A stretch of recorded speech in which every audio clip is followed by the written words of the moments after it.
Oh, there's a stream up and I've put the link in, guys.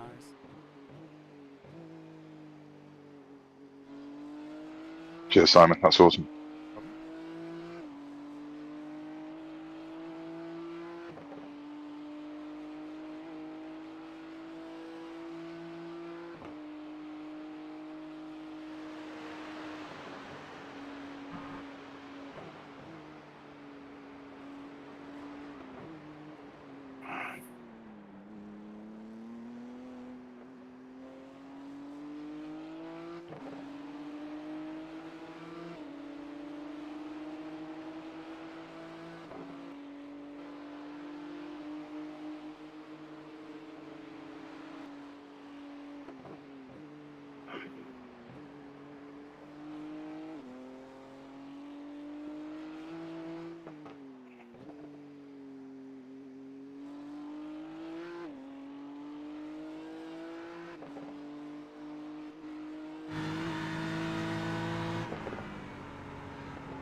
So much understeer at the moment, it's ridiculous.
Oh dear.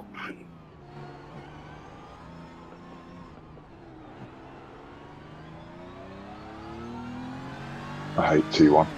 Yeah. Hopefully the tyres are quite up to speed as well at first.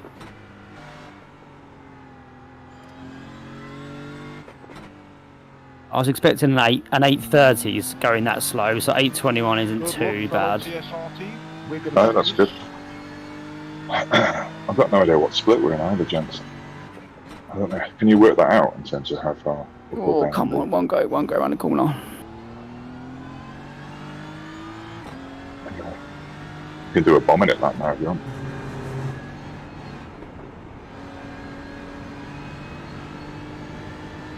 Safe.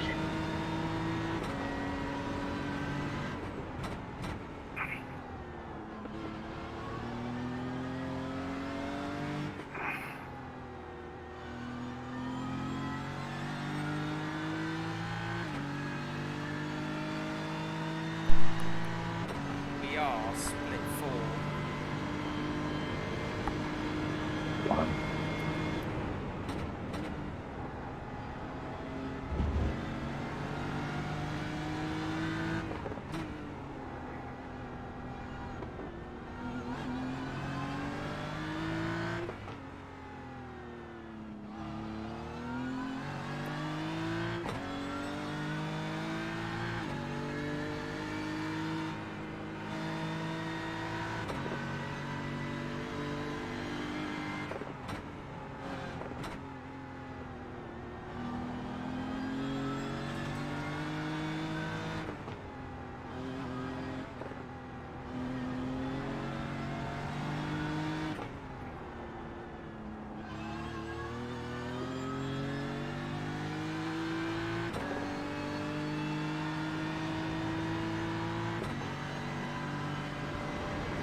Oh no, I'm out of fuel.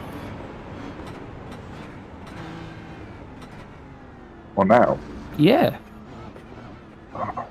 Oh, I was 3 seconds up. I'm out of fuel. How does that work? That quali fuel was off. Yeah. oh, fuck. Well, that quality, it must have been set up before the... I mean, I wasn't crazy. I was 3 seconds faster. It's got a black flag thrown on my screen. What's that for? Yeah, Or is that because just I Yeah, got it's going slow. too slow. Oh well. That's all right. That We got wasn't time in. expected. So we're in a Basically, fairly high split. We've got a banker time. on him. Yeah, but we're Right, got the top team has an I'm changing 806. the setup now to race, which has 103 litres of fuel. That's done. Good man. Good God, they're doing 805. That was I know. 805. Well, let's call it 806. Let's round it, please. So 806 and 809s. I was only on. I didn't want to crash. I was on for like. To be fair, it wouldn't have put us any higher than where we are. I think it was going to be about an It's all right. 817. We'll get on the podium from there. It's no problem. 805. Oh well, it's safer starting from the back anyway. I achieved my fastest ever time. You just get better the more practice you do. And we don't do this racetracks, Keith, or our part of this team doesn't do it. So I think we started off maybe 3 weeks ago doing 830s, and I did my best ever 810 2 nights ago. And but it just takes time, doesn't it? Time. Yeah, I'm only 814 at the best, 815 my absolute best, so I don't feel too bad. Yeah. On the time It depends on the conditions as well, doesn't it? Yeah. It's all right. It's good. We know how to drive in a race, so it just doesn't matter in a 24-hour race. I think the only thing that is bothersome is just carnage ensues in front of us, and we get caught in the crossfire, and where it's just slightly safer to be a bit further ahead. But as long as we can survive the first lap, we're okay, aren't we? Just Is that car 18 where we're expected to be? Based on all of our average iRating, yes, we are the 18. Yeah. Okay, that's right. But some people... Does that work that way? Because in the endurance stuff, doesn't it just take... Well, I don't know, because some people have got their car numbers like 206 and 010. So yeah, good point, actually. People can set it to an individual overrides, car number, but ours will be based on our rating. So. Right, okay. So iRating is pretty irrelevant in these longer races because people mess about with it as well, don't they? Yeah. Yeah. I saw quite a few people in practice with like really, really low iRatings, and I don't know if that's deliberate to get your average down, but bring in a mate who's just created an account who's really a 5k driver and he's got an iRating of 600. Yeah, it happens. There'll be Smurfs, and there's also people who tank their R rating, and also this track there's like Nurburgring specialists, if you know what I mean, who never play the game unless this track comes up. Did you use the word game then, Simon? I'm confused. I like the San Andreas Auto Club. That's a cool name, isn't it? Grand Theft Auto, here we go.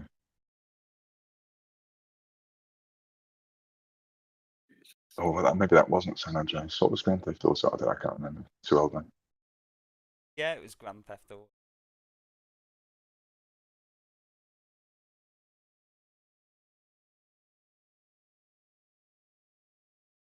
Just looking for the funniest names. Sunday drivers just couldn't be asked to get out of bed to even qualify. That's good. Porn stars. I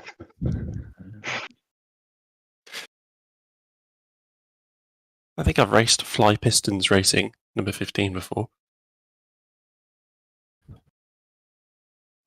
They're racing some of my mates around the 12 hours of Petit Le Mans, that's it, Road Atlanta. Yeah. And they sent some fairly aggressive messages saying, let us through, we're faster. And then when they finally got past, they threw it in a wall within about half a lap. That's why I remember their name.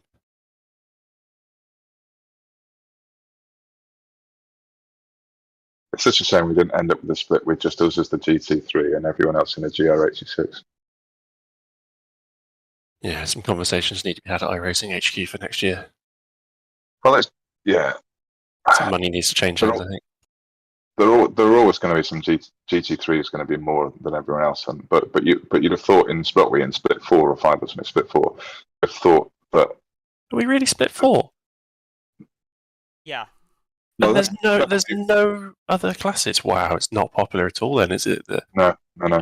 That's my point, isn't it? You'd expect it to be a bit like this if you're in split 10, 15, 20, 30, Yeah. whatever. There's only 7 splits though on this time slot. Oh, okay. Oh, So we're not godlike split 4 because we're amazing. It's just as We Emma are. said. we are dead middle. We are dead middle of the dead middle split. Completely average. Wonderful. Yeah, average is good.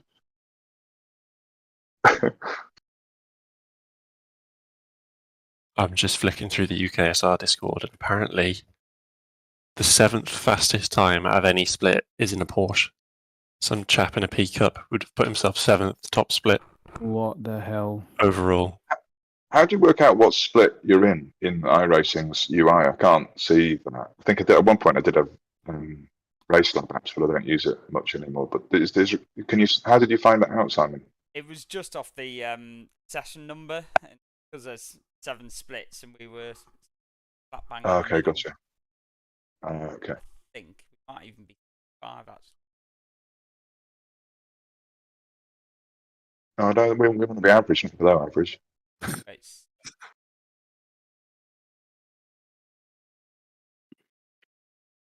yeah, we're bang on average. Oh, brilliant.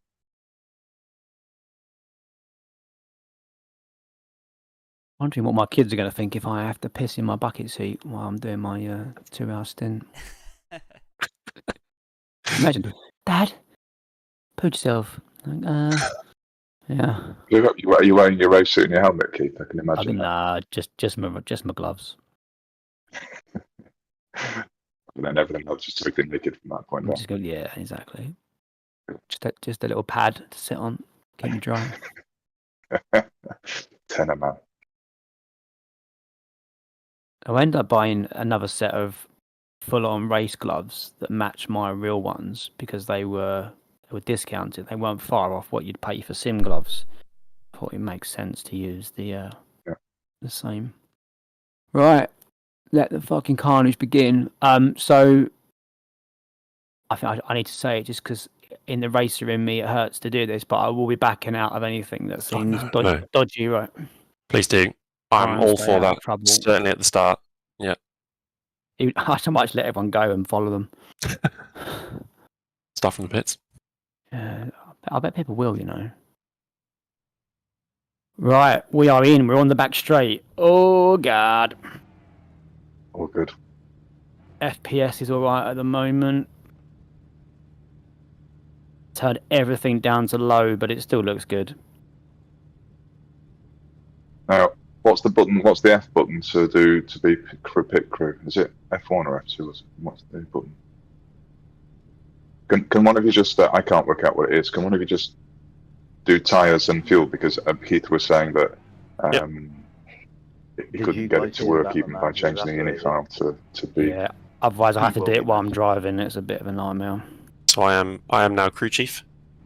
Thank you. What's the button supposed to be from that? It used to work. If you bring any black box up, there should be a button at the top saying it should say I'm crew chief now. It does, yeah. I can see on my screen as well. I just can't bring any black box. Your One lap to tyres. green. Pit lap and closed. Have you pressed space bar, Marcus? If you have, and takes everything Yeah, away, space. Okay, gotcha. and then bring it back up. So you need the replay controls visible. Got it. Thank you. It's confused me because I'm on a TV screen and I'm just used to doing all black boxes. Put windshield tear off as well. Yep. Oh, I can see you adding the fuel going up. Awesome. But yeah, Tires are all ticked to replace. Yep, all looks good. Oh dear. good Just luck. chill. You are Mr. Safety, Mr. Gentle in real life. I know what you like, so we're in a really good place with you in the car. You told me you like it hard, Marcus, not gentle. Be you. Please be you.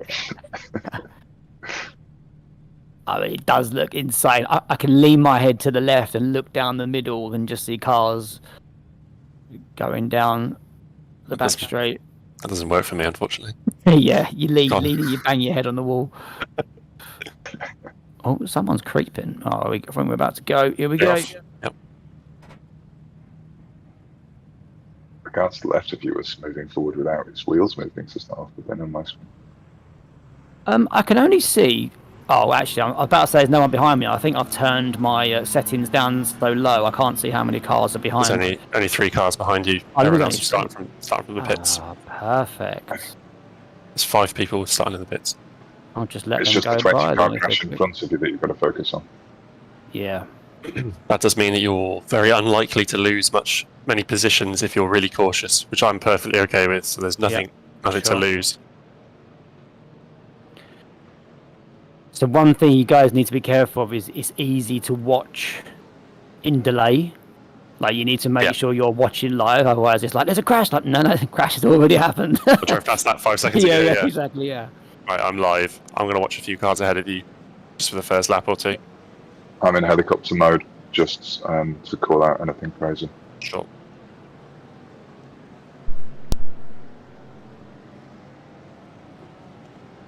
Which maybe blink is better.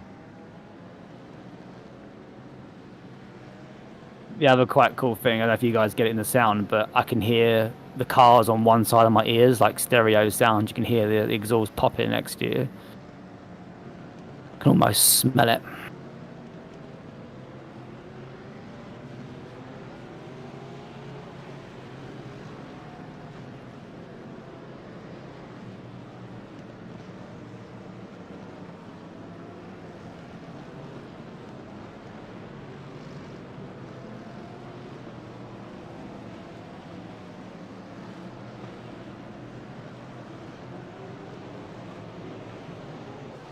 Well, people where are going? God, they're going in the pits then. Where's he going? Oh no, shocking. He nearly drove into the car in front.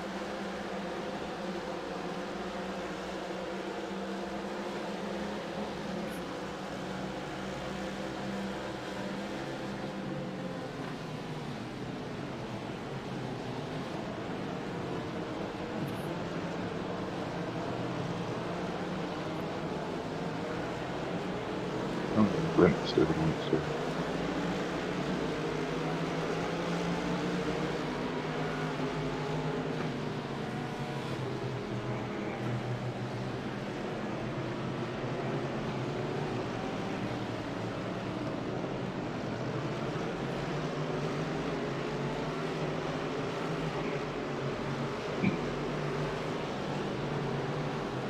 I can save plenty of fuel on this lap anyway, because the train's pretty slow.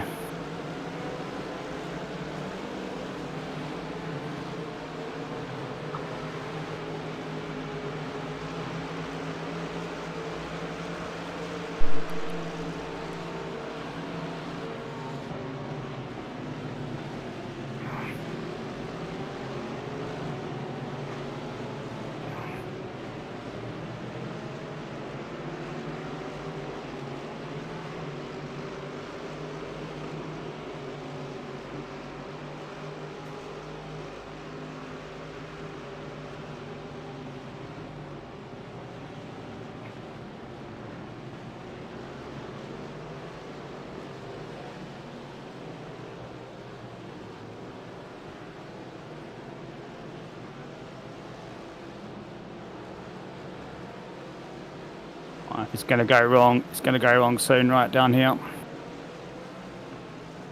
right. So far.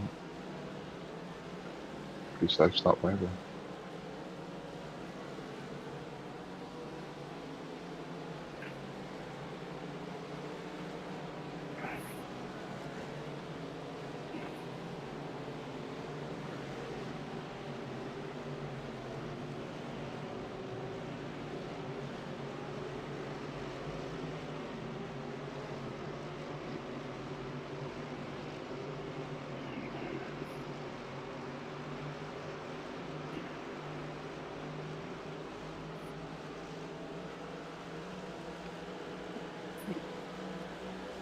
just a heads up, Keith. The guy who's 2 positions behind you, assuming it's, you know, same guy, it's quite a unique name. He'll be very quick. Okay.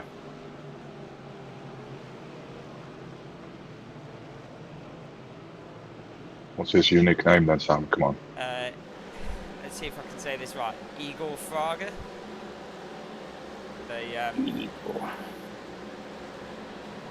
I think he races in the Super GTs over in Japan at the moment.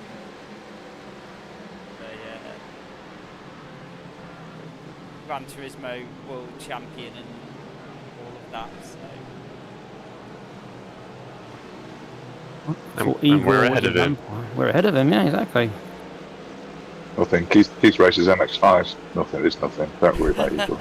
Yeah, exactly. MX5s, you know, quicker than GTs. Don't you worry about that. GT cars.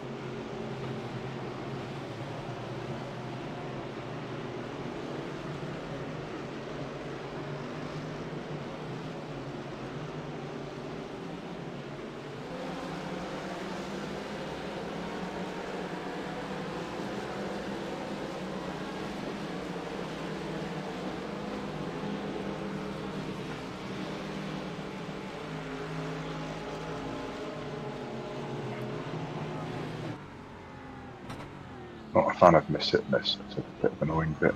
Yeah, I'm cautious through there on cold tyres as well. So you think by now your tyres will be warm, but they're really not.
I'm trying to stay off the curbs where possible and fuel save. Oh dear, that was wide.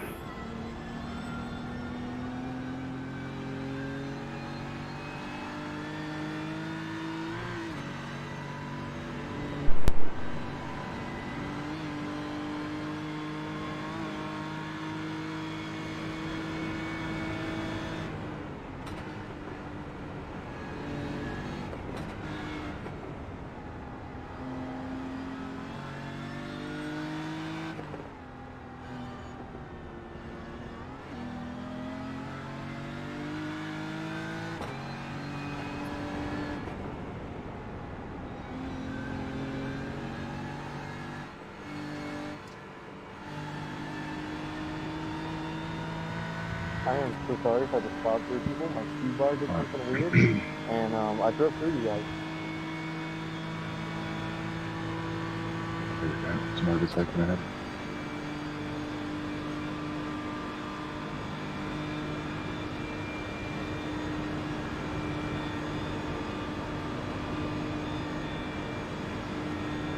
Oh, this looks dodgy.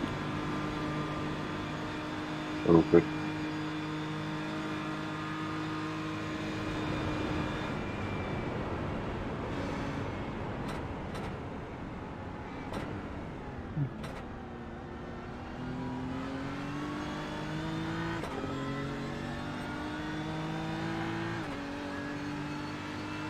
Yellow flag. I assume someone spun into T1. It's all clear. There's a spinner on T2, Yep. but you should be Yeah. fine. Ooh! It's been an hour in front of you as well, obviously. Someone on your right in T2. Yeah. Yep. Nice. What view are you using? I'm in far chase mode because I couldn't get the helicopter to look up and track forwards from keep, if that makes sense. So I'm in far chase as well, but I've... Someone's uh, damaged. You pulled it right back in camera mode, have you? Yep. That Mercedes is damaged. He's damaged, yeah. Trying to see what way he's going to go. Watch him on the brakes into this Yeah. hairpin. Good point. Fine.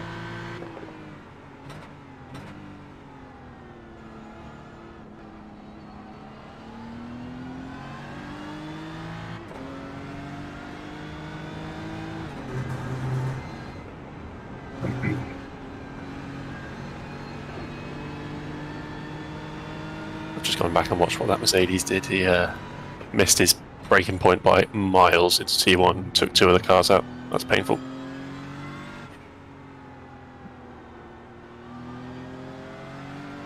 Marcus, you're aware you can press Control F12 to get additional camera controls.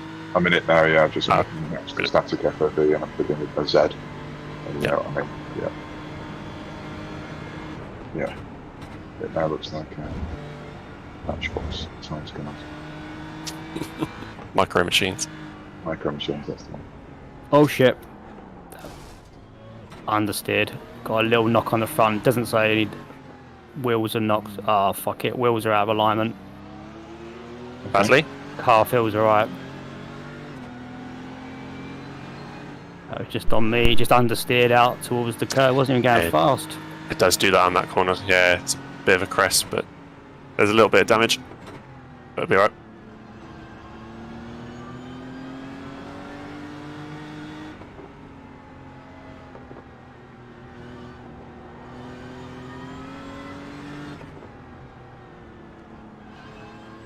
Is it totally drivable to carry on in terms of alignment? Yeah. Possibly lost some top speed as well with this too. Yeah, I'm letting... Because I don't know how... Whether I can go flat, I'm letting these... Oh my god, go through. Alright, sorry, back under control now. Yeah, that's on me. I wasn't even going fast with it. Just understeered out. Sorry, we got it out of the way now. There we go. We can race on now.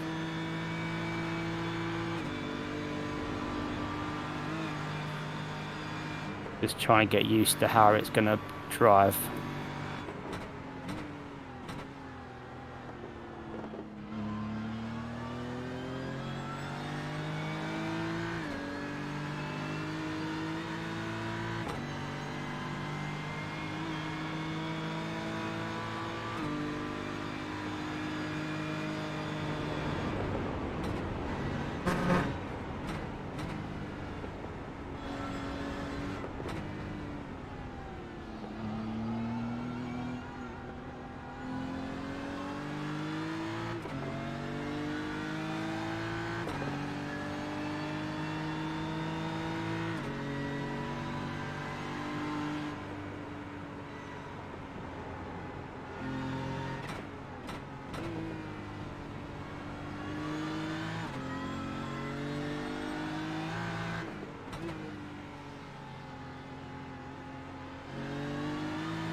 Or we're uber cautious now because it kind of turns better one way than it does the other.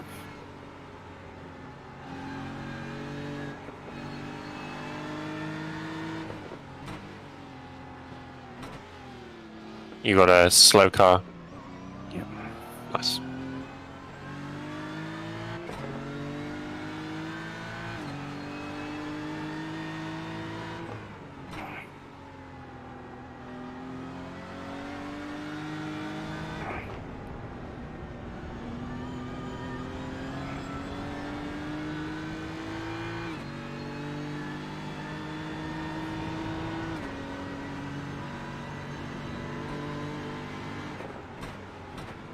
You got a slow car. Nice.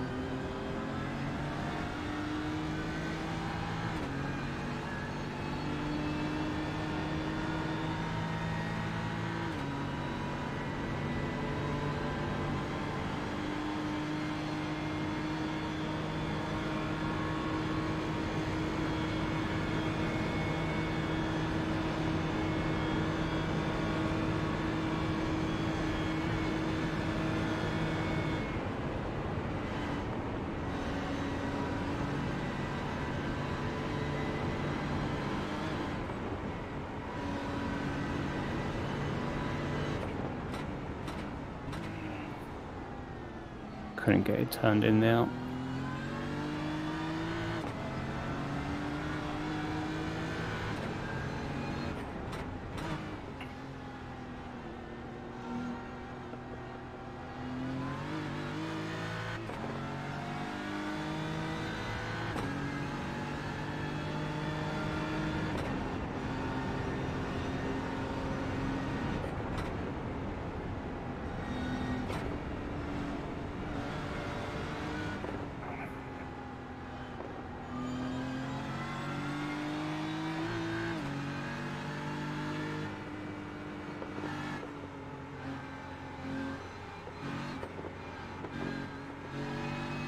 All the cars behind are jumping, disconnecting.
It's okay, man. I think the car's okay.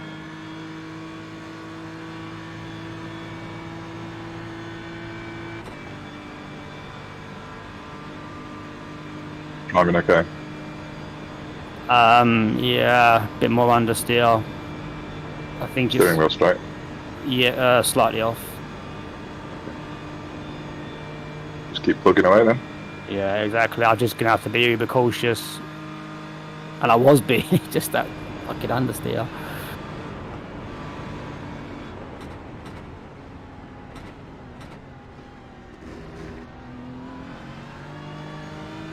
We don't seem too down on top speed, to be fair.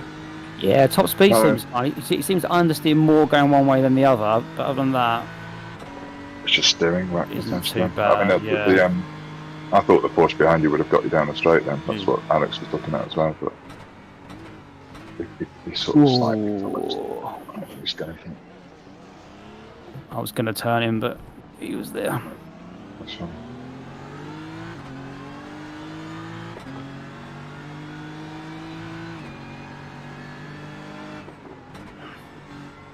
Well over 23 hours to go.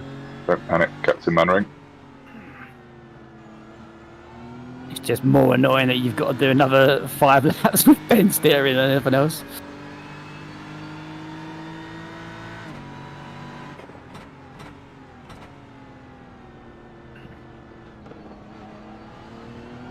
So if it doesn't take an age to attach, it should be.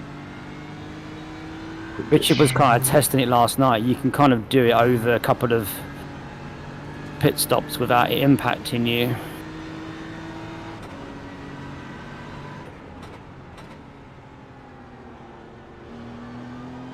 So I've just been told I've got 5 laps, so we're well within range. I think for Yeah. 7.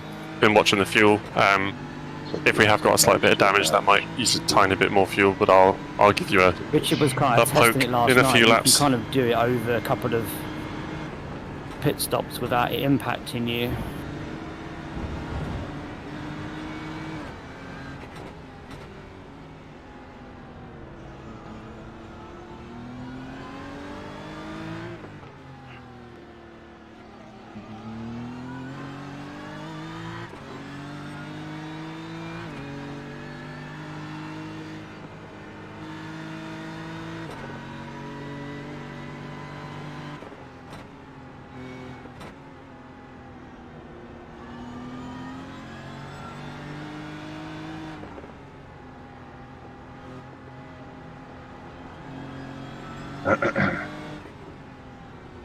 Do you adjust your brake balance, Keith? Do you need to think about that?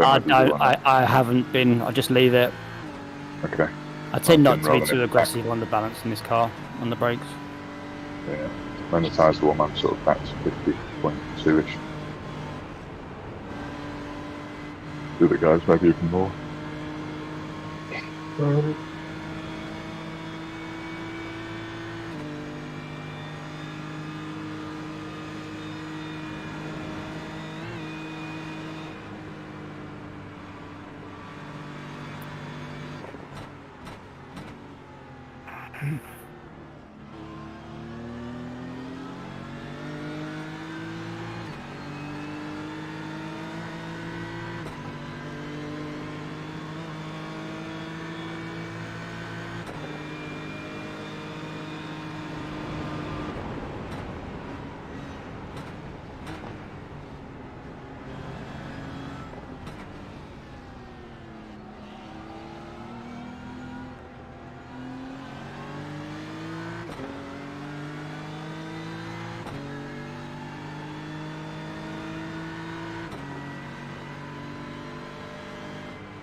Feels worse through mishit.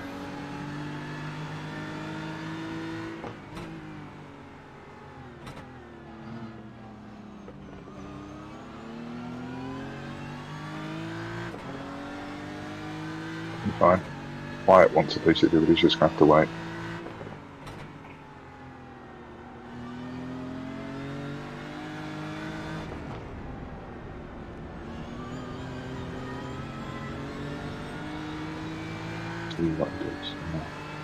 Big uphill slog.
10th to 40th.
I think that Merc up ahead is damaged. Yeah, it looks that way, doesn't it?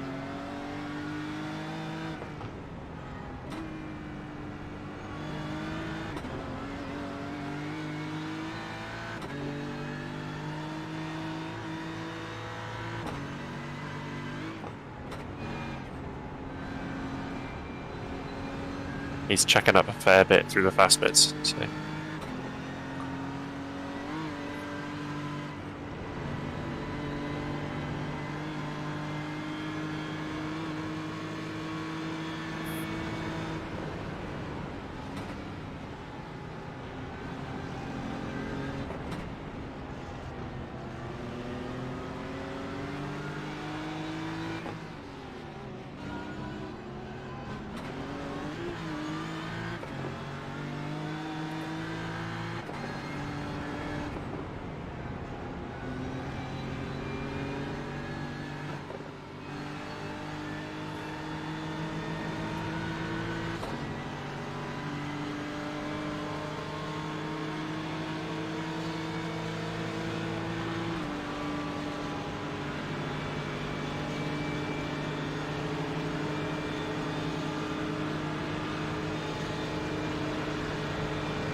No way past here, mate. Don't come through here.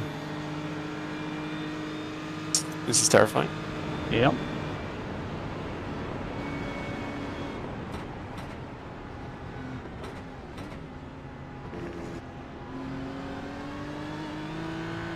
Alright, nicely done. You got 3.2 laps of fuel left, you're doing fine.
Lowering me up now, this boy. Yeah, he's pretty slow on the straights as well, isn't he? If he's got any damage, but he's...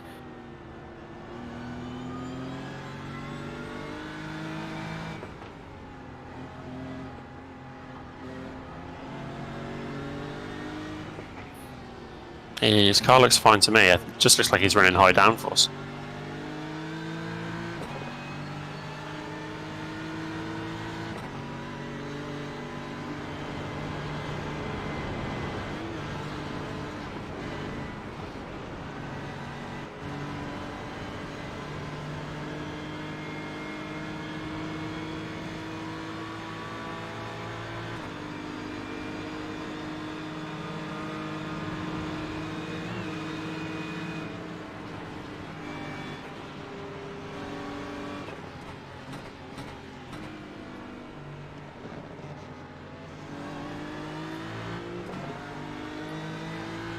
Pull away from the Merc, and then he gets dragged back in because of the guy in front. Yeah, the Merc behind's got a bit of damage in the rear as well, so he's down on speed, straight line speed.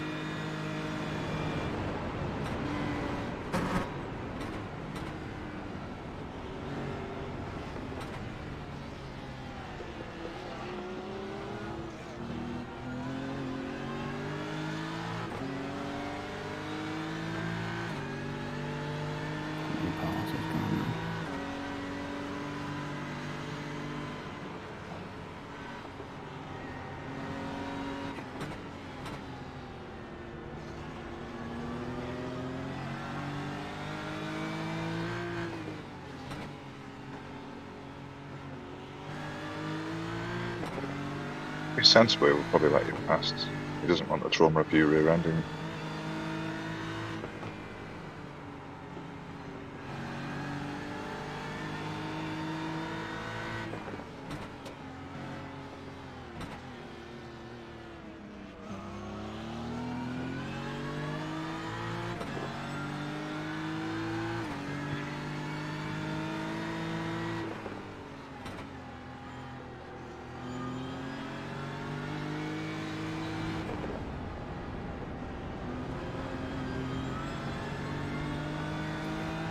It's funny because almost all your practice is on your own, isn't it?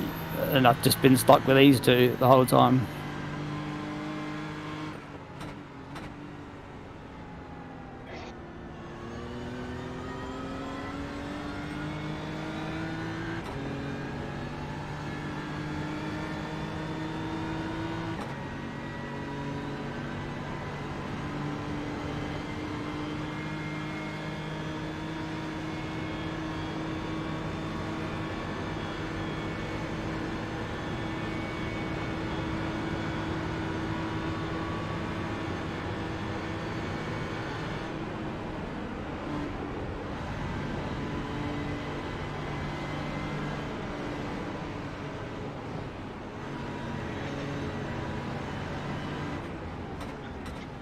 Suddenly realised what's happening. I've stepped away from the computer and I'm chatting to you on Discord and watching Simon's feed. And then there's a delay in the feed, so I hear my own voice back about 2 minutes later and everyone else's. You get repetition. Yeah, I've had that once or twice. It's a bit disconcerting, isn't it?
What the?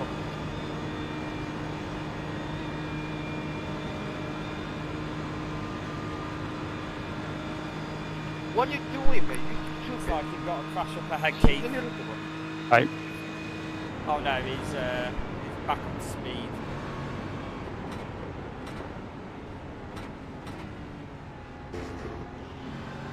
Oh.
Can't tell how clear this is.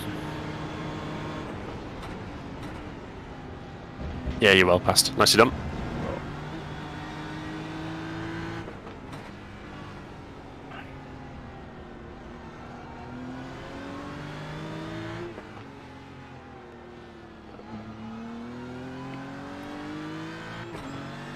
I wonder if he had a slow down to try and clear there.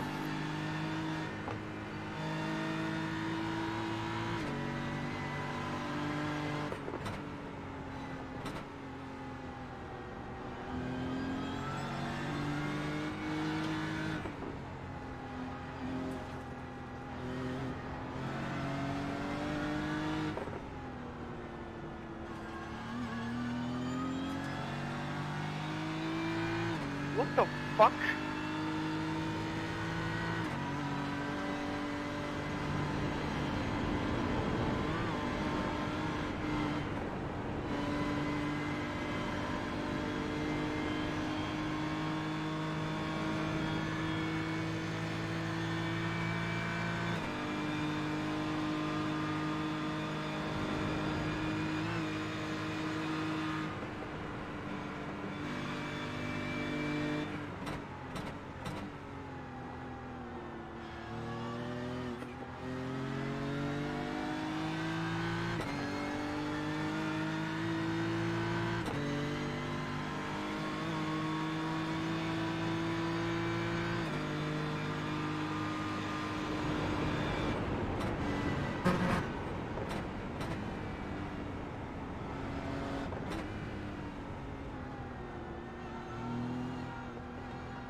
Okay, so this next lap will be on last. Thanks. You've got 19 litres of fuel left, more than enough. No fuel saving needed. So just checking, I'm in pitting and then back out again, or we're not a driver change, are we? If you're happy with that, you're down as a double stint. If you're happy to go again, Yeah. it's probably a good idea because you're used to the car now. Yeah.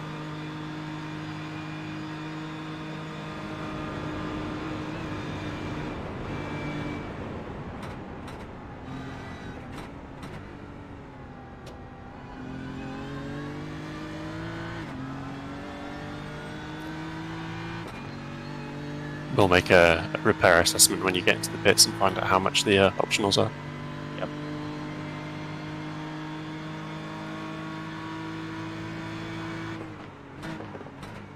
I know the car's lighter, but we're going so much quicker without those two over us.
We're up to first 50 from wherever we started, 38 or something like that. Just plugging away, it's going okay. Guys at the back are 1 and 3 laps now.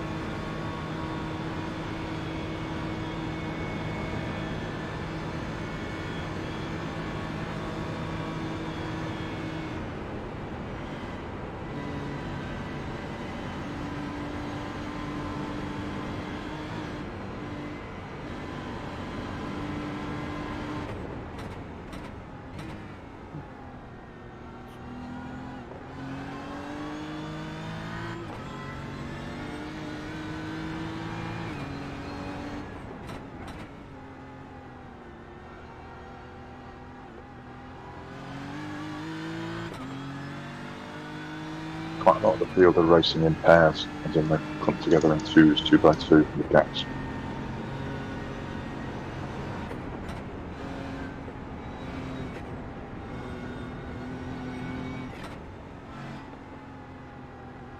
Alex, is this Keith's last lap before coming in? Yeah, this is the end lap. Okay, cool.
Okay, Keith, hold on. Remember, pit limiter, don't chase the line. We're not in a Formula 1 race.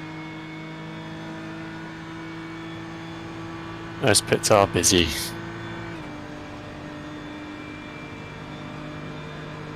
So, now you're on the straight. I just wanted to have a quick chat about optionals. I think your pace is fine, Keith. I don't think there's any advantage to taking the optionals, really, if you're happy to carry on driving. Yep. I'm kind of used to the steering wheel being wonky now, but whoever takes over might want it straight. We'll see. Yeah, yep. So we'll see what they are, and they'll slowly go as we get fuel filled as well. Yeah. Oh, right.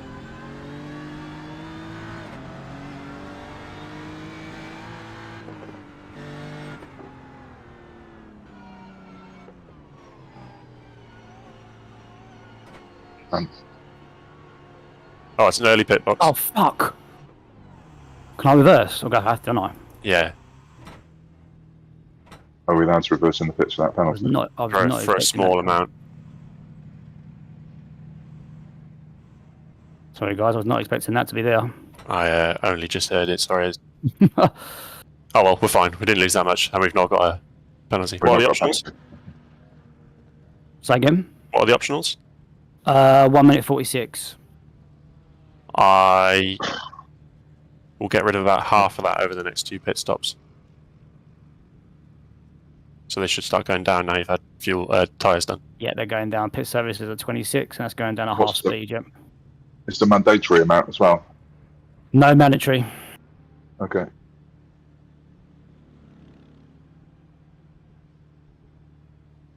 Yeah, I was not expecting that guy to be back there. Fuck. Well, now we know it's not moving. Now for we us know, to race. yeah. It's like, yeah.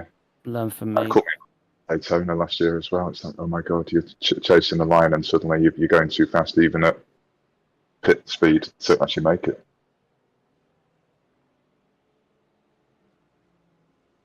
Okay, so I've got to go super easy now with the cold tyres. Full of fuel. Yep. put a freewheel, yeah, so it'll be lifting And all over the place. The front end will be slightly different because they'll have done some damage repair. Yeah. Well, if you can note the optionals as you leave. Yeah, it's currently pit service is. Oh, hang on. It's saying pit service optionals are going down, but pit service is still going up.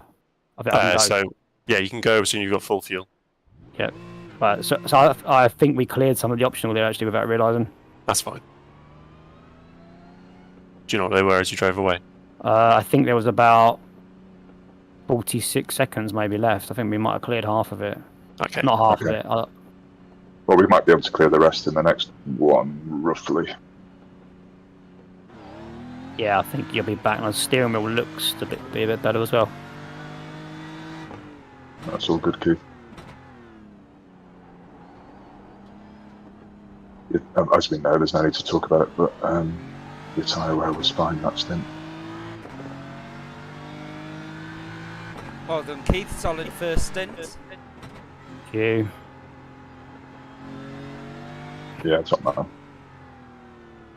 Mr. Gentle, they call me. Don't they, Marcus? Absolutely. Even that wall felt gently. Yeah, I good to know. meet you. Yeah. Asking for your phone number. Wants to see you again.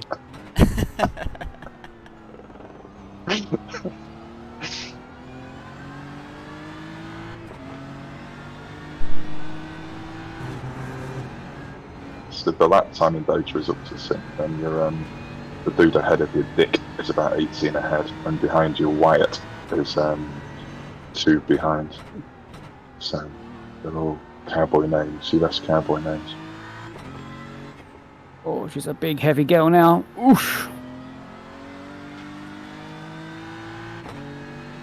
It's funny, isn't it? The modern cars are just not, even race car ones, it's just, I came from road car caterings to my current road car as little M2 competition, but it's so freaking heavy and it doesn't need to be. God knows what's going on.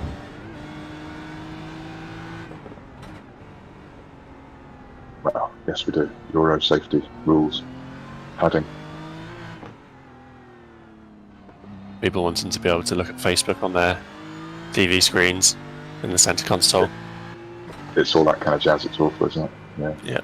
I down-spec my car to the absolute minimum to try and... I'm a bit of a Colin Chapman freak, so it's like, no, don't want that, don't want that, don't want that.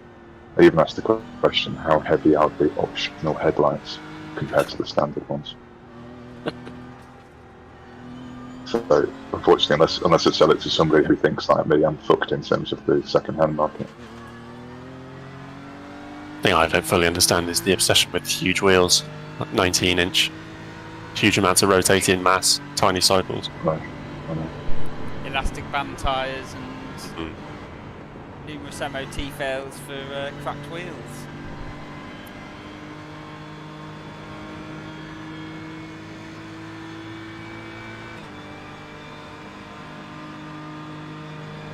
Yeah, the latest Mondeo, you spec all the options and the automatic transmission and the biggest diesel engine.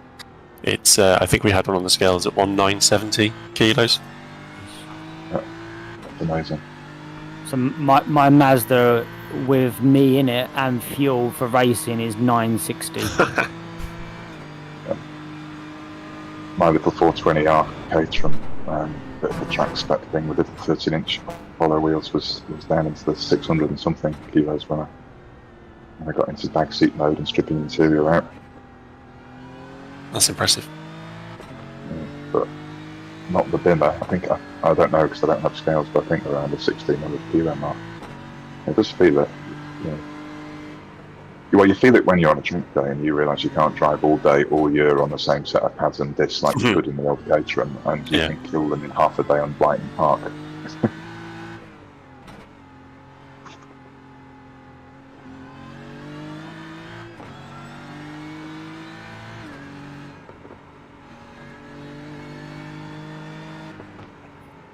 I've got a friend who's got a little Alpine A110, and they're quite lovely. That's the right philosophy. But I'm 6'6", so unfortunately it doesn't work when you can't get in the car. Yeah, I share your pain there. 6'5". Yeah. Yeah. My old housemate had a VX220. He's really keen to take me out in it. It's just no, I can't get in it.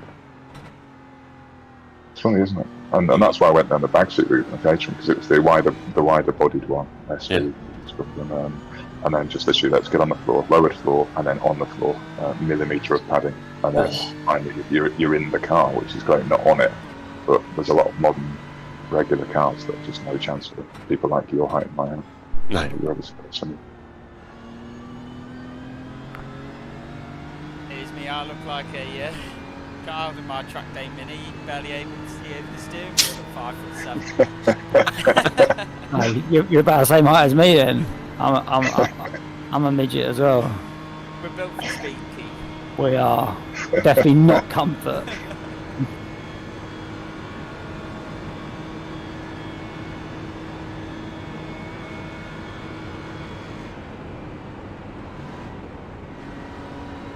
For me, isn't it? You always want to be something a bit different. I'd love to be a couple of inches shorter to be able to experience cars I've wanted over my life but haven't been able to achieve. And maybe you guys have always wanted to be a couple of inches taller. You always want what you don't have, don't you? It's really interesting.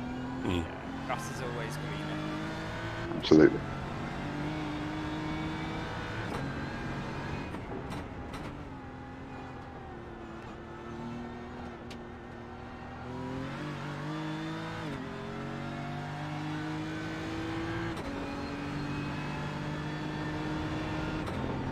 So only one team managed an 8-lap stint.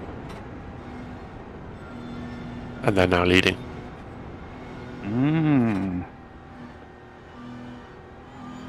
But only So by... how much did I have left? you had about a liter and a half. Oh Jesus! So we're taking a lot of work then to have got that out. Yeah. You did have damage there, which will... Yeah. I started to try and drive like you after your impressive work, Alex, on the 8 laps, and I was sort of getting a bit quicker through practice anyway, and then I started to lift and coast a lot, and I think if I did a load of 820s I could probably squeak it, but it's dangerous and I didn't have time to try and practice. We'll see where we are in 9 hours or whatever it is, and see if we need to do it or not. Yeah.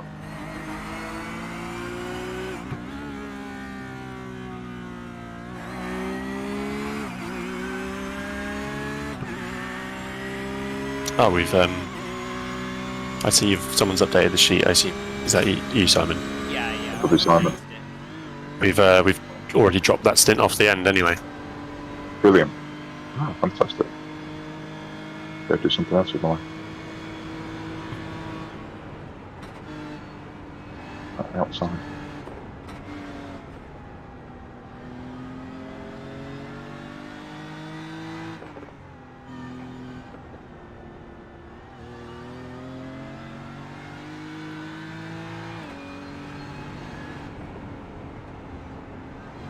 Top work, Simon, for doing that. Thank you, mate.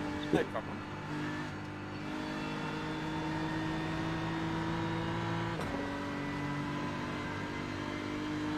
It's for if any of you guys do it, I've done it as the leaving the pit box time-wise.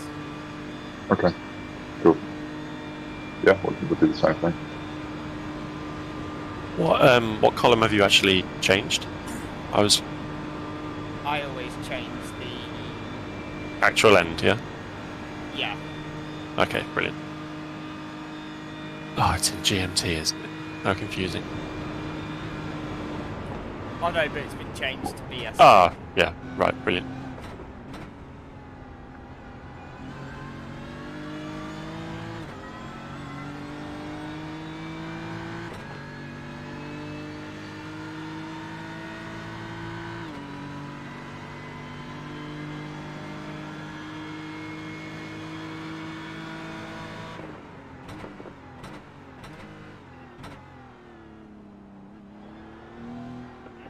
Slow car.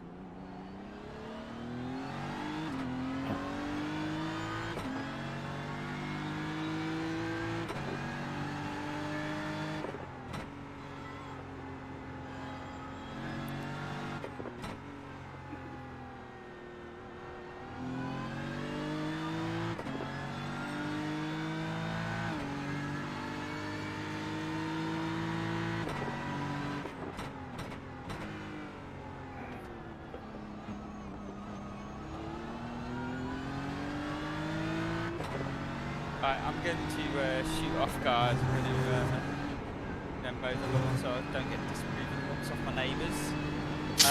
I'll try and check back in about 1 o'clock. Perfect. Thank you, Simon. Enjoy it. Simon, catch you in a That's bit. awesome. Catch you in a bit. I'm going to do the lawn myself later on as well. Same problem.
Jesus Christ, this guy's pulling the brakes. Oh, he's got Yeah. bad.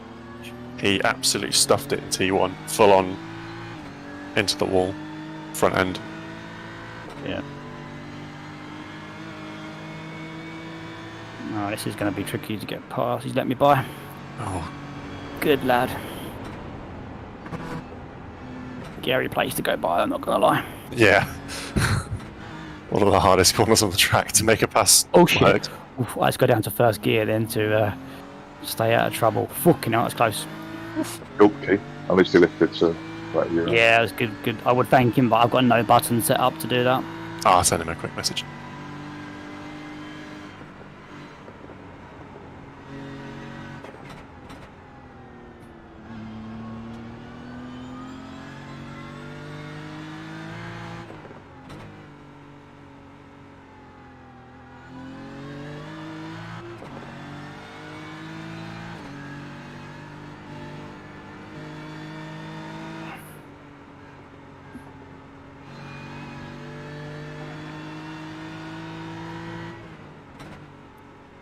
When you're about 2 laps to go, I'll come out of my TV view, out of the session, back in again in VR, sort out Discord on my PC, so I just need some time to do that. I think maybe 2 laps to go. Roger that.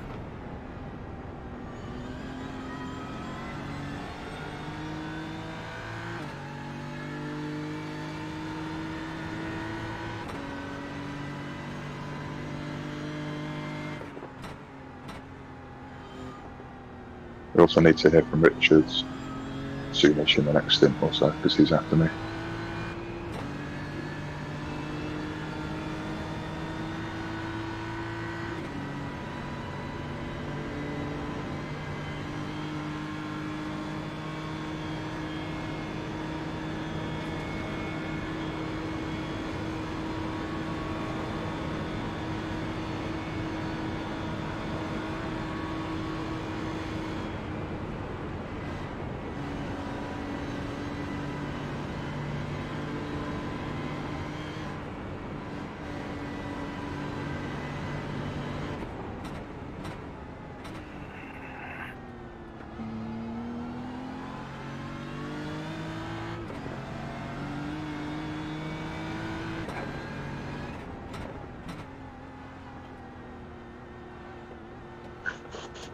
Alex, you're still in his pit crew, can you you've done the fuel, sorry, so yeah, call me.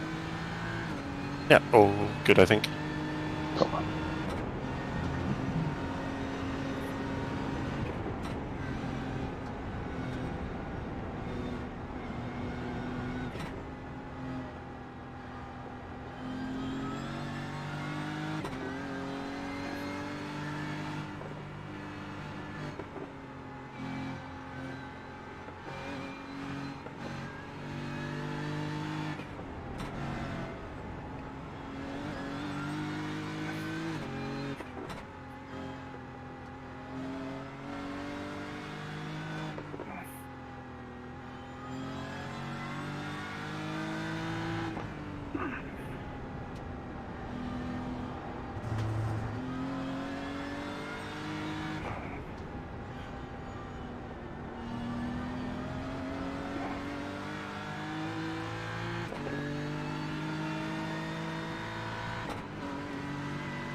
So, Alex, the 8 lapper, the person that did 8 laps of the team, they're not. I'm looking at the standings now, and they're not.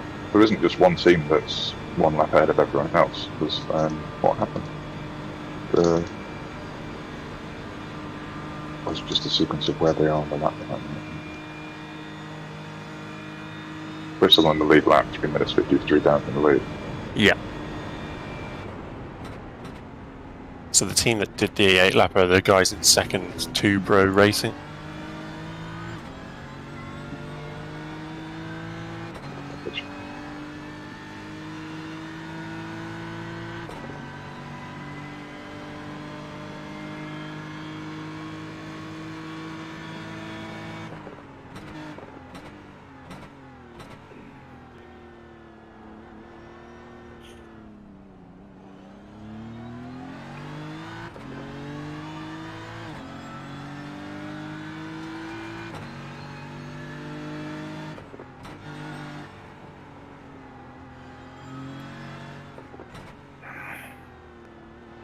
They also did the 805, high 805 qualifying.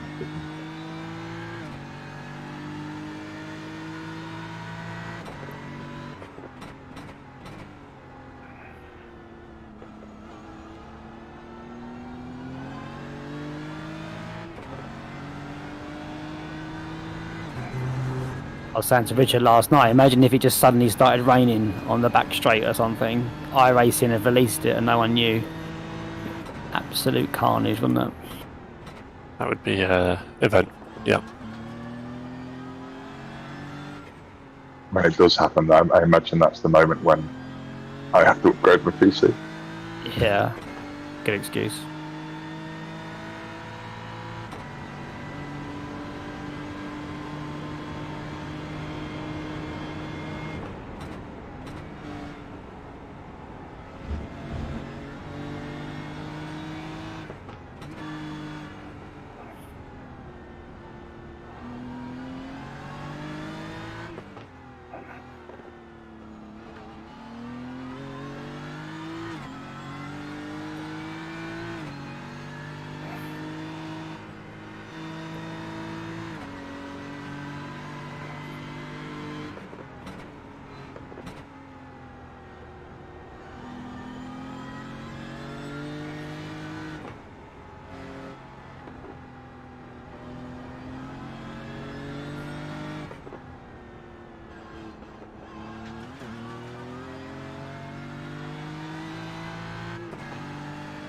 That pro racer dude that Simon was talking about earlier on, people forget. It's quite hard to hear you, Marcus. You're quite muffled. Okay, sorry. Not very clear. Right.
Like if the guy ahead of you is a back marker and you're catching him quite quickly, he's still 11 seconds ahead, but 5 seconds ago it was 12 ahead. So just be aware that he's coming up close to you.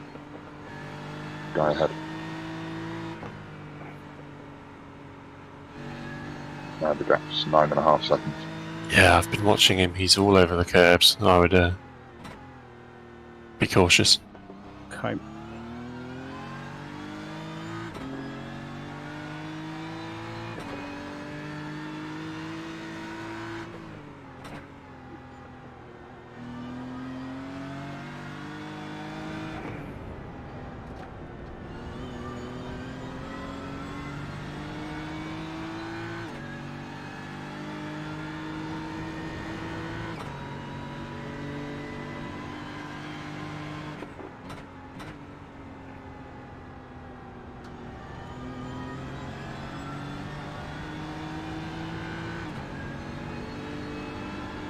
He doesn't appear to have any straight line damage. He's fast enough down the straight, so he's just a bit crap down the corners. Okay.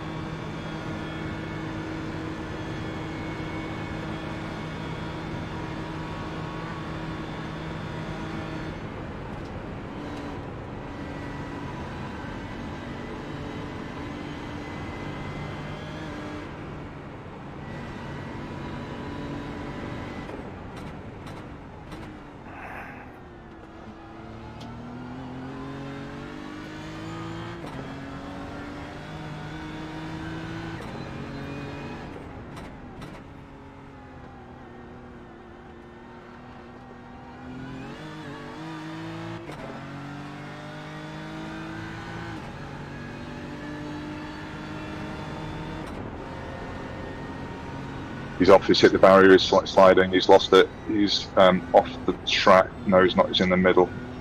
2-1, he's going to stop, Yep. He's stopped. I'm past him. And that was going to Thanks. happen. No problem.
Fuel's looking good.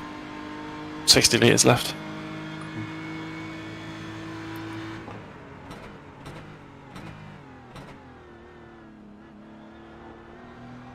4 people in the pits getting repaired at the moment.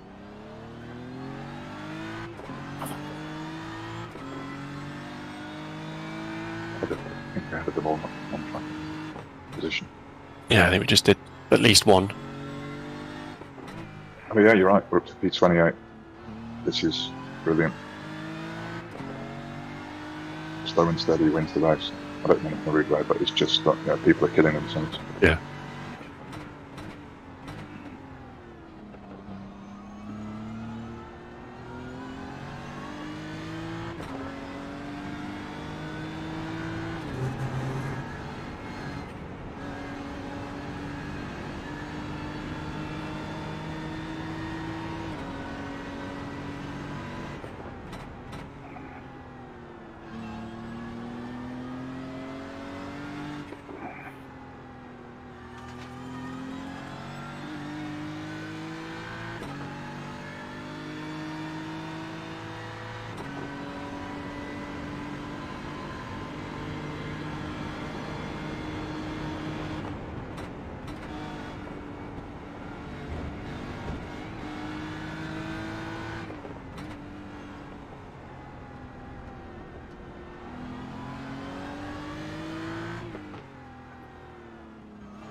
Same situation, guy ahead, he's still 40 seconds ahead, but you're gaining on him quickly. He's had some moment. Johnny, Carnal, so. Oh yeah, he's Yeah, he's in the wall, isn't he? He's in the wall. He's doing a 3-point turn, which has taken 4 or 5. He's hit both. Where? How Still far well. ahead of me? It's after the carousel. Okay. It's fine. He's 23 ahead, thereabouts, but he will have damage. It will. You will catch him probably. Didn't look great. The kind of gold AMG.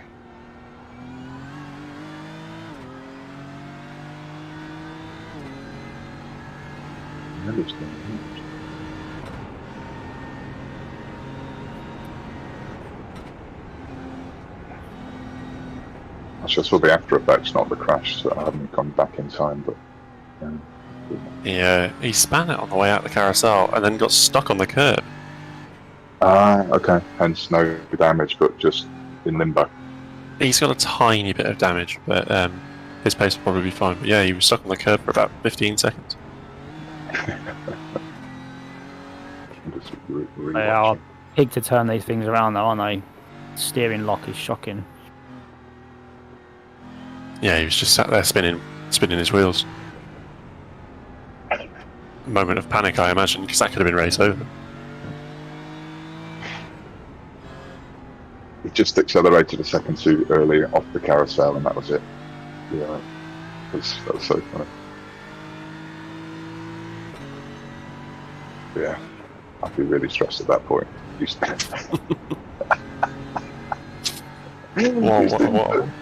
What a way to end the race, though. Just beaching your car in a curve. You just do backwards and forwards burnouts, and then like a multi-point. So that was brilliant. We shouldn't laugh. I really shouldn't laugh with me being next one in. Oh my god, Yeah. stress.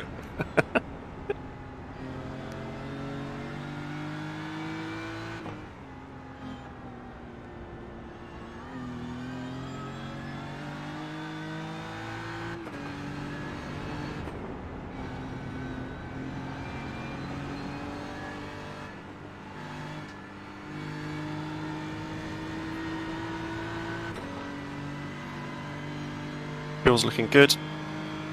The guy behind is not really catching. He's only caught us a second over the last 3 laps.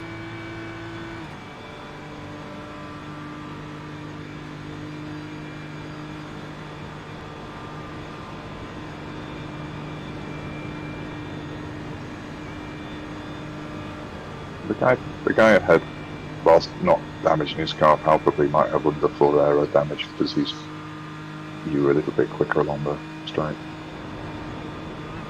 Hold on, it's gone grey now. Is that what's gone over this button?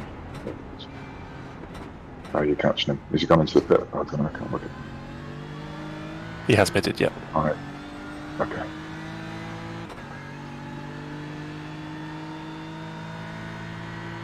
I imagine he got a meatball from his tap on the wall, which is probably quite annoying.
Thank you.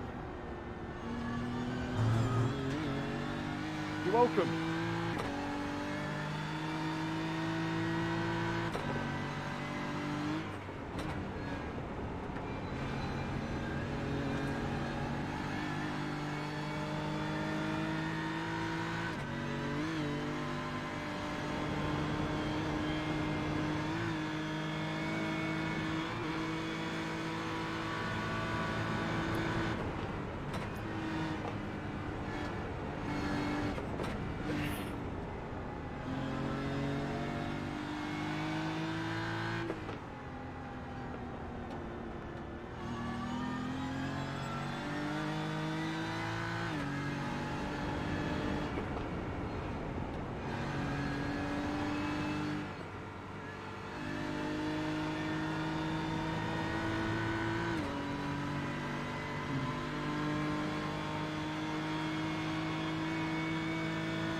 That's done. 2 laps to go. Fuel's fine. Thank you.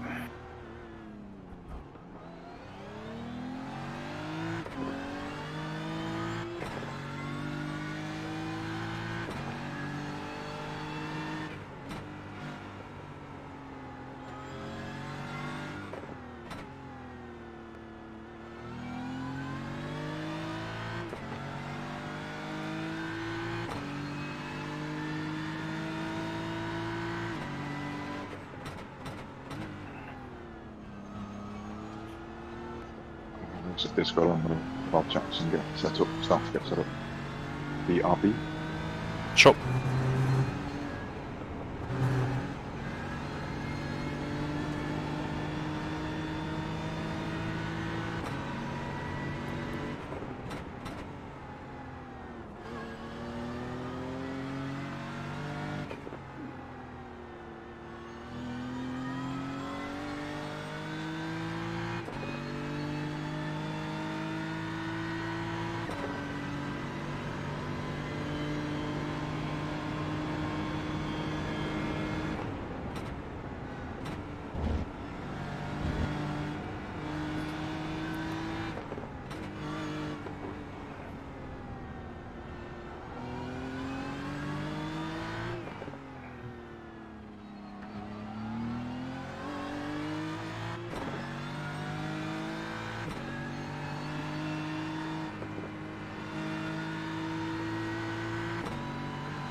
Okay, audio chat, can you hear me again? Yep. All good.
Oh.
Marcus, quite a lot of rustling noise coming from you. I'm just getting myself set up. Sorry, it's a lav mic that's attached to my t-shirt. Should be quieter now.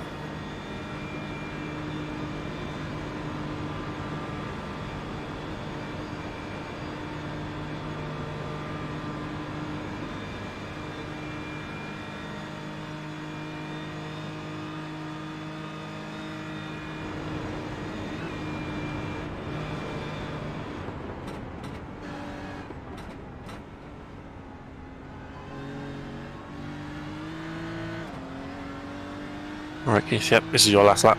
You've got plenty of fuel, 17.5 litres. That's 3 litres delta. Cool.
Thank you.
Right, you ready then, Marcus?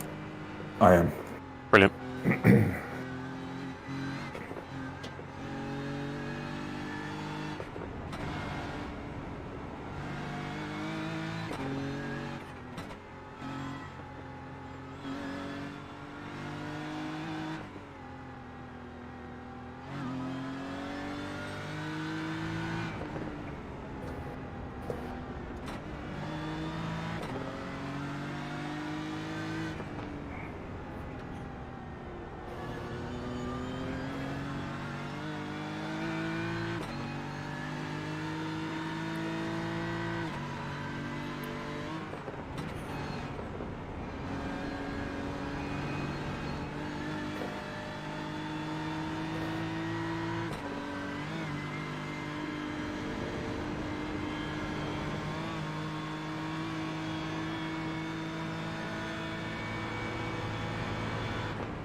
Well done, Keith. Awesome. I've done the Pit almost limit. done. I know, Yep. pit limiter again. Alex, can you update the Google Sheet time Sure. at pit exit? I think Simon said, didn't he? Yeah, yep. As he leaves the pit box, I think he was doing. Yeah, We've got pit box. full fuel and tyres are selected, so Perfect. remember early pit box as well. Oh yeah.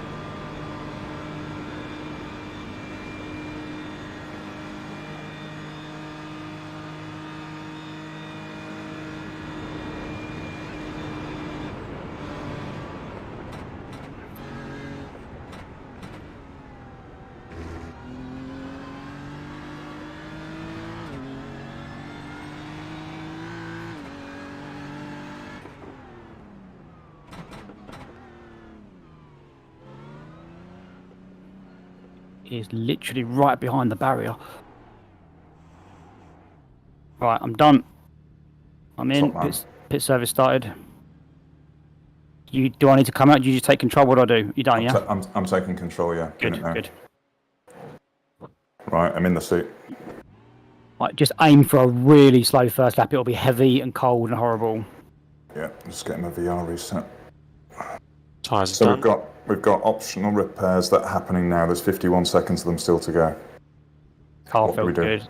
good. See how much clears with the service.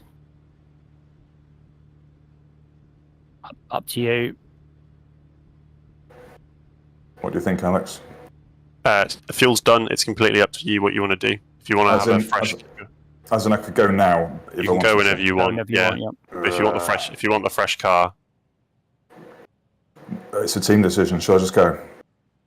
I'm happy to take the lower risk and take the optionals. Okay, all right, let's do Yeah, that. yeah. Start with a fresh car. I think it's a good Yeah. way to do it. 20 seconds to go. Yeah.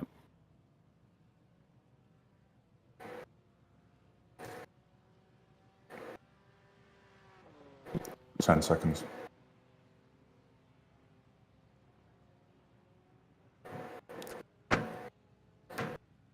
Three. Okay, we're off. Nice. Hit Limitron.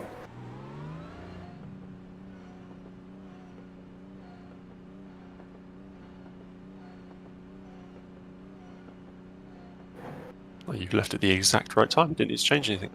Nicely done.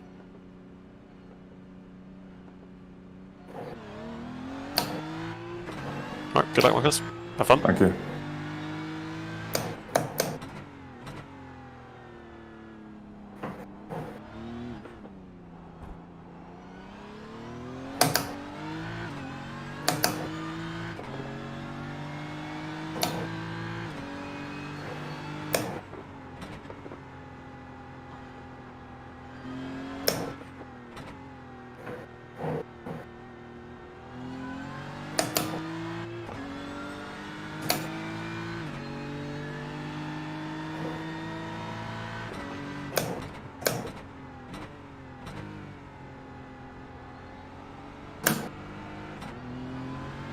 Just tentative on the tyres.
Oh, cold.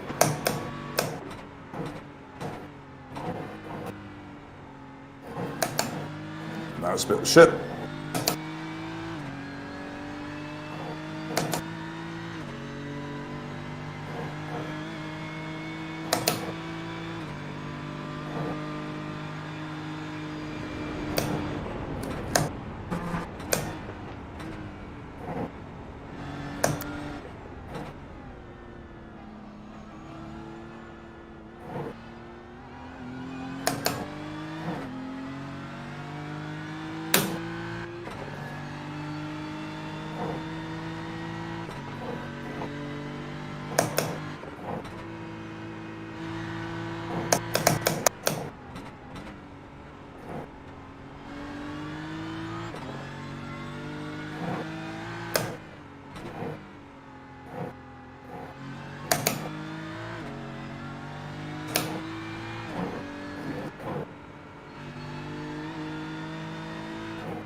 slightly sensitive in places, Alex, just as I build up.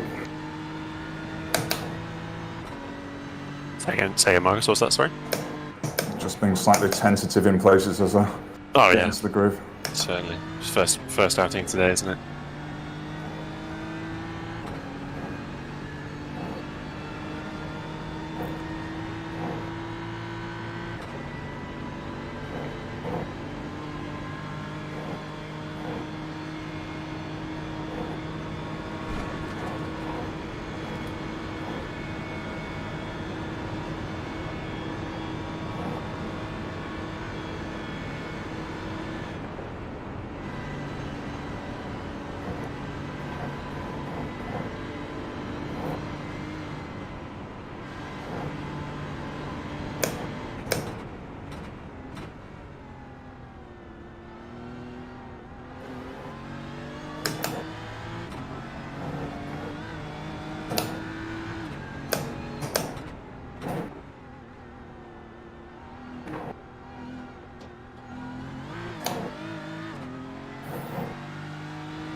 Didn't even notice the guy ahead behind me then.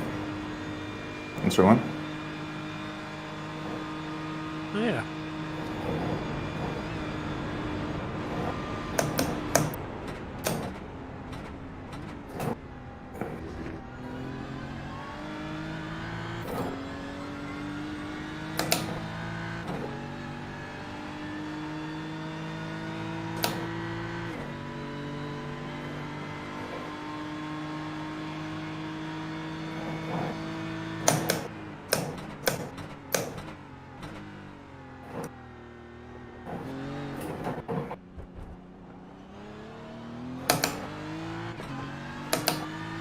Got to work out whether he's quicker than me as a back marker, but I might let him pass if he comes closer. He's just done a huge amount of fuel save into the first corner, so I'm trying to work out what he's doing. He does look quick though.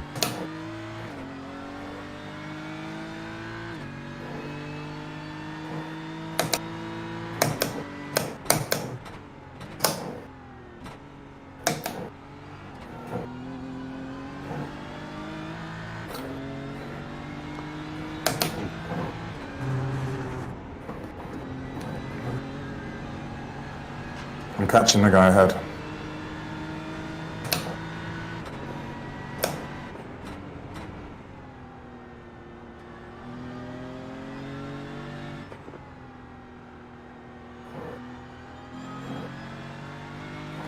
And the guy behind's definitely catching me.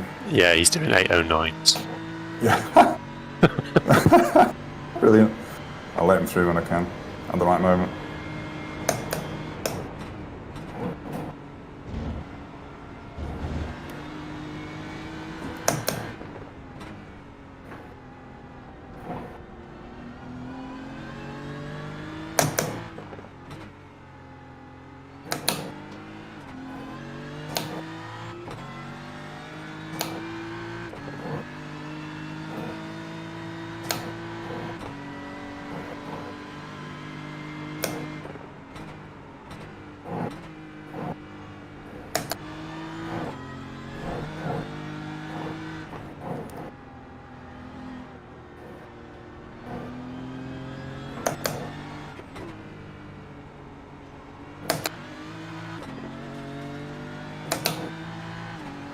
I'll let him through past the flats.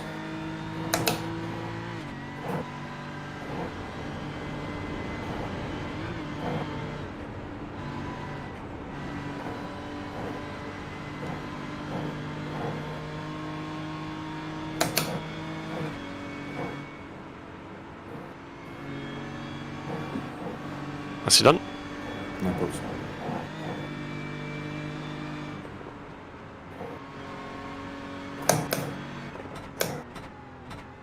You're right, you're catching Chris. Good, good. Yeah, it was about 23, I think, when I got in. Yeah, I And think so. 19.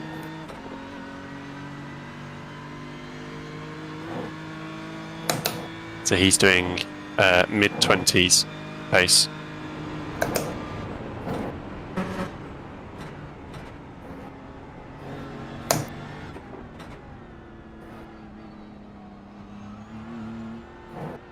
Oh, I don't know what I'm doing actually. I've not done a lap, and I let this guy past as well, so no idea what the pace is.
Catching Chris quite quickly actually.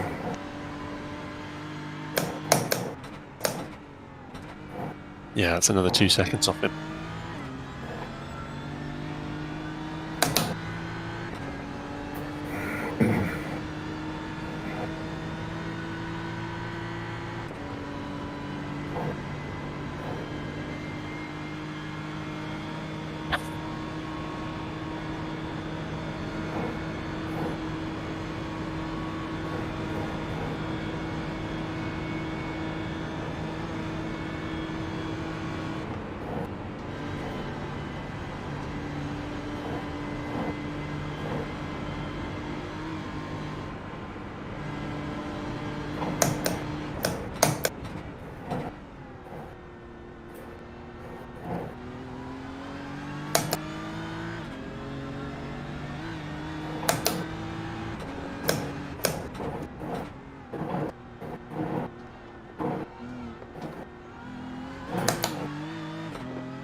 Ah, missed the apex. Ugh. Annoying.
I can see the guy we're catching on the horizon. Yep. You took about 10 seconds out of him that lap, so you'll probably be catching him down the straight next lap as long as he doesn't make any mistakes. Okay, that'd be quite useful timing.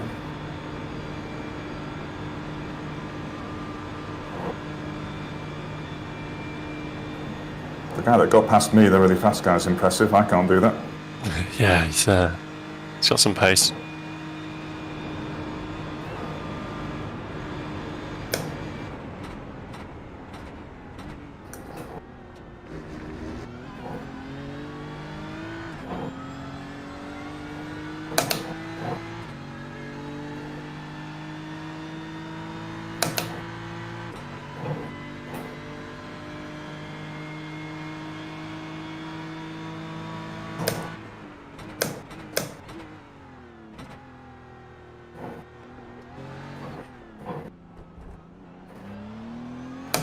I felt like I drove that faster than 8:21, quite disappointed with that time. I know I lifted and let that guy through, but still. It's not in the flow yet.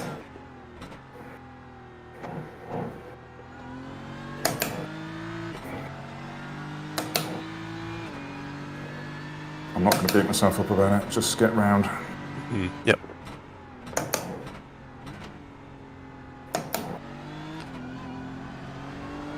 So fuel use is high-ish. You had exactly 5 laps remaining over the line there. Okay. It's the story of my life, even in real cars.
It's wild when it washes out over the top of the hill and you're just wondering, did I lift enough Yeah. for the second apex? All good. You find out fairly quickly, don't you? You do.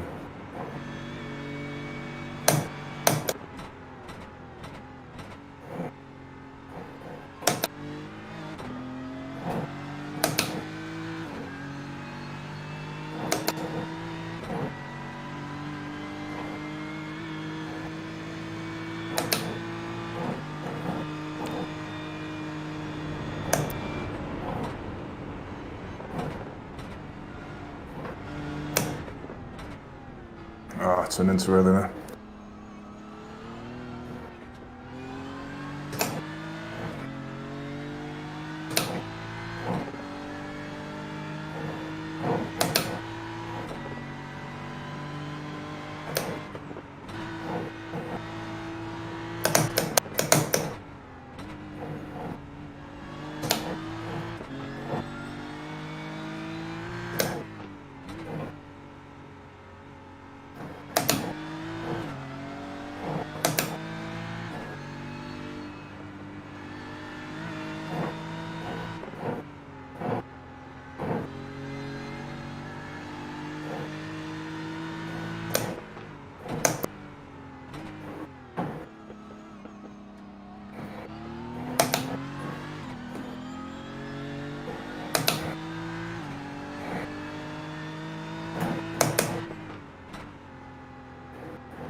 This isn't going to be a representative lap time either, because this guy's going to possibly balk me. I don't know, maybe not.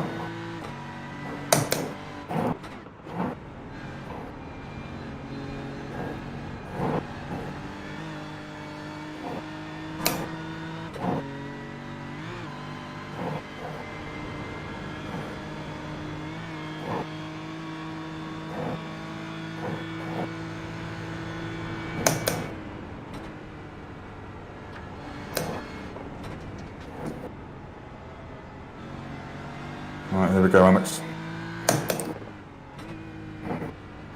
Might do our first oversight. You never know.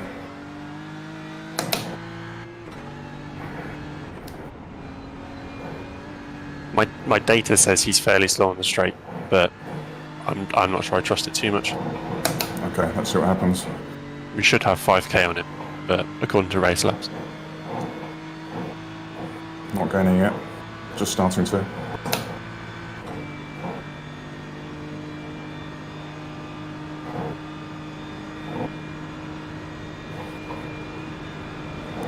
There's not much tow here. They really reduced the draft about 2 months ago. Jiffin hell. Look, I can't do him. No. Maybe into T1. Maybe now. Hold on.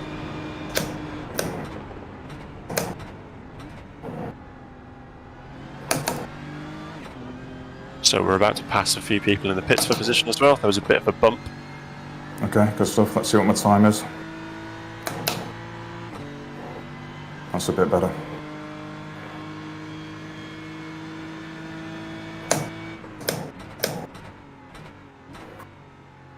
Still tight on fuel, but that's fine. We can save it in the last 2 laps. Yeah.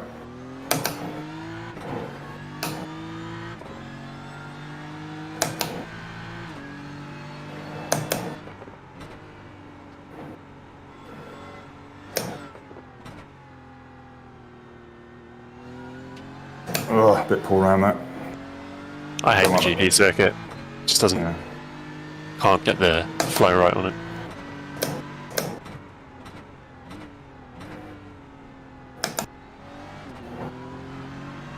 When I look at my VRS 810, all of my time is messed up on this bit. Mm.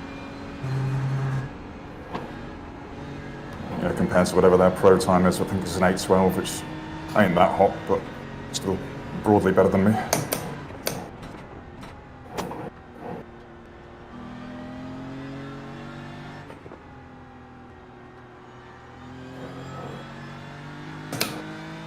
So I believe we are actually in 22nd on the road.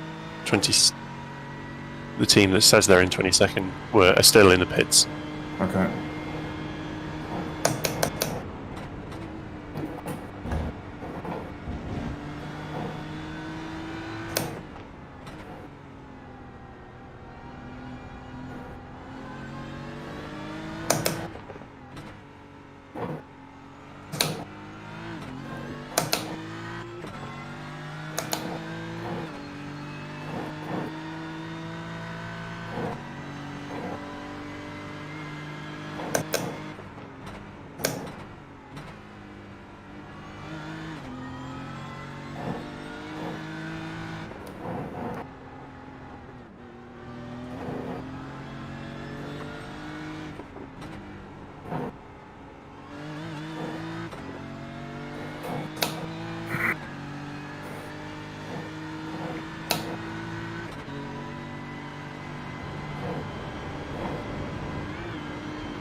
Just back markers ahead on track at the moment.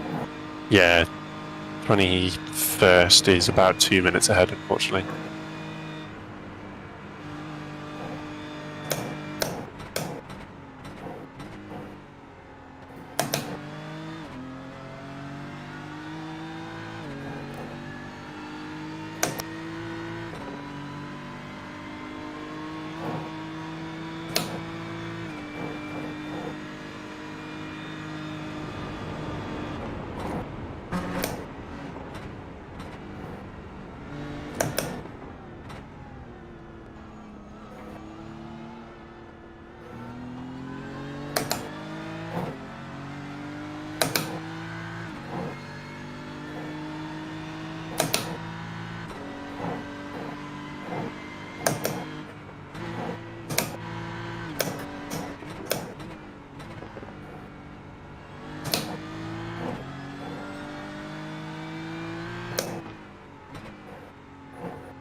Ah, bad exit. One of the most important corners, fluffed. Well, we're absolutely powering away from the dude we went past. Yeah. Are we gaining on the, even though he's well ahead of us, are we gaining on the guy ahead? I want the answer to be yes.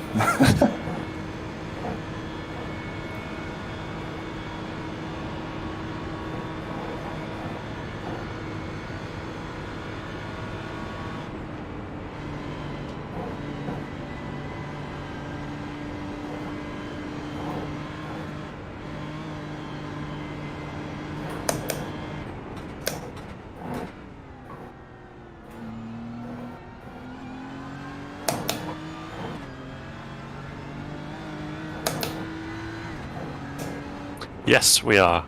In the last 2 laps, you caught up 2 seconds. And how far ahead are they, please? About 115 seconds. Okay, alright. Let's make some inroads then. It's a long race. Just too deep there. Urgh.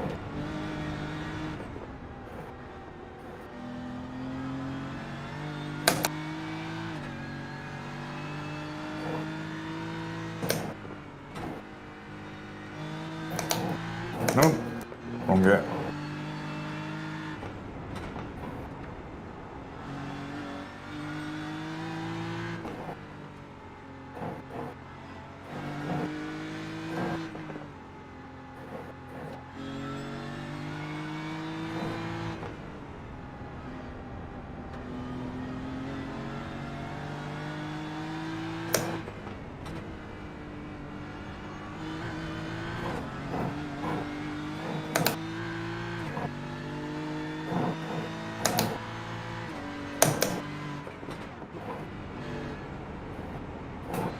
Just too fast through there. Too fast in.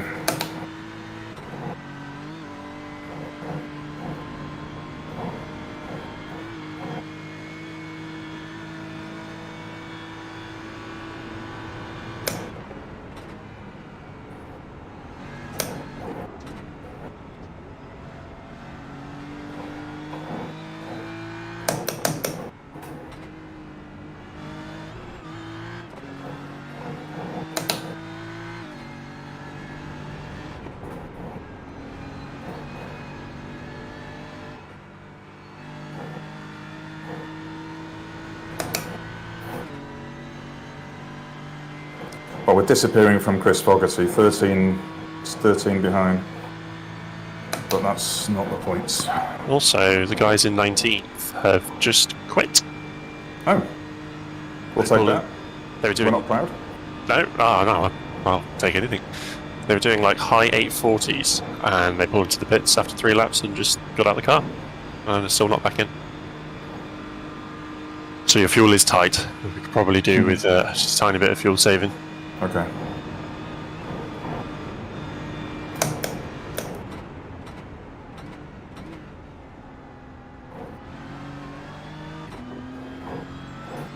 At the moment, you're about a litre and a half short.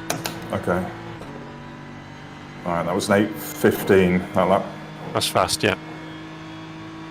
That's us up into... Right, so I'm going to go considerably slower than that to try and see what we can do with fuel. Not considerably slower, but I'll lift and coast where I can.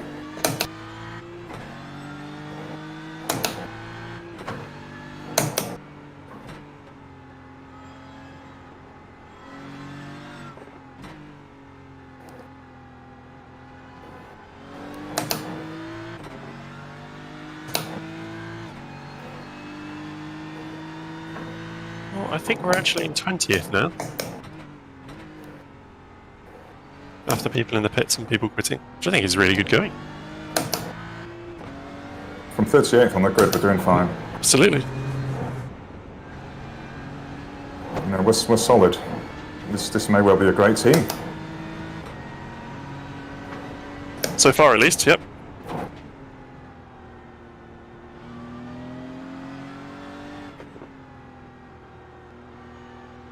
So I've lost about 0.7 seconds in that bit, fuel saving.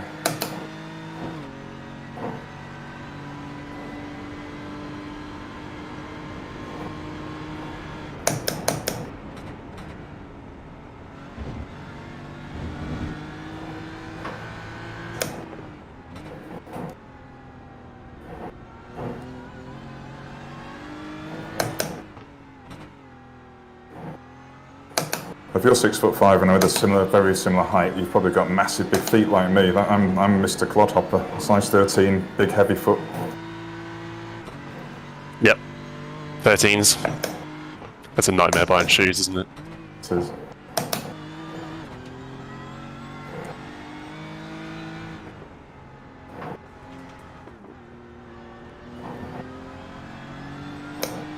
So you have to get Do you have to get a custom racing suit made? No, I just about squeezed into some. It was a bit short in the leg, but it was okay. Just something off the shelf in GP Racewear. Just about. I bought a karting suit from Demon Tweaks. We did some 24-hour karting races for a few years, so I wanted a proper suit. And I either got one that was far too tight in the crotch and not long enough, or one that was, extra large, built And really for baggy. Yeah. really baggy, yeah. Built for fatties.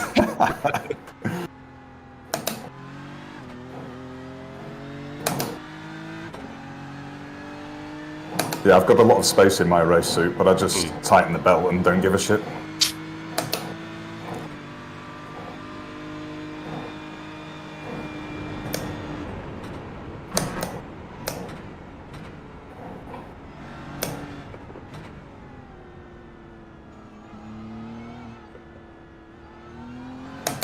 Right, I've kind of dropped 1 3/4 seconds, mainly through doing bits of lift, but I don't know what impact it's going to make. You have to... Yeah, it's difficult to give you an update until you cross the line, unfortunately, but I think everything you're doing will be valued. We can adjust the next 2 laps based on what this lap gives us.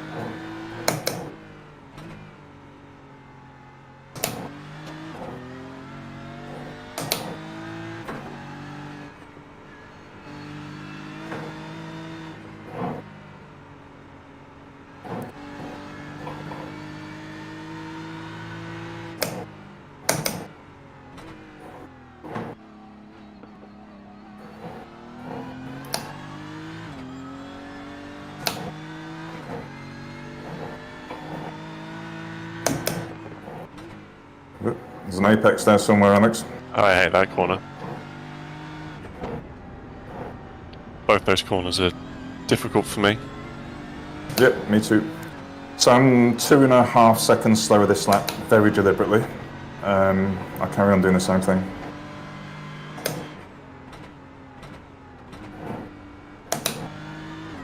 I finally get a good exit there for the first time. So my target to fuel save is around about an 8:19.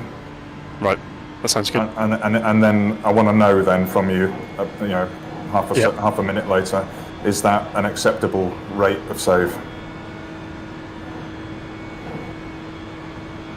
Yep, I'll do the maths as you cross the line.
It's a bit harder for me to drive like this because I'm a bit of an on-it kind of driver. Yeah, I feel the same. If you back off that 5 or 10%, I tend to lose focus and make mistakes.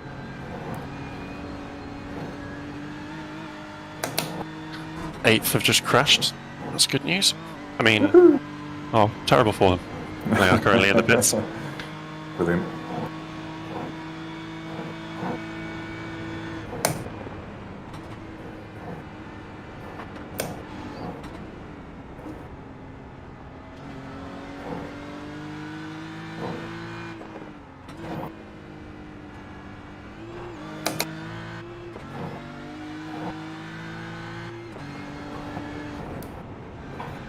this might be near an 8:20, but it's fine. It's a good test. We need to do it.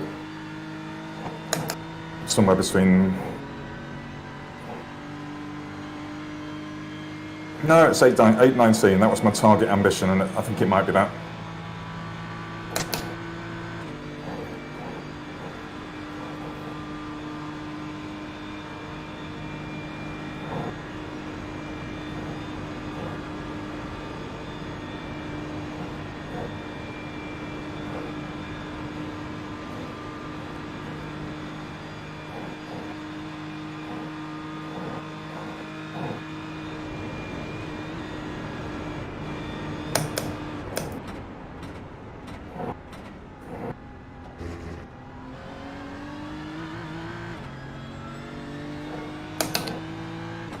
Let's see if I can drive to target. Ooh, 818.95. That was a good fuel save as well. We've got 30.1 litres, or 29.8 litres left. So Right. that is, I think you've done enough on that lap as long as you don't use too much on the next two. Okay. So if at that rate, this is a daft question because I just can't do the maths while I'm driving. If I did that every lap, could I get 8 like you can? Or is that still too tight? So I think you used...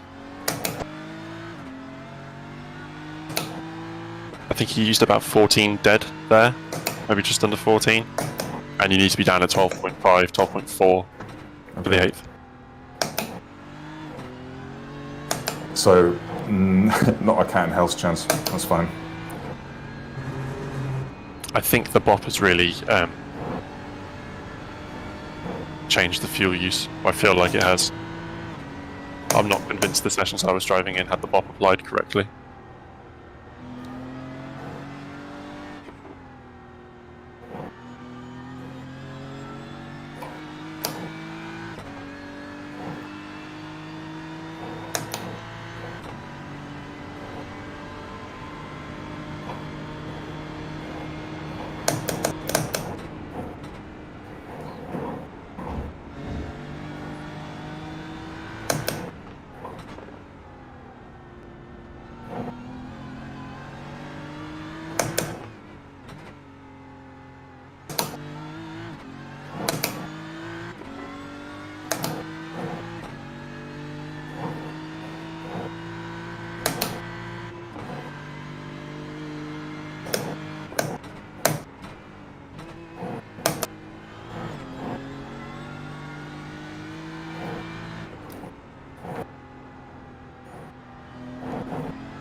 My little crew chief thing, Jim in my ear said pit this lap, but he's lying, isn't he? Yes, as long as you fuel save. Just a tiny amount, maybe like half a litre, you'll be fine. He's a bit cautious, I think.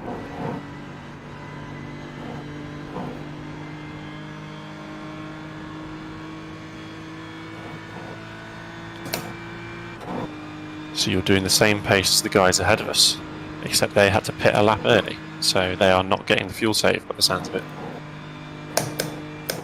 So you've actually caught up a minute. That's amazing. Alright, that sounds good. I'm also up on my fastest lap here by 0.6, so I'm not fuel saving yet, but I will do so near the end. Oh, it's just fuel burn performance.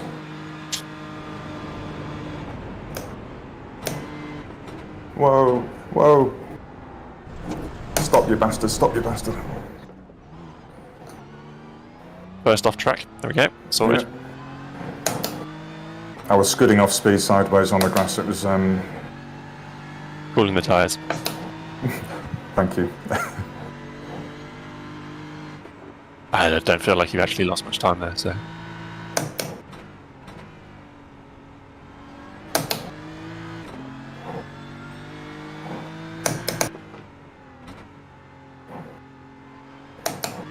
Weirdly, no, I'm on target for my same as my fastest lap so far, still thereabouts.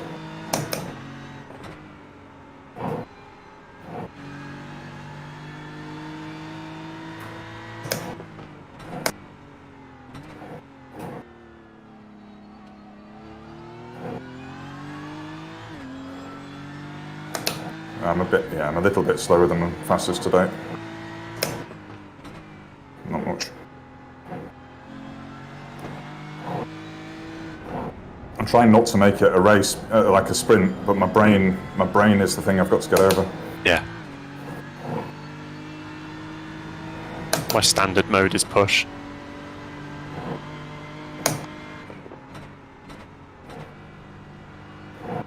Oh, 2 bites of that. Yuck.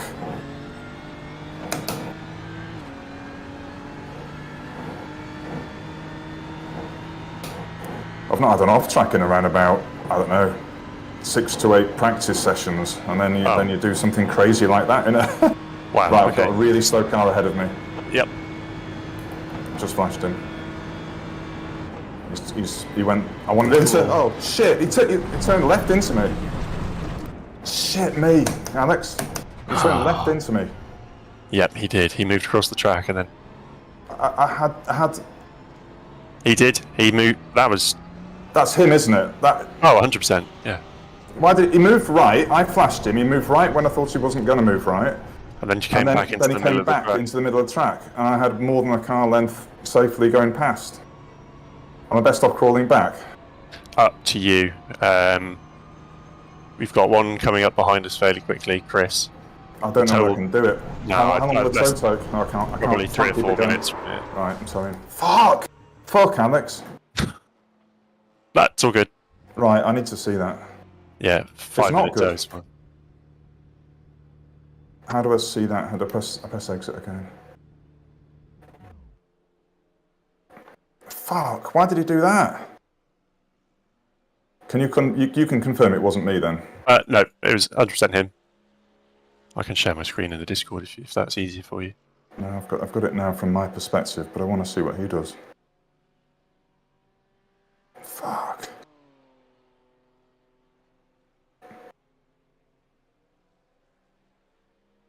So he stayed left, then he moved to the right, and then thought, okay, I'll go the other way. So I swung around on the other side, and then he just turned straight on.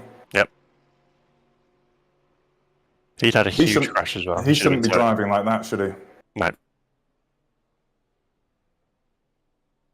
Oh no. It's bloody Sunday drivers. I mean, they are... That's that team, Sunday drivers. They're 16 laps off the lead. And they've killed our race. Yep.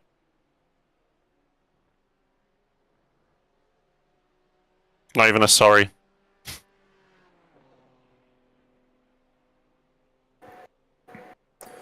I say to the right because they were left, and then I thought he's closing and he's turning to the right, so that's okay, that's his signal. I'd flashed him at that point, that's his signal, he wants me to pass on the left.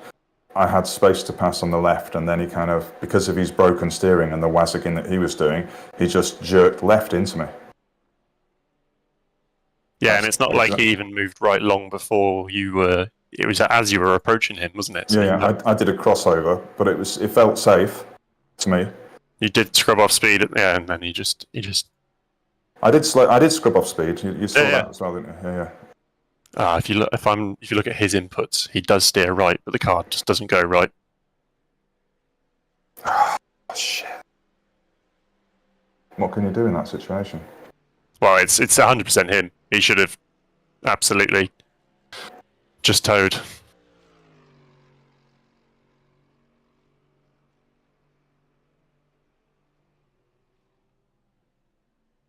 I don't think this is going to be a quick repair because the rear suspension was buggered from the view from our car from his car.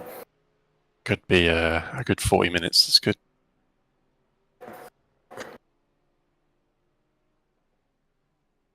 We were doing so well. We were. Where were we up to? We were going to be 19th at the end of that lap. Yeah. So we'd already done half the field in the recovery from the qualifying.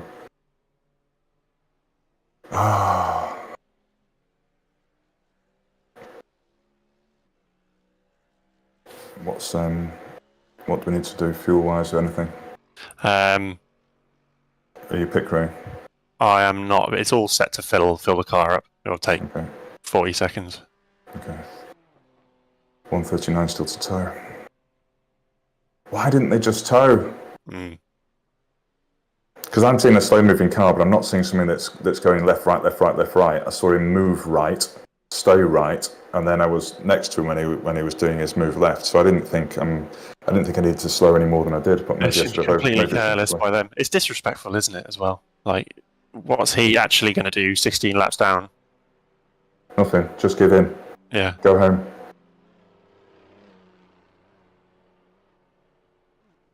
It's not the first time he's crashed either.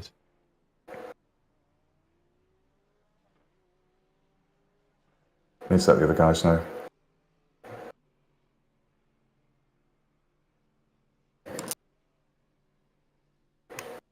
Uh,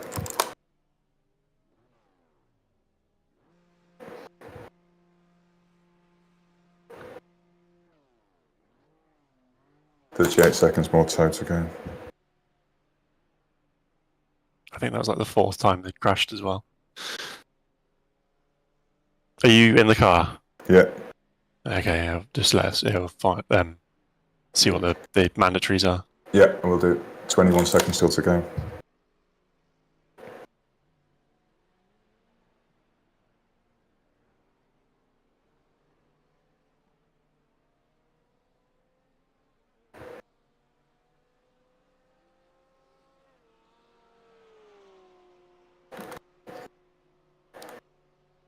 Right, I have to hit race again, don't I? Yeah, hit race again. 26 minutes 40. For mandatory, yeah? For required, yeah, and then optional 10 minutes 51. Ugh. It would probably be pretty ropey to drive without those optionals. When we do it, we can't. There's nothing else we can do. I mean, we're here. We're. It's so disappointing. It's early in. Yeah, and lots of other things will happen, and we can recover to a certain extent, hopefully. But we're going to be. That's like 4.5 laps. 4.5, yeah, certainly north of 4. Which puts us down into 35th, 36th. So still ahead of where we started, but then it's clawed back again, and we were doing pretty well.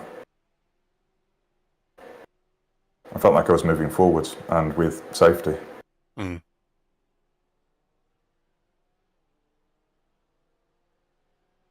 Leaders pitting there.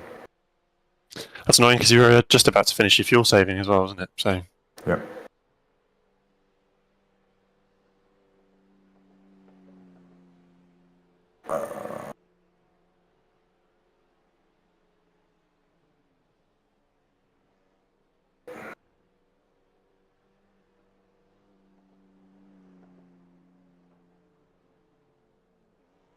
We could do with an apology from those guys. It's not. I was just saying they've also towed now as well. So why didn't they have just done that in the first place? Don't know.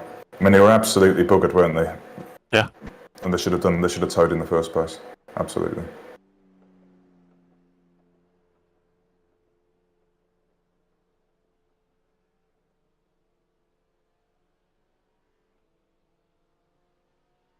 I don't know what to do really. I'm going to go away and grab a Coke or something and scream at the cats. So what's the real time now? It's 11:46. Okay. When's Rich due on? Well, this was still my first stint, the end of my first stint, wasn't it? So if the 2 stints had gone well, then he'd be due on around about 12:45 race, but due on an hour before that to start talking to us. So about now. Any time from now, he'll rock up. I still like to do my second stint, but I don't know whether that's the right thing to do in terms of sequence and stuff.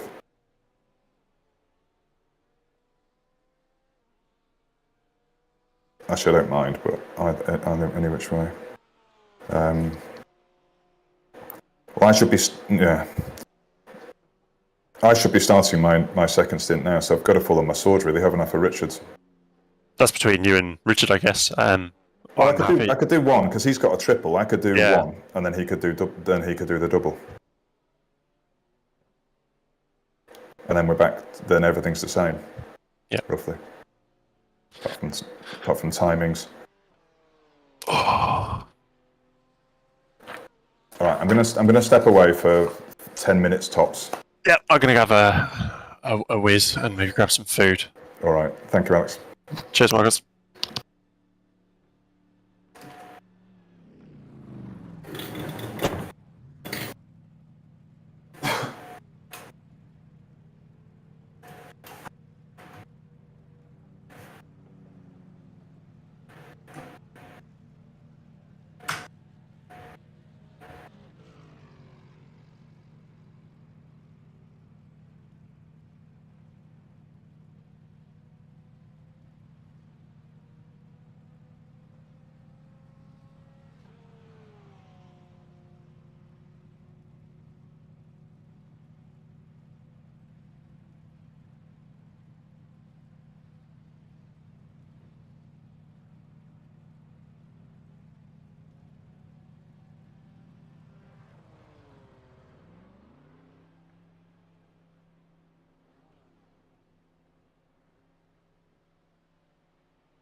I'm back if anyone's here.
Hiya.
Hello. Hi, Richard. Hey, how you doing? Did you get my? I've just been posting into the Discord. We had a problem. Yeah. The royal we. Our team had a problem that whilst I was in the driving seat, but I didn't cause the fucking thing. No, I did rewind and find it. It looks unfortunate. Oh, I flashed him and stayed right. He then went right. I crossed over, lifted, slowed, knowing that I had all of that space on the left and kind of just bezzed past. And then he turned left in. I don't think he even tried to turn left. I think his car was so fucked that his car went left. Yeah, I think that's probably what happened. Yeah. And my only regret, as I play it back in my mind, is could I have slowed down more? But I didn't know his car was that fucked. No, He made a clean move to the right, and I thought he's just moved out of my way. You only get a few tenths to decide what you're going to do, don't you? And Yeah.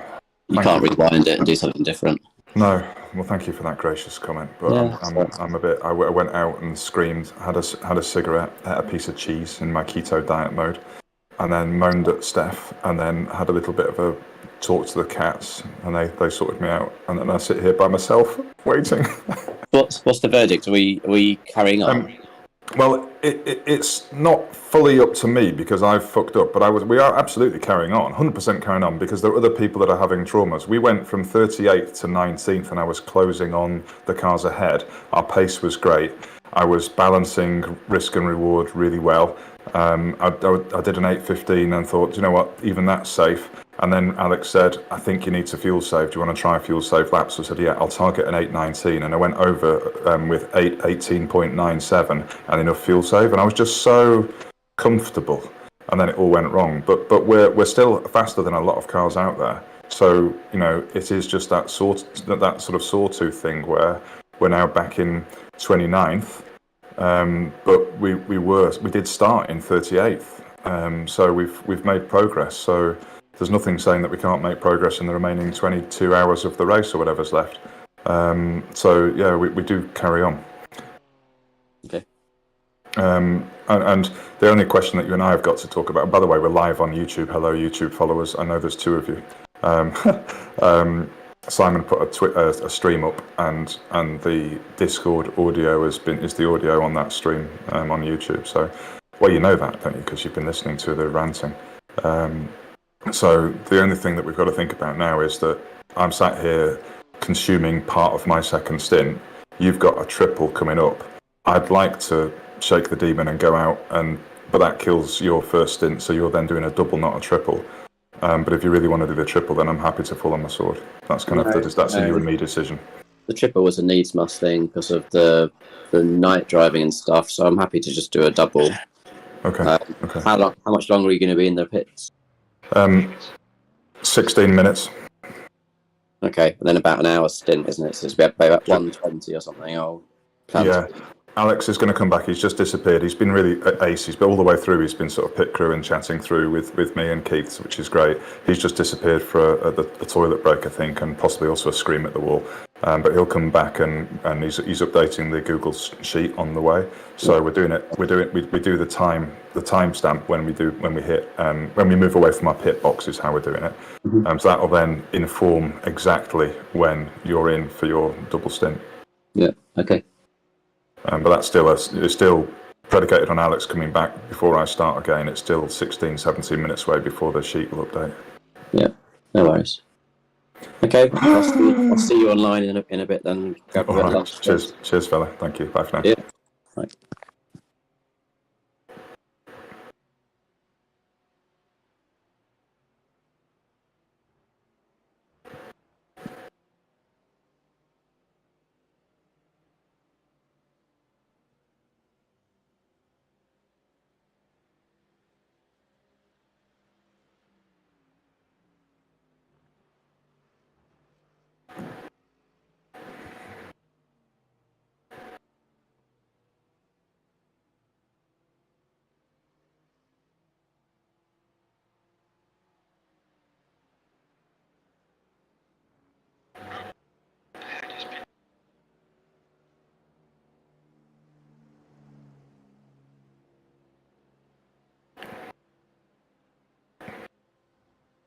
Hi, Marcus. You there? Hey, I am. Yeah. Hello. I just missed Rich, did I?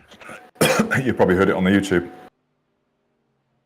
Did you? No, I didn't. I was away. Sorry. Oh, okay, yeah, fine. He's cool. He was just asking a question, are we carrying on at all? And the clear answer to that is yes, because we've got so many hours left to go, and every other team could have similar problems to us. So I think we carry on. And he's okay with that. I hope everyone else is. And then it was just a chat about, can I steal the first of his triple? And he goes, yeah, the triple was only a needs must off the back of us shaping the stint thing, so totally fine. He's going to get some lunch and come back.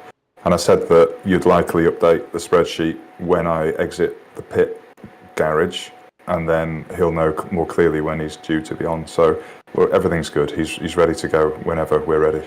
Cool. Okay. And I will do this. I will do one stint without crashing into anyone. How about that? Yeah. Let's see how that goes. So yeah, there's still 13 minutes to go.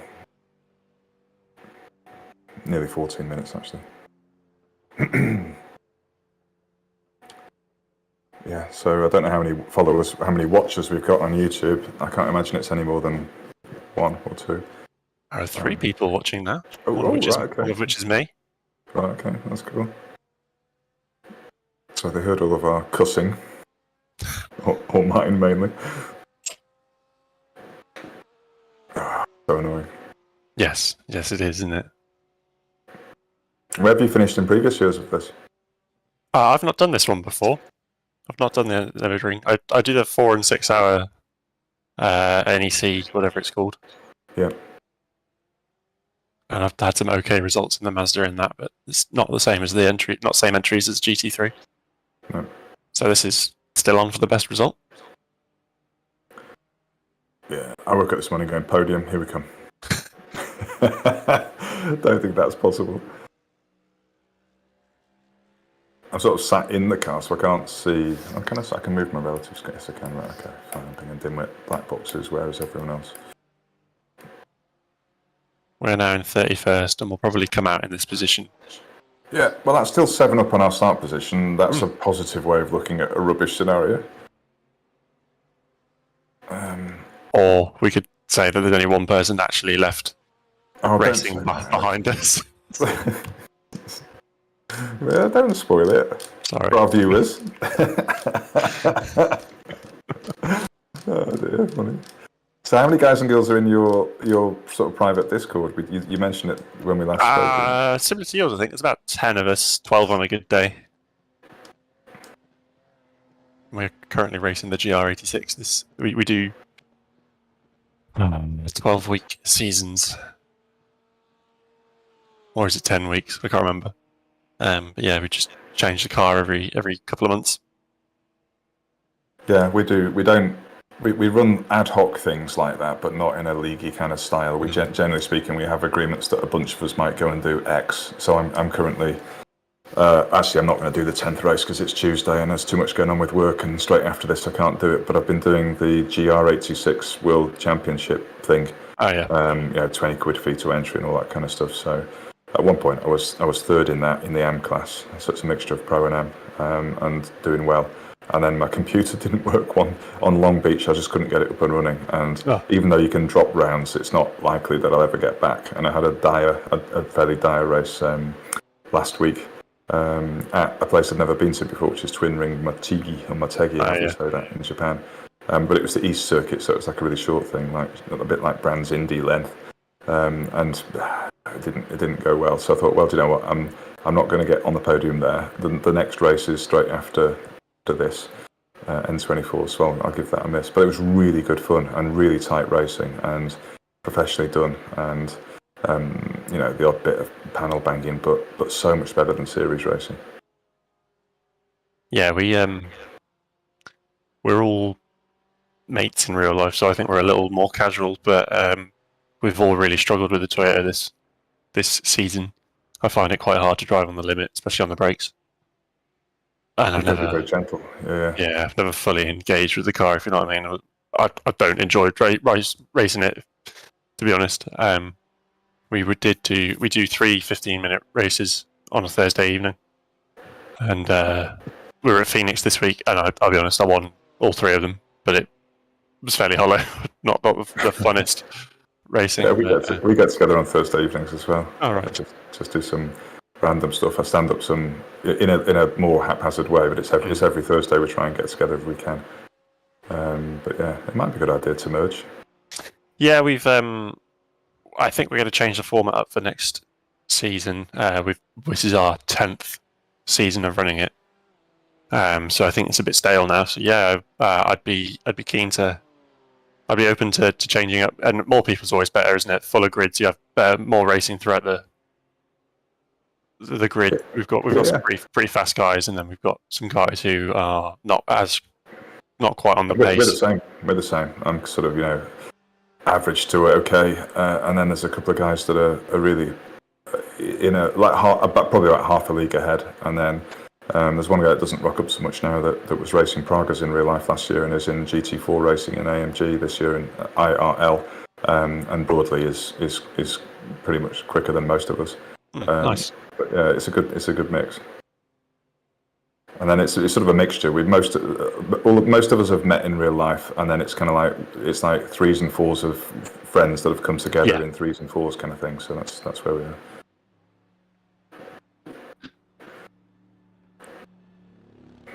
9 minutes left. Oh, are we into the optionals now? Yes, just brilliant. A couple of minutes back. I think we're on the ground. We've got our wheels on. We're not suspended anyway. Fully fueled. So sort of back to square one. Turn my brake bias back to 51.5 just to start. Car is ever so slowly being beaten back into shape. Oh, you can see it happening. Yeah. Panel gap on the left rear arch is getting smaller and smaller every couple of seconds.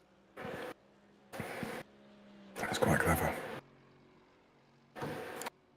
Oh, the front needs a bit of work. Well, if you forget what you said about our position and where people are behind us, let's just talk about the fact that it's amazing we're sustaining position. So yes. Absolutely. Consistent. Consistently static.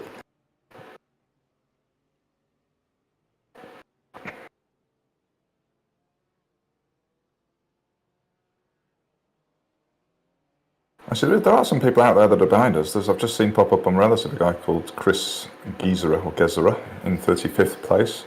Yeah, I was laps down. 34th and 35th still running. 32nd are the guys ahead of you in the pits. Oh yeah. And where the heck is our idiot friend that decided that being safe and towing was the wrong idea? Have they left the building now? They are not in the server. Yep.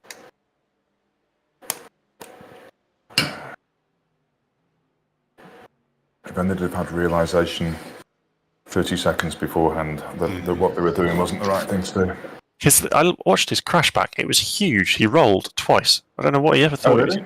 Yeah. Yeah. I don't know why he thought he was going to be able to drive it back. Well, that's just bad decision making, isn't it? I think, unfortunately, a lot of people will enter this race knowing that there's another one at 1 PM that they can go and do. And they'll just push in this one and then enter that one. Usually crash out of that one as well, and then enter the last one and crash out of that one. It's well, that is the other option for us to move to time slot 3. I didn't think of that until you just said that. I would be happy to do that and fill in some of the gaps. I don't really have any plans, but we would need Simon. Obviously, can't have an input into that. I think he's going to be unavailable. So it would be a four-man. Let me look at the. I would say he could register and he could take part. He just wouldn't be able to input into the decision, if that makes sense, because he's not due back until sort of 4 o'clock, is he?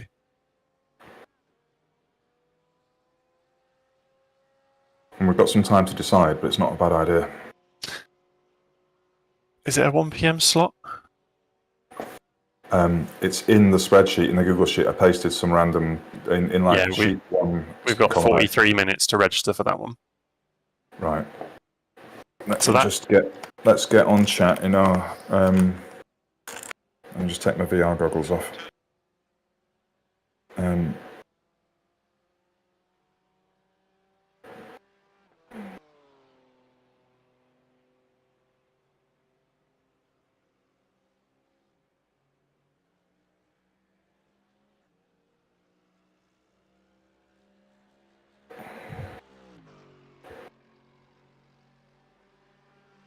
We could almost keep the stints the same if you guys want. Oh no, because the night's the issue, isn't it? We would probably have to push everything back so that you're not racing in the night. Yep. Ideally. We can do that. Keith and I have trouble with our FPS at night and black-grey separation.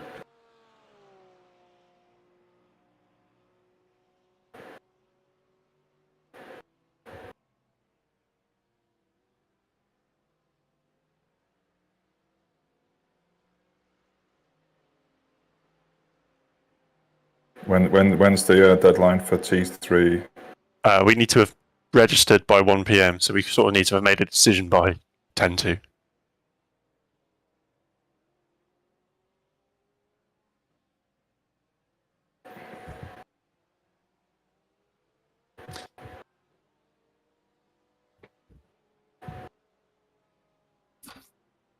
Right, I've just put 2 little comments in the chat. Yeah, that sounds good.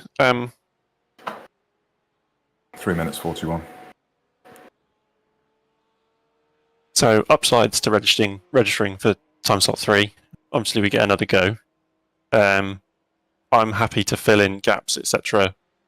And like I said, I've got a free day, so I don't mind pushing stuff around and racing into the early morning, which I think would be required to keep you guys out of the dark. And then I could probably fill in a little bit tomorrow because I know some people had commitments Sunday early afternoon, midday-ish when we would finish. I can fill in that as well. I'm commitment free, so I'm okay. It's just speaking to Keith and Richard and Simon if possible. The other point is that midday Saturday is usually the one everyone aims for. So it's if you're going to enter one, that's the one that most people enter. So we're more likely to get other traffic, which I would quite like other traffic, but we still might miss that. Not that it really matters. Not that we've had much luck with the one slow car we've come across so far, but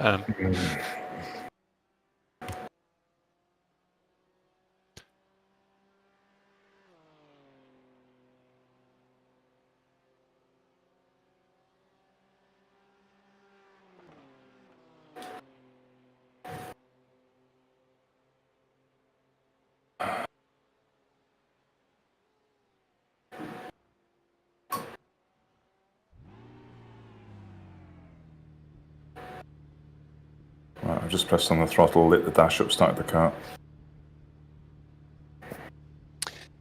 how long is left on the optionals? 150. Yeah, the front's still pretty battered, so hopefully it repairs it properly. If not, that'll give us more weight for the next time slot, won't it? Yeah.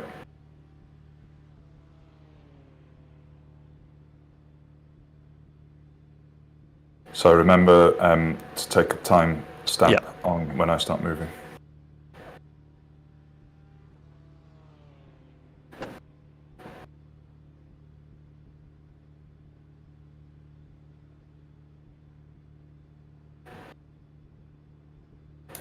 Pit limiter on now, just to remember.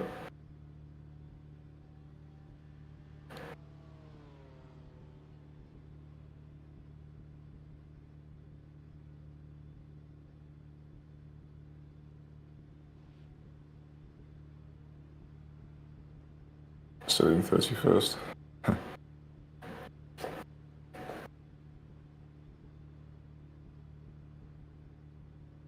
39th is going to unlap himself just about. It's going to be, yeah, he's going to go past. Andy Tockley. I'm going to come out behind them close-ish.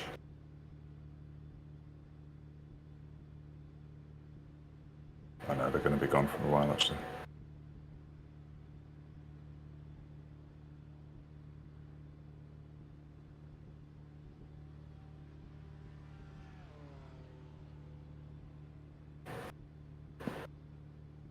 Ten seconds. What's the bump look like? It's much, much better. 3. We're off.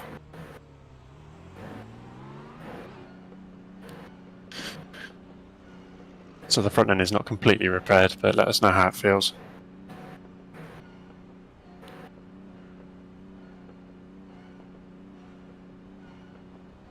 Oh, we've got traffic, I think I have.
Yellow flag ahead, something's going on. He's a few corners ahead of you and he's rejoined. It's Alex Carver. Okay.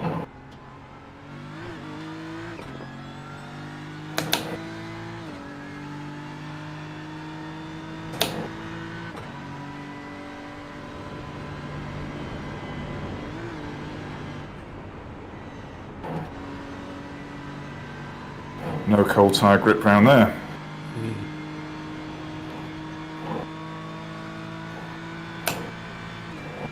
Yeah, it'd be interesting to see what you think of the car sort of towards the end of the lap, beginning of the next lap when the tyres are completely warm. What your top speed is, etc.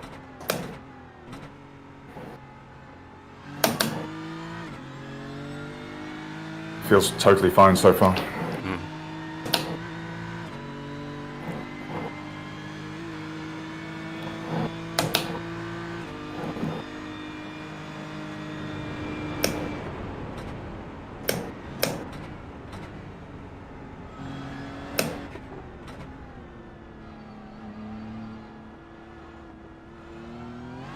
He says, trying too hard on cold tyres.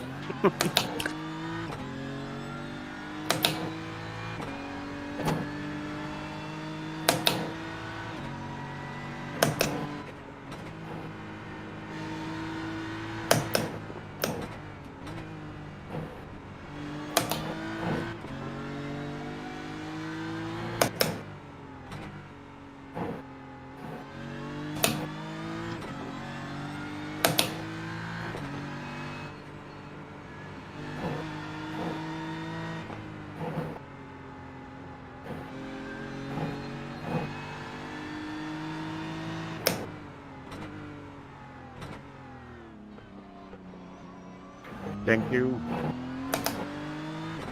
Just not quite rear tyre temperature for full on acceleration, second gear out of tight stuff yet.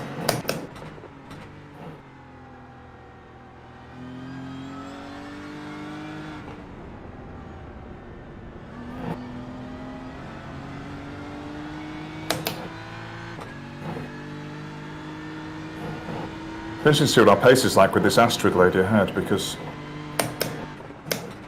she's in what? She's in 28th. When I get up to the temperature. But she's pulled away so far, but hey ho. We're out of sequence with fuel tanks as well, aren't we? Fueling.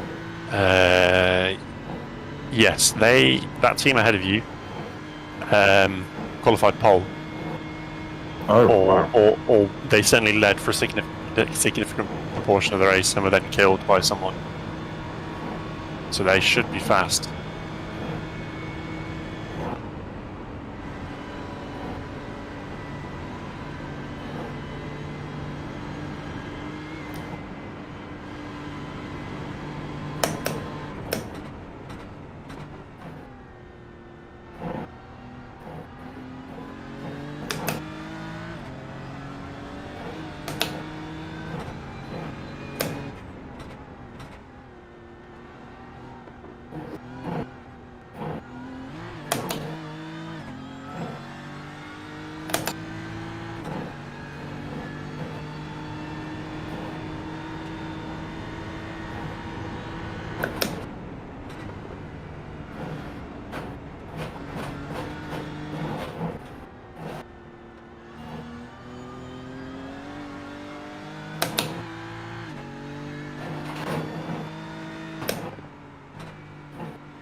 Did you see that then?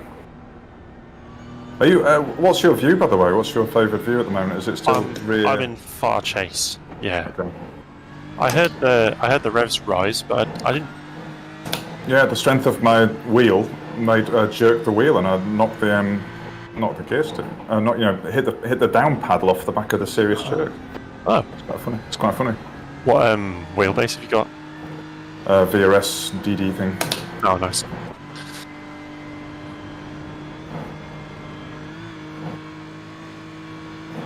What about you? I race on an Xbox controller. I know. I've got a Thrustmaster TSXW thing. Not direct drive, but it's their premium belt-driven one. Yeah.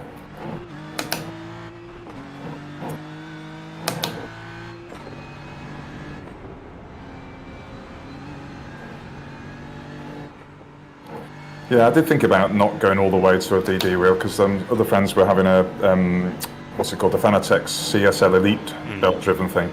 But I just don't like Fanatec as a company. And when you price everything up on their website, it's also shocking in terms of post-Brexit charges and all that kind of stuff. And in the end, it didn't make that. It wasn't that much more expensive to go, and the whole 9 yards basically.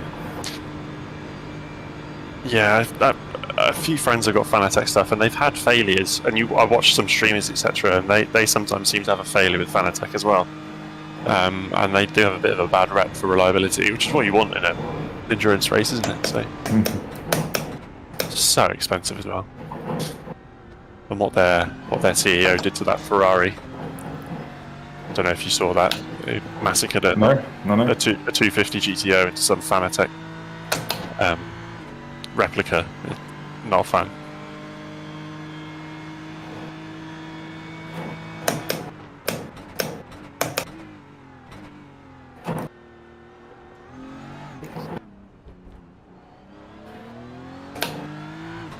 Car's driving perfectly, tyre grip is great, everything's warm. Okay.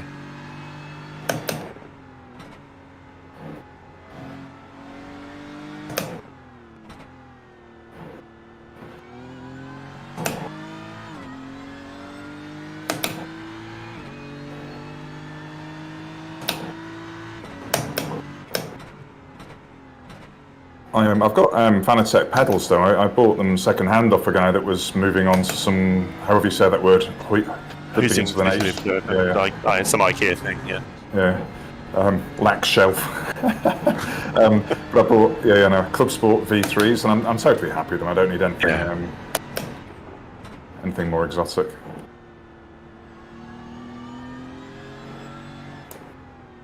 Not when you come from an Xbox and the basic kind of wheel and pedal thing. Whatever it's called. Can't remember what they're called anymore. Logitech G920 or something. Yeah, exactly that. I think that's probably how most of us started. Yeah.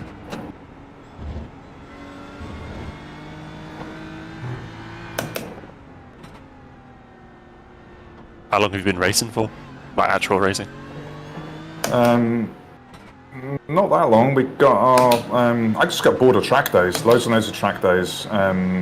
Went through 2 caterhams, and then just decided amongst a group of us that we wanted to do it for real, properly, as in go beyond a track day. That became a bit tedious, weirdly. So 2017. Okay. Or was it 18? That kind of time frame. It's the reason I sold my caterham, because it was too posh to race, and also with it being an SV, you couldn't put it in anything caterham-wise apart from the... well, you could do it in Mag 7s, I think, but then you're in a mixed bunch of cars, so you can't really compare yourself to anyone properly. Not my bag. So I sold it. I assembled the second one, the 420R. It's a wonderful experience.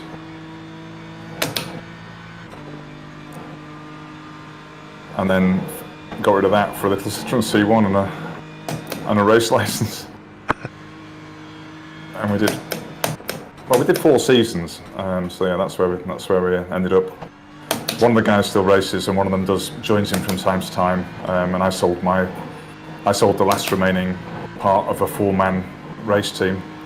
And we rocked up at our first race with a kettle in it and some tea bags, and then progressed from there. It was hilarious. Nice. It was a brilliant experience. And some teams still rock up with transporters and all that kind of stuff. Yeah. And we were just there going, how the hell do we do this? We've got 1 jack, 2 axle stands, and some tea bags. Let's go do this.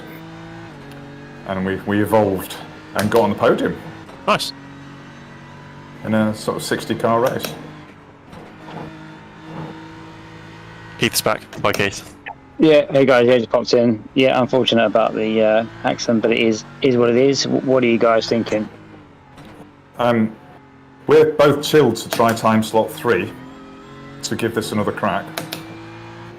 It takes some rejigging of the spreadsheet so you and me don't end up with VR frame rate night issues, but it's doable. But Simon isn't available to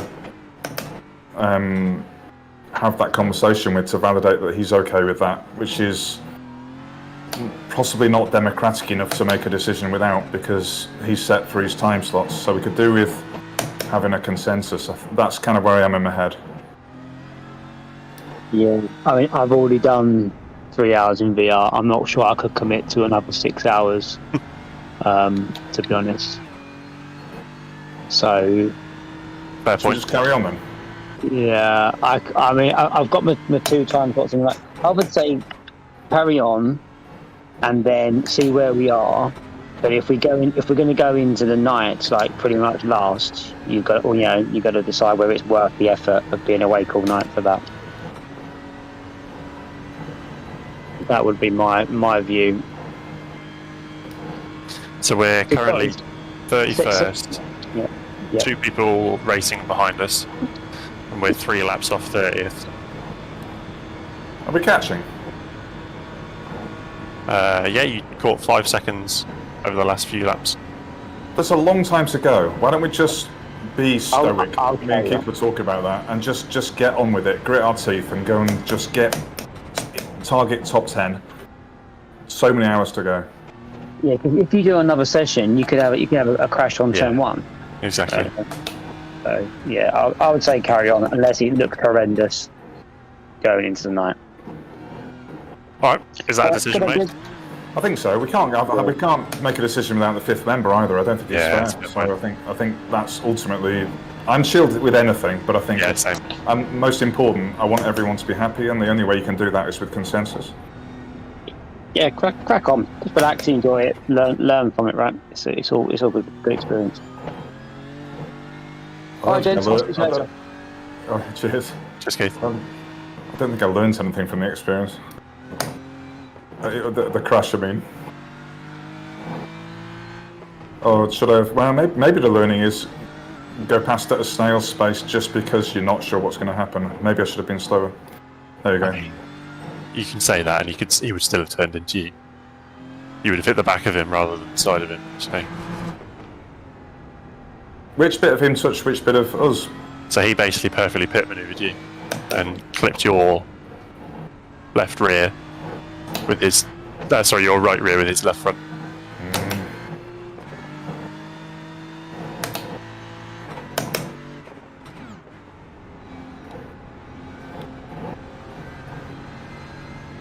Hey, the sun's come out in Sim. It's like a nice day. I mean, I'm kind of happy if we're gaining on people and if they make mistakes. And if we can keep consistent and, you know, I'm assuming currently that you and Simon are potentially faster than us lot, then we're moving forward. I think forward is the key. And this is what it would be like in real life. You know, you can't just quit when you're down. There's no second race to enter when you've had an off in the first one, is there? We had an absolutely awful 24-hour Silverstone last year where the car just misbehaved all the way through, and you don't quit. We went over the line. We'd already kind of done the coolant twice, and we were leaking left, right, and centre everywhere. The engine was running not on all cylinders, and there's only 3 cylinders in a bloody C1, and we got it over the line. And I think that's kind of like, you know, it's an important lesson in life, isn't it? Yep. It was horrible.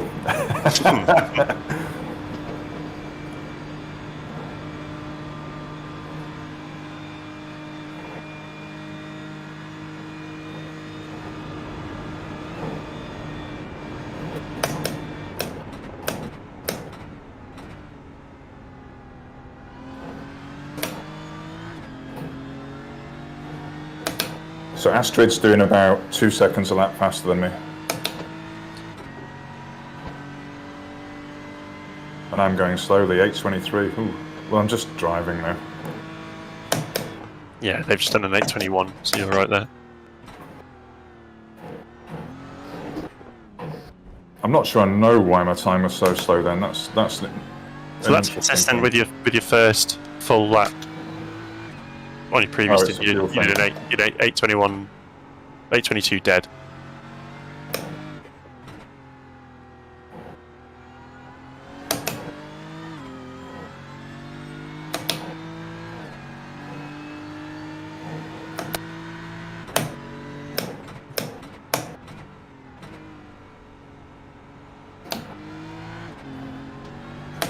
There's 2 ways around that hairpin, and I favour that way, out to in. I think I go the other way. I think I go wide on the entry and then dig it right into the apex.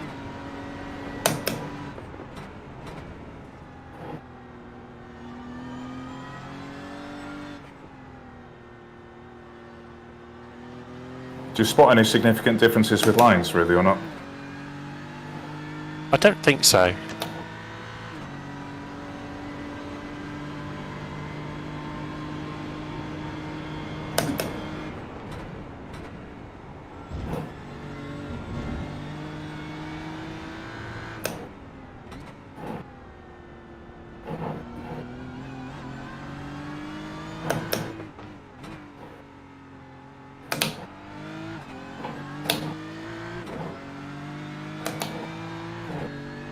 Let's go have a look and see who we're chasing.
This chap behind you is seeming to catch us.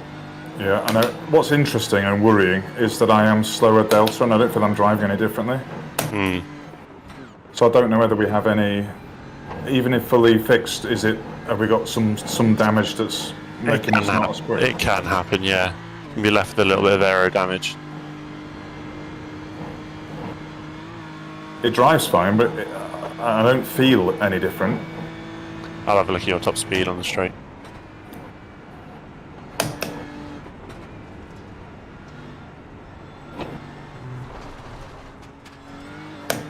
That doesn't help. Well, I've got to let this dude pass, so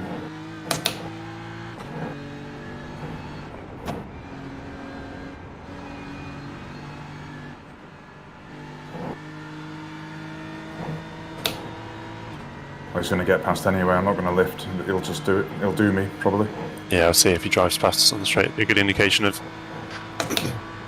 what our speed is. Where would he want to make it easy for him? Shall I move right? Is it easier if they go left? I think it probably is slightly, isn't it? Come on then, mate. Yeah. You do it. He's going to draft right up to you. Yeah, it's fine. I'm not lifting. I'm just going to let him go through. I might have to lift, but we'll see. I lifted.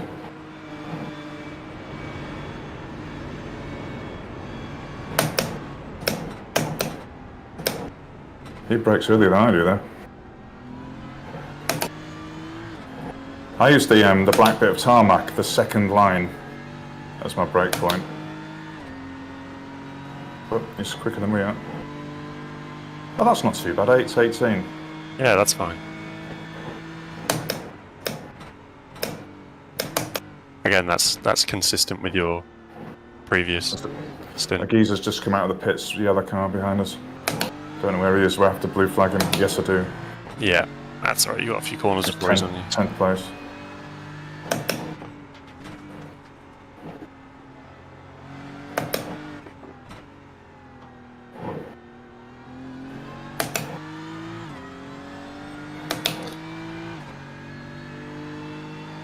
Okay, so I think we're okay then. Yeah.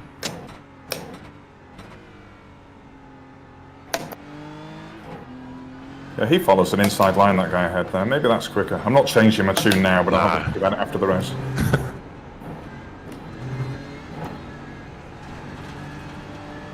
Scrappy, Marcus, scrappy.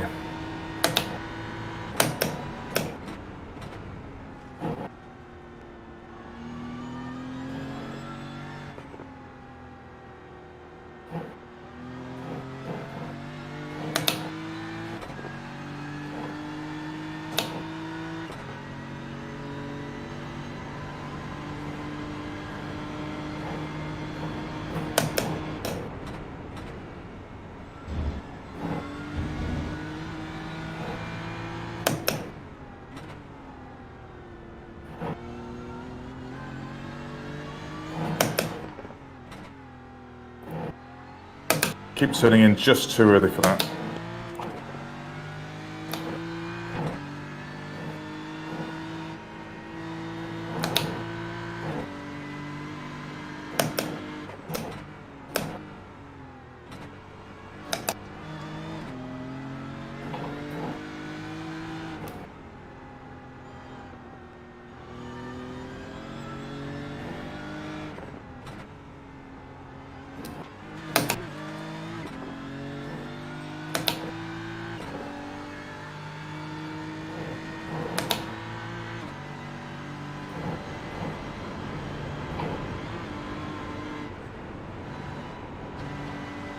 One other thing of note, we're doing pretty well for instant points. I imagine other people are not. So they'll start getting drive-throughs, and then every 20 points after they get another drive-through. So that could be something where we gain time. What's our incident level now? We're on 11 out of 100, but you were given 7 by being taken out by that car. Oh, I drove over the grass very slightly, didn't I, as well? That's Yeah. Is that 2? You got one off track on your own, I think, and then you were given an off track a loss of control and a contact. So that's 1, 2, and 4.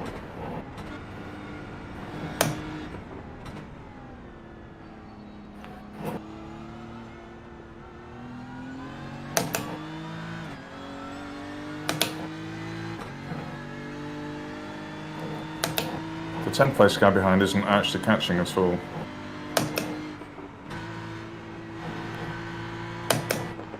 No, he's on cold tyres and full fuel. What's his pace like? Oh, he's a brand new driver as well.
He's off. This guy that has gone off. Oh, yeah.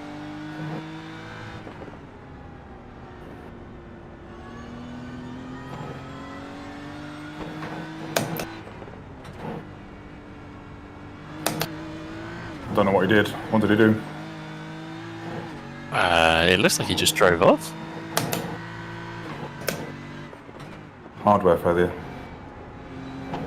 Maybe? I don't know. I think he just lost concentration and completely messed up his line. That's quite a big shunt as well.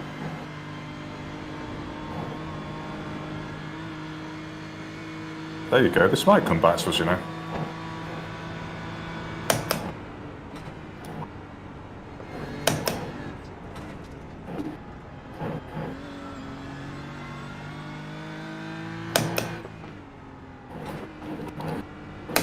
The corner before the little carousel, sometimes it gets so perfect and it feels great. It hasn't happened yet. I hate that corner. I've lost. I've crashed out of there twice in the Mazdas.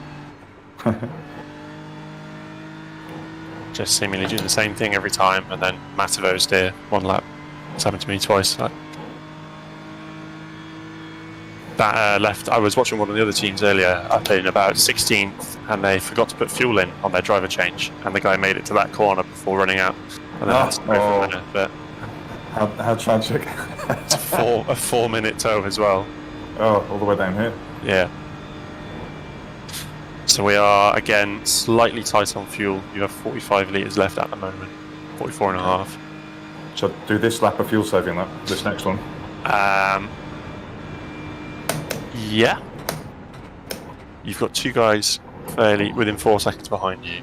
Shall I do one? Shall I carry on doing a fast one to try and make that go away a bit? Do you think, or are they quicker than me?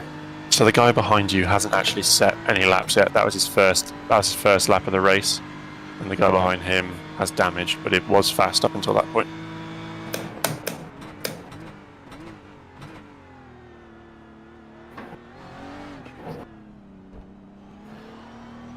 And that was on the race 18 for me, so I'm in a safe rhythm, but not as quick as was earlier on.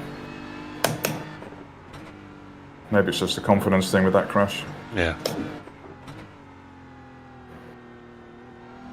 Track's changing temperature and stuff as You're well. right. I was just thinking that as you said it. It's getting warmer.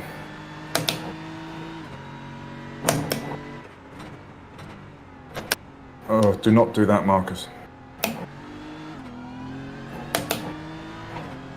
Weirdly, that made me a lot up on the Delta. Well, not a lot. I mean, actually, I'm losing it slowly now. But I went negative because of it.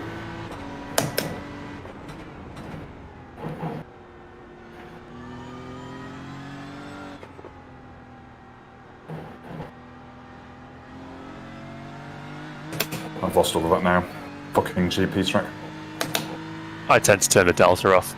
I guess so. It's just one on my dashboard that I can't. Oh yeah, that one. I almost want to put a piece of tape over it. Every corner I look at it and think, when in reality I should just be driving. I'd like you to design the tape for my VR, please.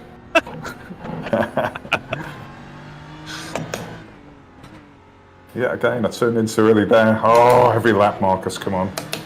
Never mind. At least I'm safe. Hello, gents. I've seen there's some drama. Oh, God, yes. I've just seen it. The third time slot. Is that still? Do you still want to go for that, or? We decided just to carry on and do this thing. Yeah. Yeah, that's fine by me. You sure? I mean, we can go. No, okay. No, Okay. it's fine. I mean, it's more the experience for me anyway. There's a lot of fast people around, so no, I'm fine. Carrying on. It's all. All right.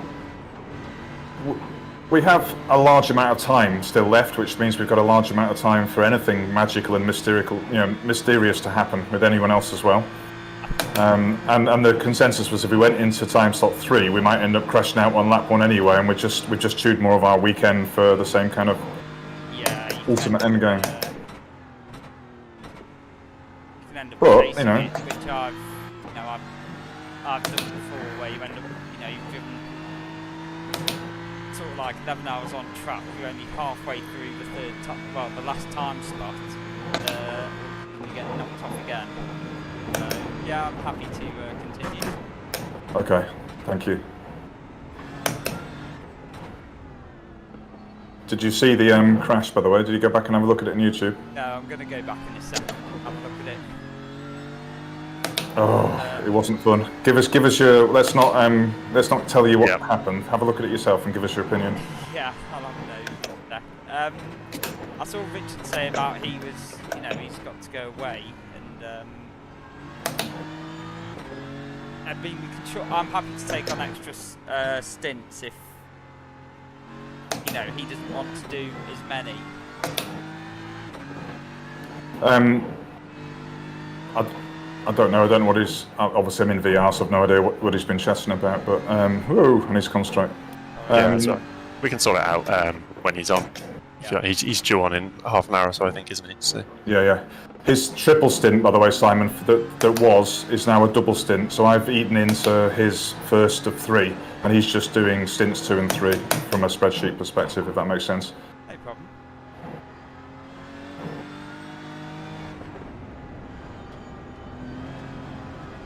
I'm going to let these guys pass, because somehow... Right, I'm going to go and have a nose at the accident, and I'll be back with my thoughts. Perfect.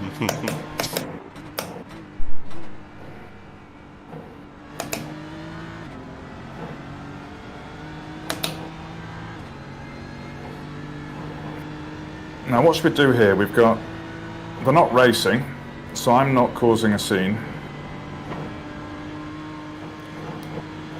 They're not gaining because I exited that corner better than they did.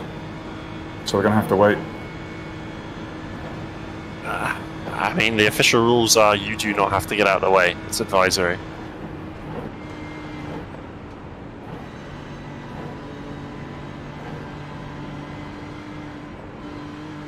But not right up your arse flashing, so...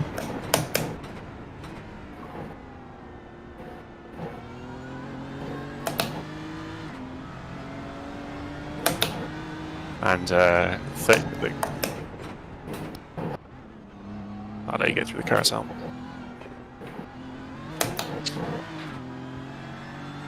The guy behind is actually behind Racing this guy. Yeah. No, he's 2 places behind us.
So what's he going to do now then? I've just pulled away from him.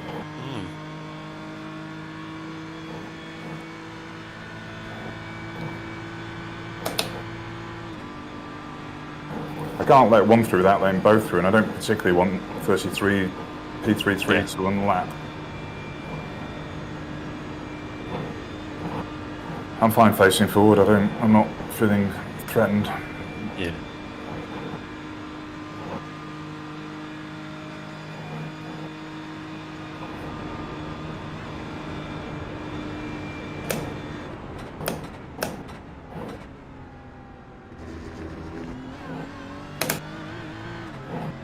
It's definitely quicker in the twisty stuff, which is predominantly the track. Yes. 95% of the track is twisty, isn't it, I guess? It's saying box this lap again. What am I doing fuel-wise? Because that wasn't a save. That wasn't a save. You will need a save. You've got 29 litres left at the moment. Right. Which is right on the limit. Yeah. Just a small save. Start saving now. Or I could let him pass because the other guy behind isn't right. Yeah. I might let him pass in a minute deliberately. Just get in his wake. He's not quicker though. No, I would say before the Nordschleife, before you get out of the GP track, would be a good place to let him past.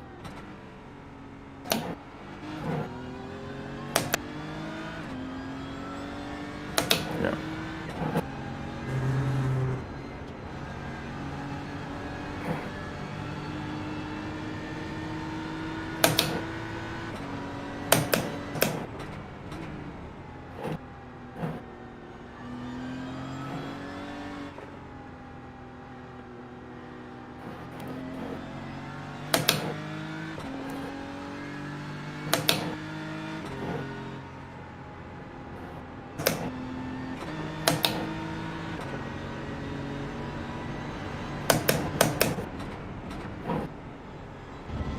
Nicely done.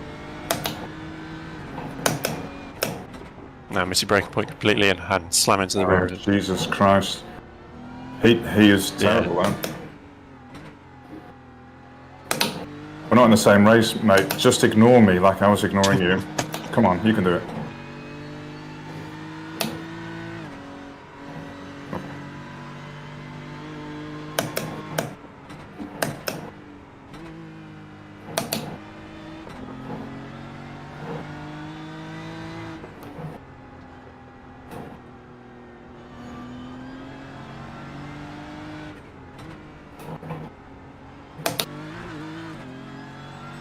It'd be nice to leave a safe gap, but still actually save some fuel from aero. But I can't. I don't know if I can do that, and I don't know where he's going to pull away. So we'll see.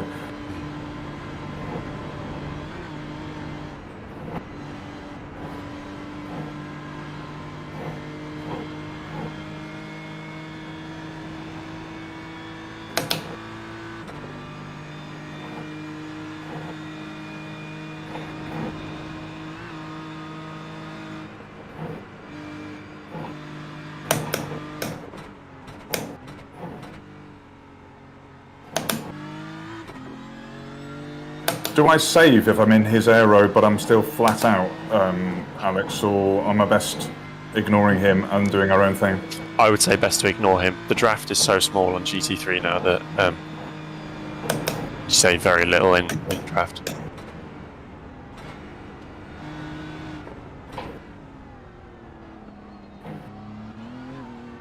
The ego in me wants to tell him that you know, flash like an idiot and you're not pulling away.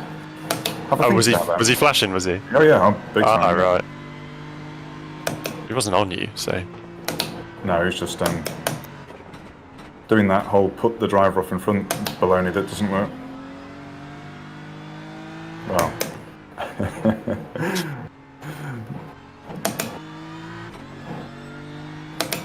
How many laps have I got left anyway? So I've got the rest of this lap and then one more. Right, I'll let him go and fuel save a bit.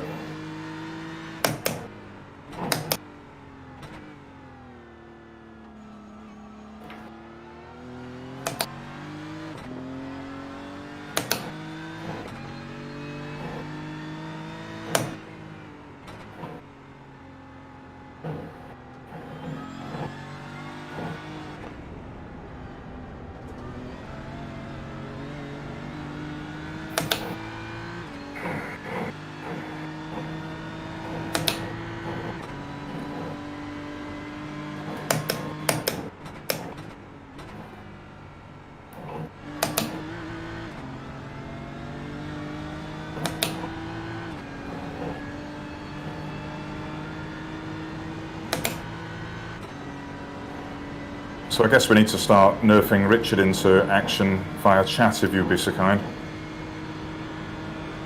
Just make him aware where we are. Is this the end of... Are you out of the car on this one? Yes. Oh, right.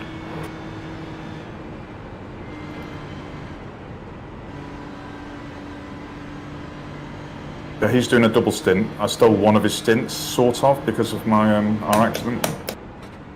My accident.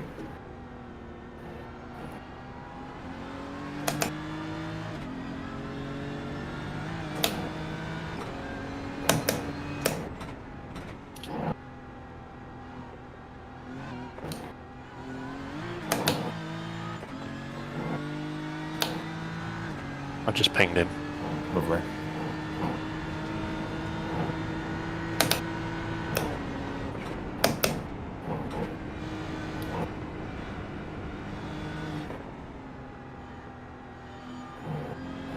I keep forgetting to lift because it's fun following.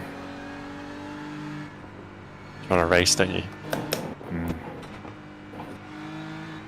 In the words of Ricky Bobby, I want to go fast. Here he is. Hello. Hello.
Well, that was poor driving by your friend in the Porsche.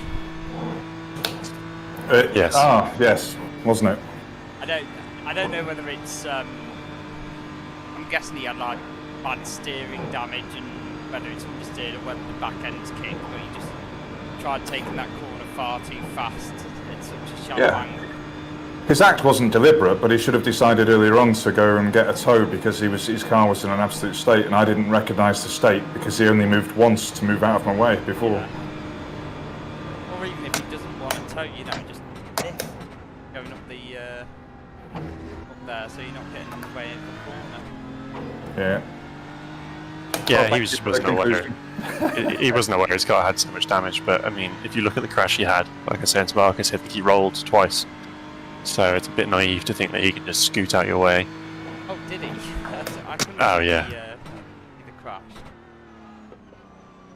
I don't know what he thought he was doing, trying to drive it back, because he towed 20 seconds later. So he should have just done it straight away. Yeah. So yeah, definitely on him. You're close on fuel, but you should be okay with like a 98% lap, I would say. You've got 14.8 and you're using about 14.8. Right, I'll do a bit more. Remember, it starts to cut out, like when you get to point, is it 0.4 litres, it'll start to cut out. Yeah. I mean, that was a lifting and a coasting lap that was 8:17, so we were doing okay, aren't we? It's still okay.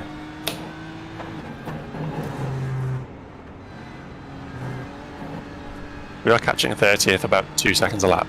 So that's what we want to hear. We just need to hear that progression, and then it makes us all happy that we know we're not just static or going backwards and already at the back. Just progression is everything. Alex, do I need to click anything in particular? So when Marcus comes into the pits, you should have the option to remove driver, where the button is wait at the moment, and then you'll pull him out of the car, and then you just press race. You get in the car. Loads of time. Sounds good. There'll be a nice comeback story, at least. It would, Simon. That's what I like to hear. Positive mental attitude. Thank you. Thank you.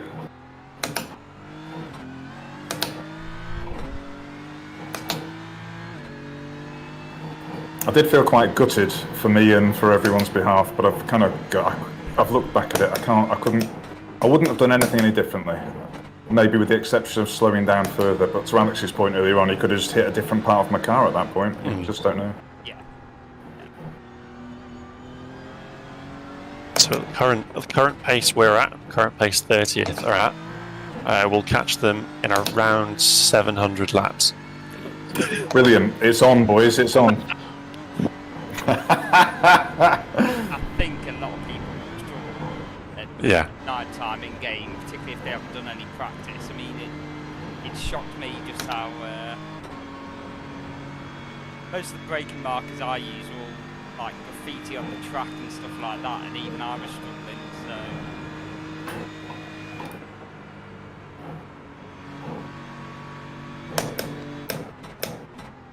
The light's changing quite a lot, and I struggled in my first stint to find the chalk or the marker on the floor going into the first bit after the Sabine Spitz, that twisty bit there. There's a breaking point, and I used the end of the white chalk, and the sunlight was just making it difficult to see. It wasn't sunlight really; it was just the lighting.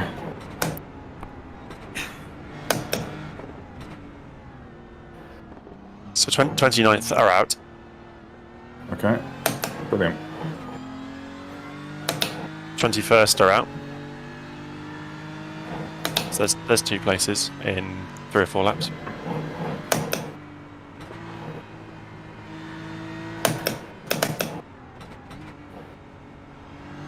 I keep forgetting to lift and coast and do over big ones. Such a dimwit, Marcus, come on.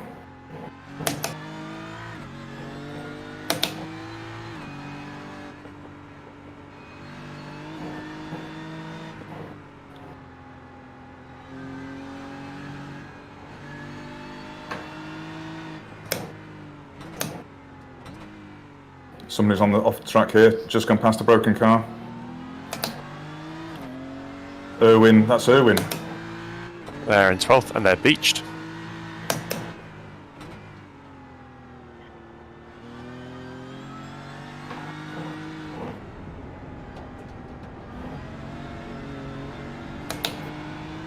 Oh, the car is glorious after the first lap and a half.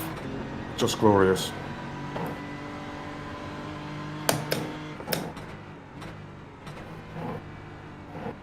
Oh no, sorry, not that it's important. He actually had a hardware failure. Oh.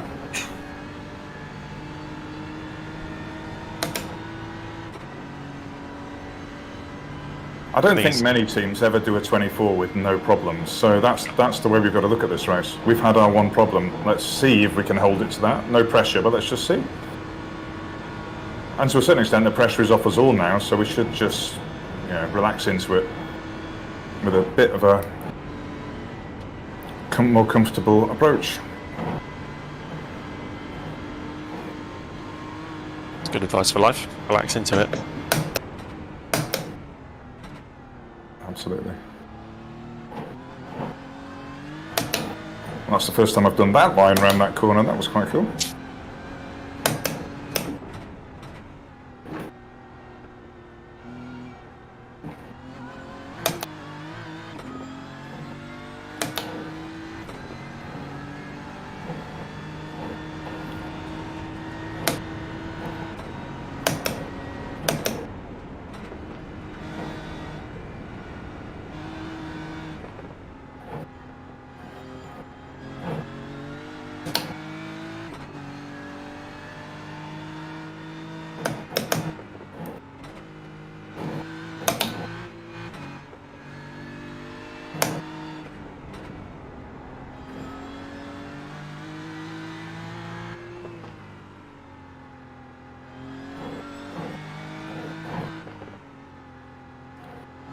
Where am I fuel-wise? Because You've got 5 litres.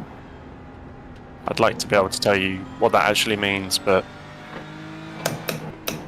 Right, I'm just going to lift a lot more.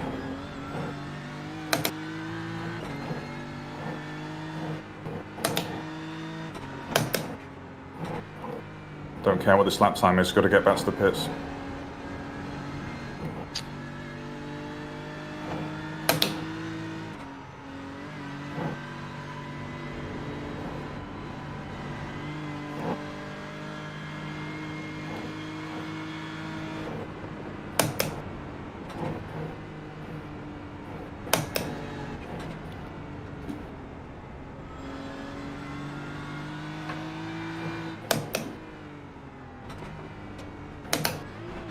Right, all of that was lifted and coasted round that section. I think you should be good. You only used the litre there. Okay. I think it's about 2.5 litres down the straight, and you've got 3.5 left. Oh my god, Jesus. Right, Richard. Love you. Hope it goes well. Thanks. Just as a reminder, I struggle to cope with chatter and driving at the same time. So.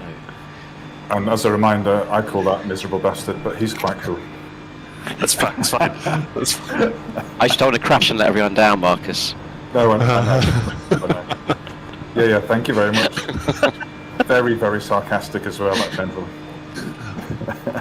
Facetious is the word, maybe.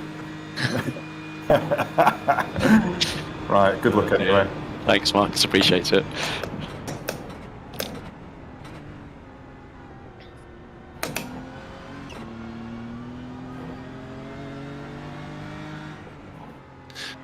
So we have a very early pit box, remember?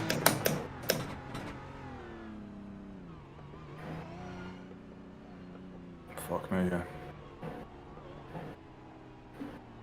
Right, we're in. You should be able to claw me out. Yeah, you've done it. Removed. In. Right.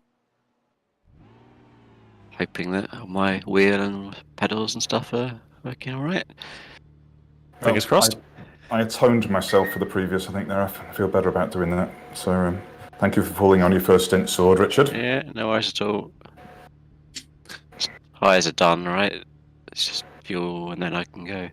Yeah. You've even got a nice new windscreen tear off.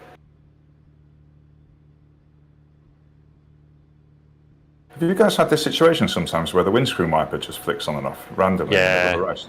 It's to get rid of rubber, but it's not very good. Right, because I'm a talker, I'm going to go on mute because I know what Richard's like, and he's dead right for us to shut the fuck up. So, See you later, guys. yeah, cheers. Good luck. Cheers. Richard, now see you all. Ask for. Sounds good. I'm going to grab some food now, but I'll come back and maybe give you a fuel update in a few laps, Richard, if you want. Yeah, obviously down the straight. Yeah. I'll stay for a bit as well, Richard. I'll cover Alex off. Thanks, guys.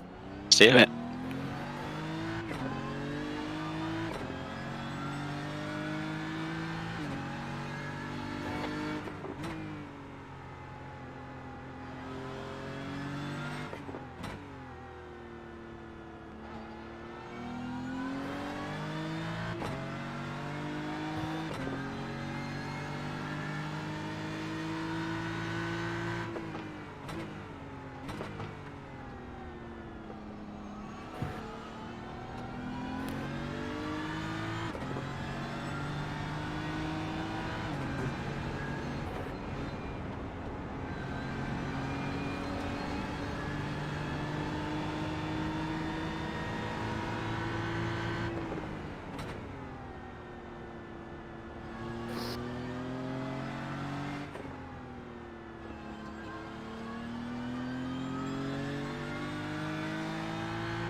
Hi, Rich. Don't want to make you jump. I'm here with you. 2 laps left. You're pretty good on fuel. Quite slow. Yeah, I'm okay. I'm keeping an eye on it. Cool. Crew chief's telling me to come in, but easy 2 laps.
Okay.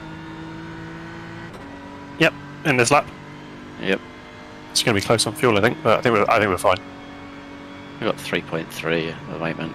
Yeah. Are you live with me? I'm halfway down the straight. Yep. Yeah. Are you okay to go back out again? Yeah, yeah. All good.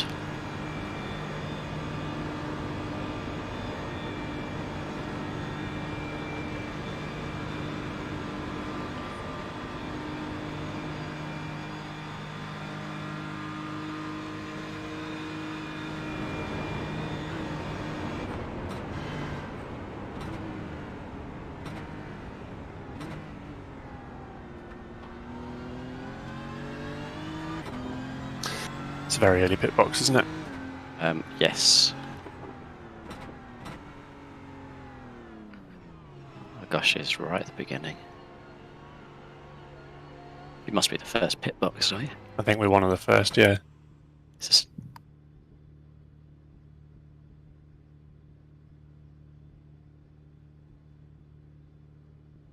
That was a good stint. really dull. That's what we're here for. Yep. Living the dream.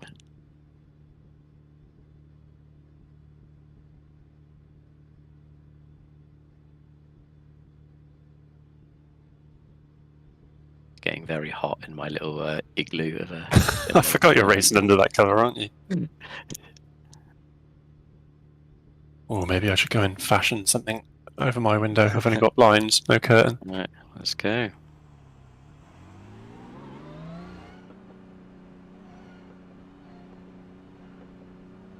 Yeah, it's starting to get darker now. You're clear on pit exit. Excellent. That's done. Right, see you in a bit. Another one, please. Thank you. Try my best.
Still there, Alex?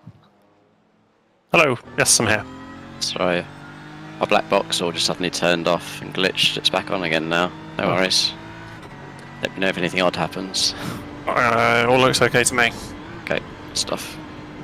Are you? You're done after this one, yeah? You don't want to do a triple, do you? I don't fancy doing a triple, no. That's fine. I'll get prepped. Okay.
Stuff, Richard. Hello. Hello. Been watching silently. It's lovely. It's dark, isn't it? It's very dark. It's scary. Are you in this? Are you in this? You're in this one, aren't you? Yeah, 2 more. Oh, two more. Two left, yep. Panic.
1 lap left.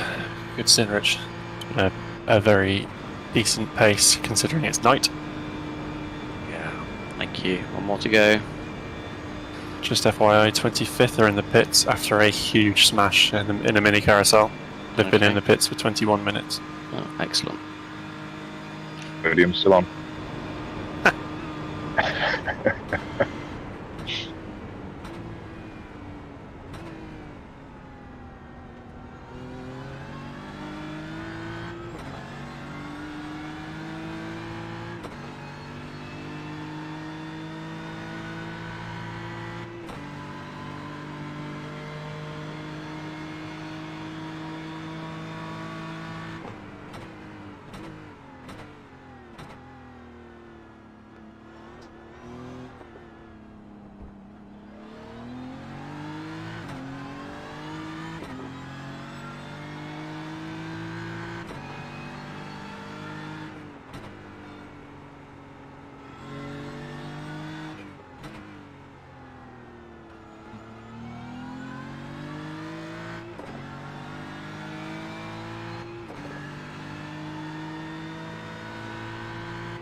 You ready, Alex?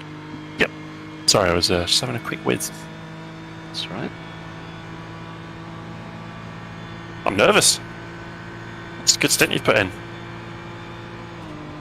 How many cars are actually still lapping? I mean, it seemed pretty quiet. Just about 30-ish, 33, Okay. 32.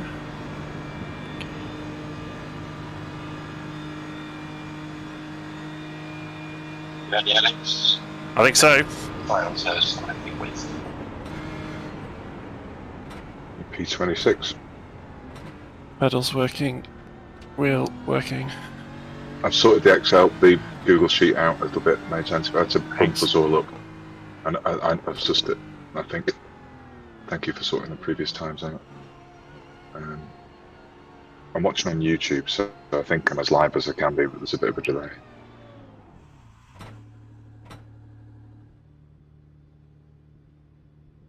Pit limits, remember. Removed. Okay, yep, I'm out. Okay. I'm in. Perfect. I'll just wait to make sure everything's okay, and then I'll disappear for a bit. 320. Good at 320. Actual end. Richard.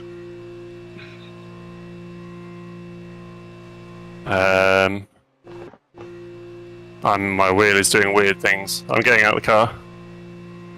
You want me to do another one? Oh, it's reinitializing.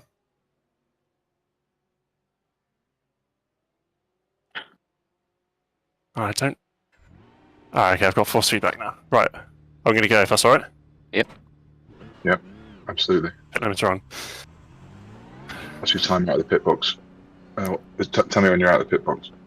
15, 20, and 45 seconds. Okay, perfect. Oh, I was worrying. Yeah, I've got force feedback now.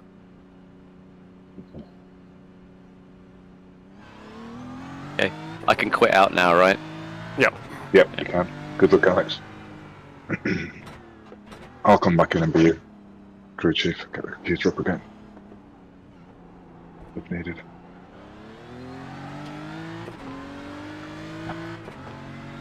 Marcus, Yes. if Alex or Simon need relief at any point, 'cause I know they both got some triple stints in, I'll ping you my phone number. Give me a call if you need someone else to drive in the dark. Okay, perfect. Thank you. Okay, thanks, guys. See you later. Is it pipe?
Okay, Alex, I'm here. Chat, you're quiet as needed. All good, yeah? Yep. Yes, thank you. Sorry, that was a scary first lap. Yeah, I know it is. It's horrible, isn't it? Dark and cold tires. Yeah, tires are very cold. I've logged back in on my monitor as opposed to my VR, so I'm okay. live with you. You're just going past the car park, aren't you? Yep. Flashing lights. Perfect. Very cold track. Tires are still not up to temp. 19 degrees.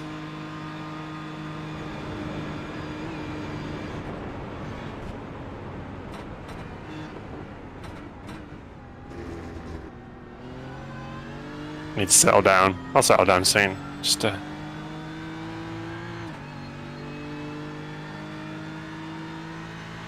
couldn't do it in the dark in VR. It's just too hard. Yeah.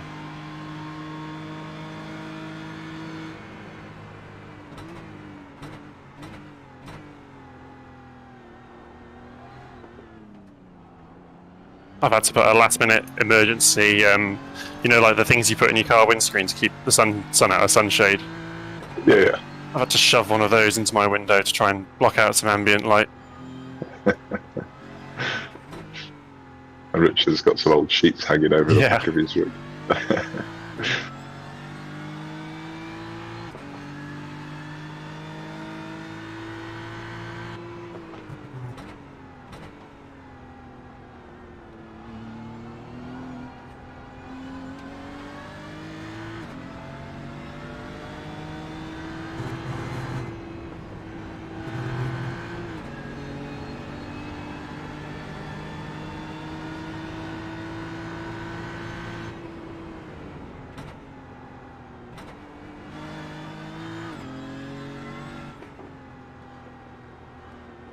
One of the car on the same lap as you, the guy ahead. Okay.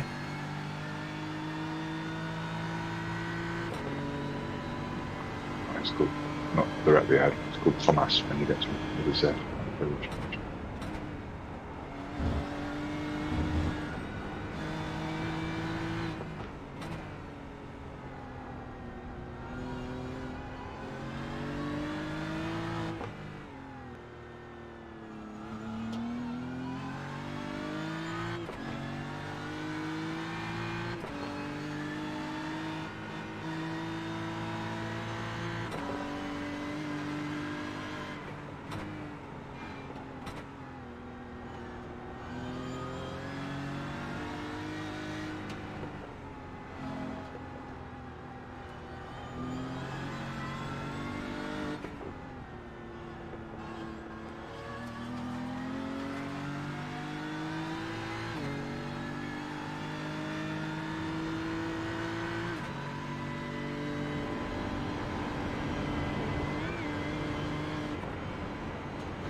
I hate that corner.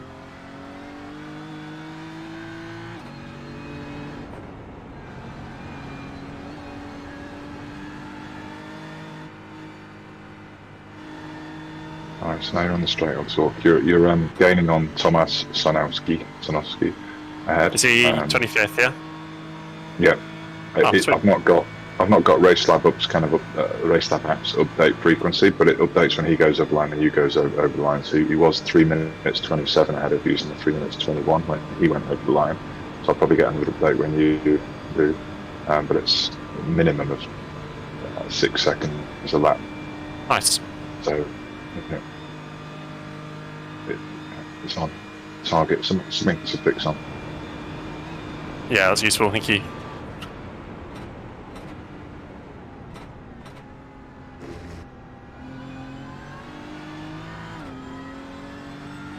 Tell you when you cross the line, it updates.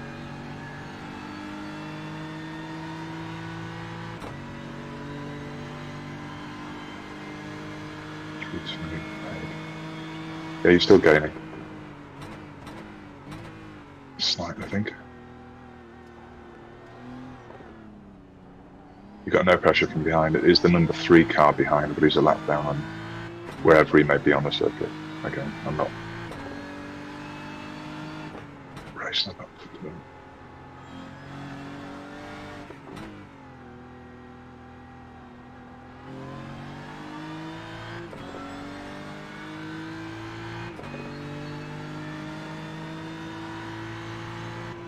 That was a good lap.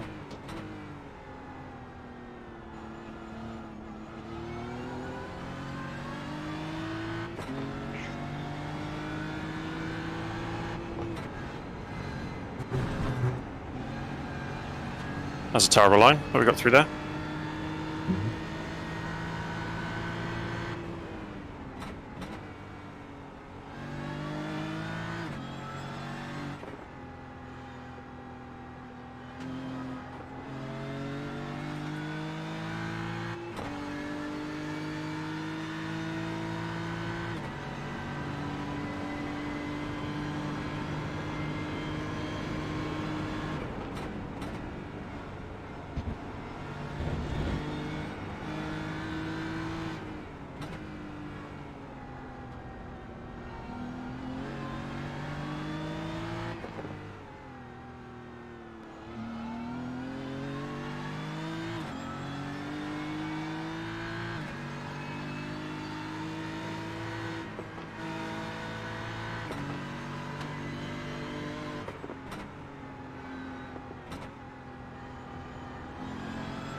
Top 10 are still in the lead lap, and if it wasn't for the smash, roughly, we'd be 10 at that same area, 10th, 11th. That's a shame. I think top 10 is a good aim. I think we will make places back. I agree, definitely. Got par 4.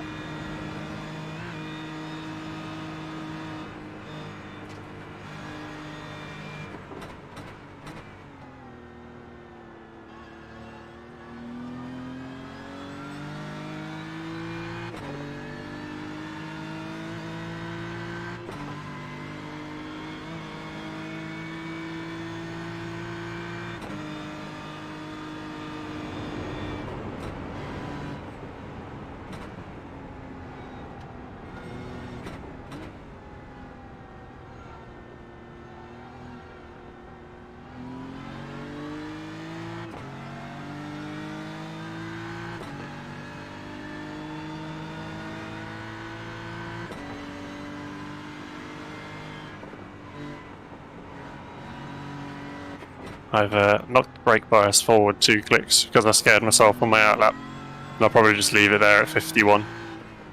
Yeah. Just in case anyone else gets in the car. I think it maintains its current value.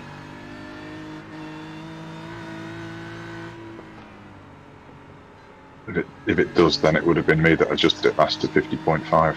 Ah, okay. No, that's fine. So that makes sense. Yeah.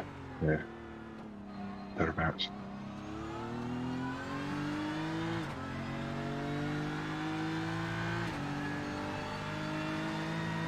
Yeah, it's safer with it on the nose.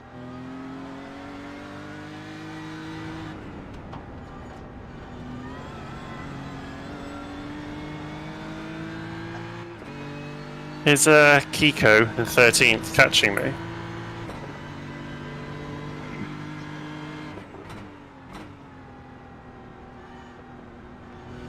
He's the car behind me. I think he's about steady at 15 seconds or so. It's 14 is showing at the moment. I'll keep a watching brief. Thanks. Just.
I don't think it's going to go. 26th.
Right, so Kiko is gaining on you, but not by much. Yeah. Most of his gain was in the fast section before the carousel. You know, the stuff where with your eyes closed you can not lift and all that kind of stuff. You kind of chomped into your time a little bit through the scary stuff at the very end before the small carousel. You know, the scary fast bit where you left and right, left and right. You know, it's going to take him another 2 laps at this rate to okay. get Kiko. Maybe. Depends on what happens, but yeah. So far.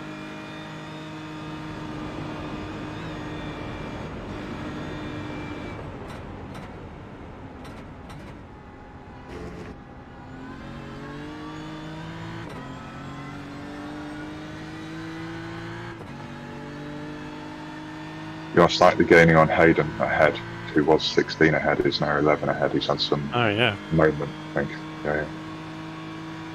He's in 12th place. We've been lapping this up. No. Right, so Kiko's about 10 behind at the start of the lap. We've got exactly the same thing, sort of about 11 each way.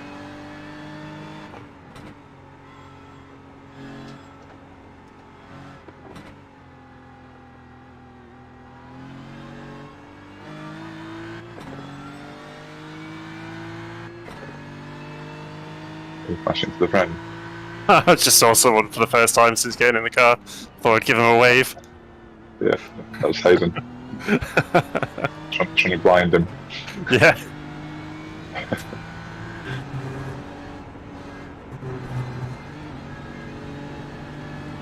In our league races, my finger is basically welded to the flash button, trying to put my mates off in front of me.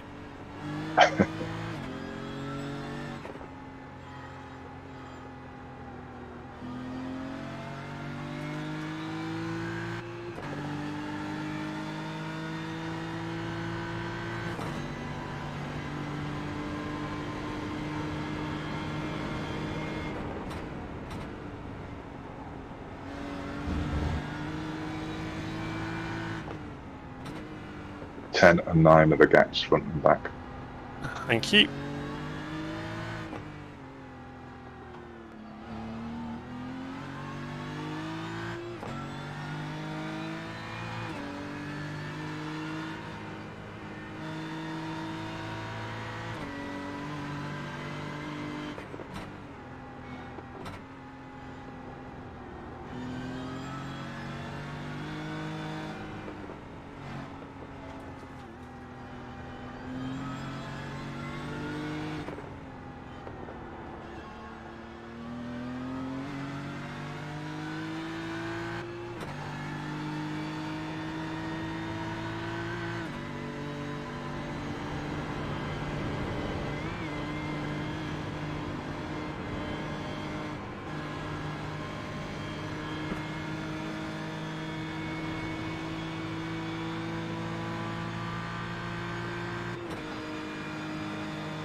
I don't think I've ever taken the same line through that section ever. And the guy that's genuinely one place behind you is on the same lap as you now. He's 48 seconds behind, so I'll just keep a watch on that as well.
Guy behind just made an error that might even be an off. Oh yeah.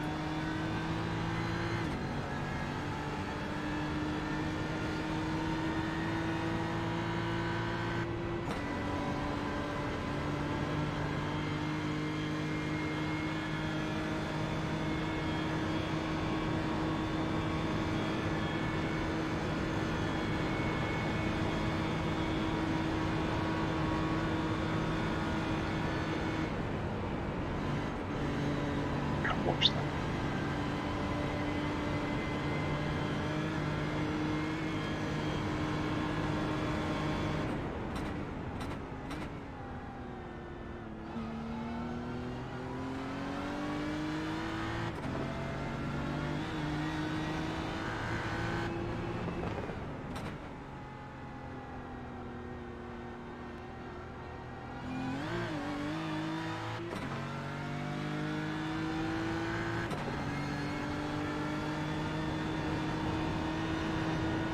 Oh.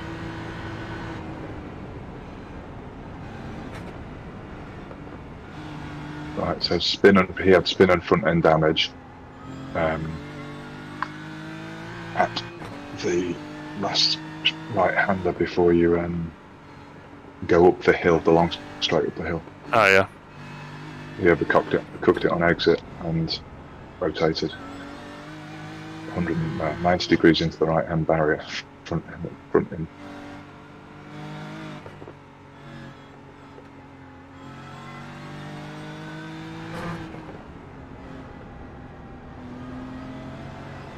Let me know if you want me to shut up at any point. No, it's fine. It's nice to know people are here.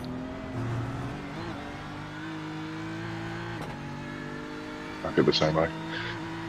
Either way around. I can concentrate on just driving the track while you're going to hopefully warn me of anyone coming up behind me or slowing down in front of me, so I can just drive my line. Yeah, that's all good. I'm just on the relative. You are catching Hayden ahead, where it was 10.9 in terms of front and back. It's now 6.5, 13.5. Yeah, I can see his headlights up ahead of me. And Gustavo is catching you at less than a second a lap. That's the guy that's genuinely behind us. Okay. I'm not convinced he's even really catching. It might be an ebb before a flow. I don't see real progress by him.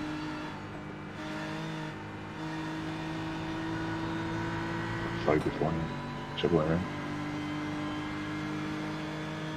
I think he was 47 or 48. I can't remember where it said, 49, but he's only 46.5 now. So that's not going to come down in the next God knows how many laps if you keep your pace, and he does. And yeah, you're definitely catching. Oh, man with a mouthful of Coke. That was nice.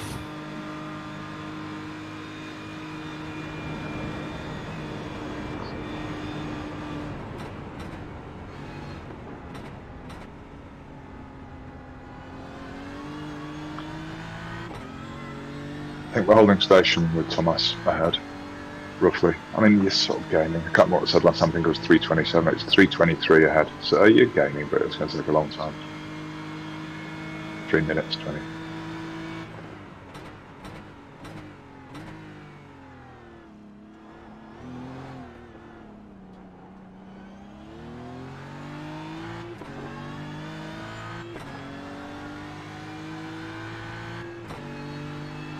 You're 7 cars ahead. 12 ahead. That's fine. If his pace is good, then he'll hopefully climb the order with us when other people have mistakes. Yeah, or absolutely. put their slow drivers in, etc. We're only just over a quarter of the way through, aren't we? Yeah, and you've got some people ahead of you that you can obviously, well, not obviously, but you know, you can unlap yourself.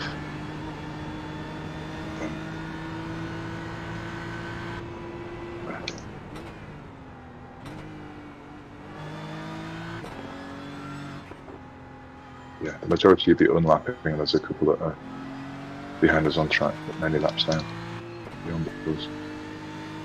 Oh yeah, Gustavo's quick. He's just done an 8:10. Wow, fair enough. Yeah, but he didn't. I don't think he did that. Well, you've got more data than I have. I can see his last lap time. Yeah. It's impressive in the dark. It'll still take him a shit ton of laps to get to you. Yeah.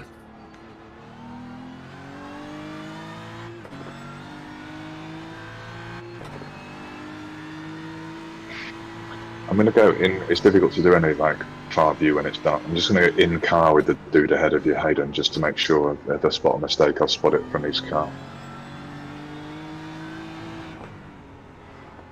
We'll drive into the back of him.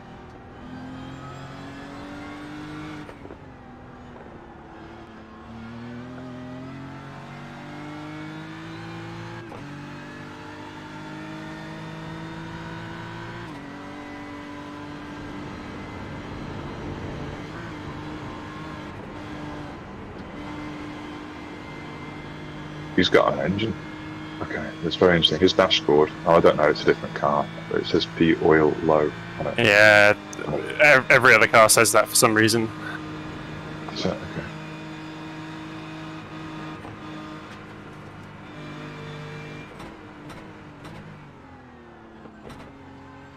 Yeah, the default dashboard, so we can't watch and we can't see what everyone's.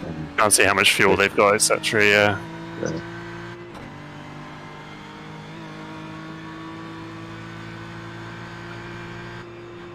Anyway, his last lap time was 8:22.76, so here we are, quicker.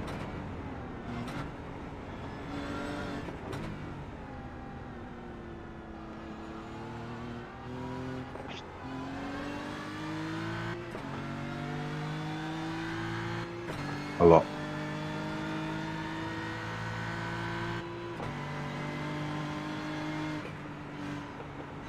The times are mighty.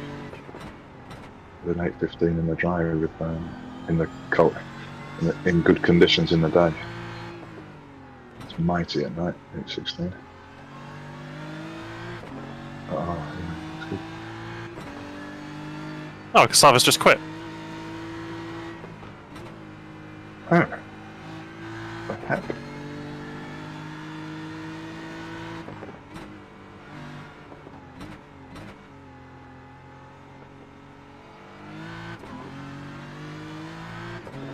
Oh, that's one less thing to worry about.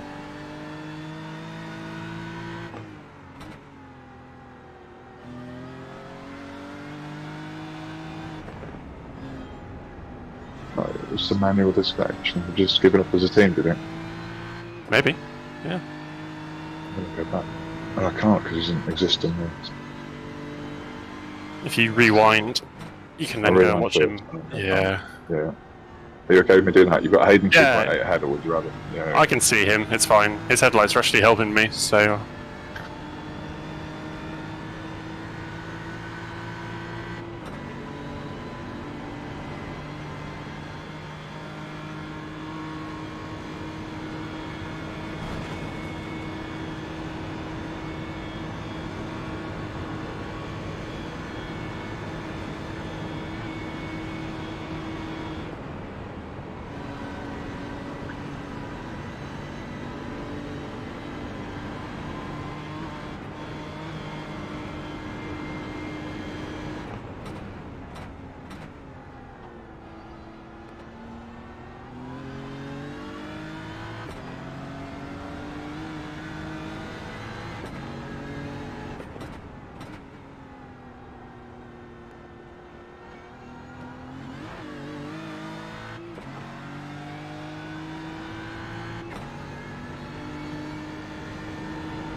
Oh, yeah. Found it.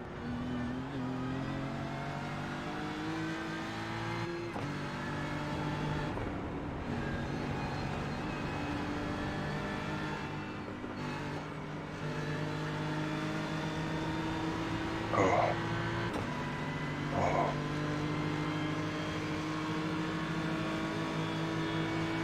just after Sabine Schmidt curve, or whatever it's called nowadays, there's a really fast right-hand kink that you're doing flat out if you get the line right. Yep. Oh, you didn't get the line right. You hit the inside apex on the right-hand side and took off into the barrier. Yeah. Ouch. That was enough. That was the line for him, apparently. Yeah. It's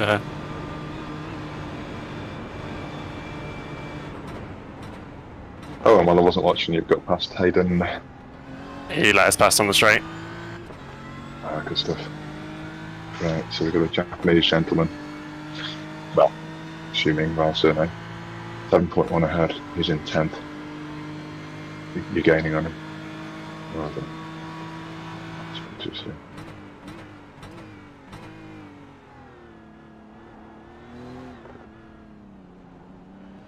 He's just done the fastest lap we've done so far last lap. Well done. Oh, nice.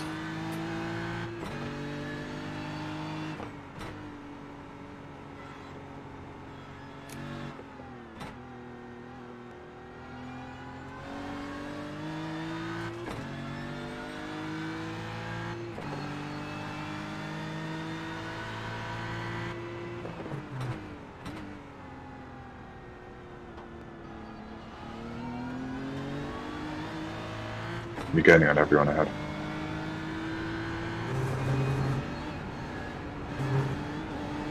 Ollie Carlo's only just in his car because he's not got a last lap record. Right. Okay, he'll be nervous then. Yeah. And all the guys ahead are doing 20s and 20, 21, 22s, the odd 36. Jesus. Somebody's done an 809 actually, though, Leon Moray. They're 3 places ahead of us. Very slow drivers out there at the moment, 8:46, one guy's just up. You're in the...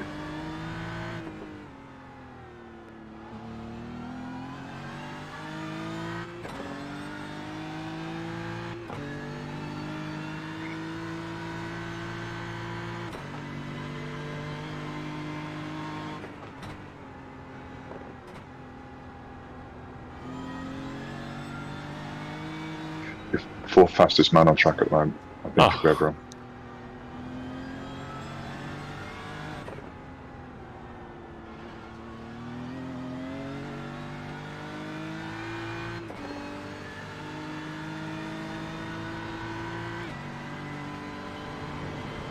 Yeah, poor Ollie will probably let you through in cold time out.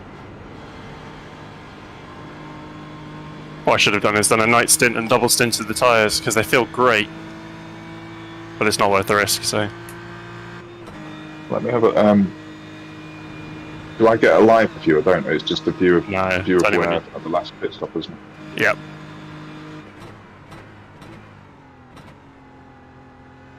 Well, using that as a basis, and the left front wears most. That only water. Worst case, 64% on the inside. That's too much, I think, isn't it? You end up with 28%, and I think they do start to let go around then.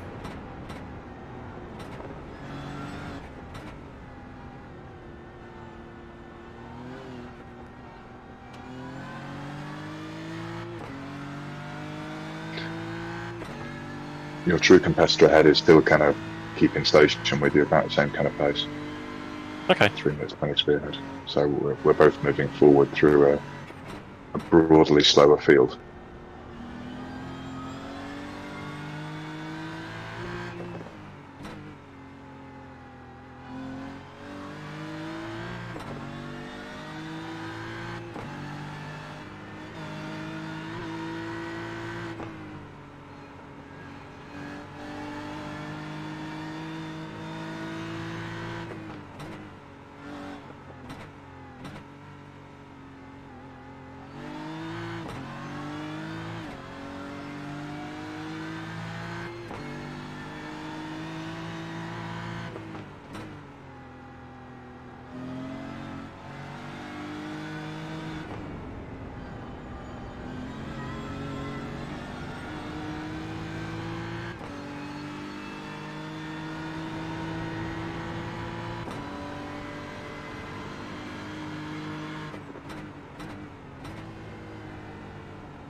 Ah, good man. Teletubbies, thank you. I had seen them, but I hadn't registered them. That's a weird livery, isn't it? It is. He knew what he was doing, he did the right thing. Oh god. You scared me over that. That's twice you scared me over that bit. Yeah, I feel like I have a precise way of taking that corner, and because I have thrown it away there before. But you're right, it is a scary corner. This next right is often one in the Mazda I lose the rear going into here, so I'm always a little bit cautious. I've touched the outside curb a few too many times here.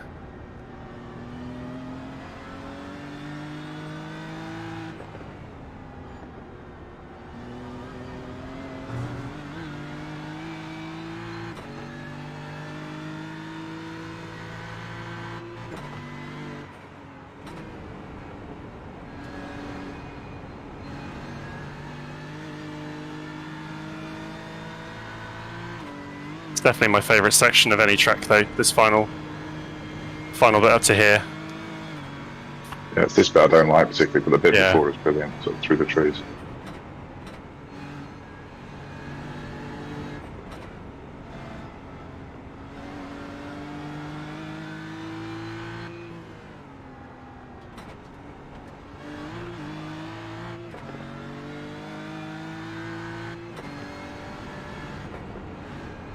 I enjoy getting this path right as well. I quite like that bit. Maybe just to slow right down and hook it back in second.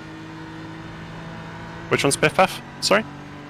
I think it's that. Actually, is it called that? I don't know. I lose track of what's what. The bit where you can, you're absolutely flying down the hill, and then you're in sixth. You then come down to third, pull it back, and then swing back into second. It's like a little chicane at the start of the lap.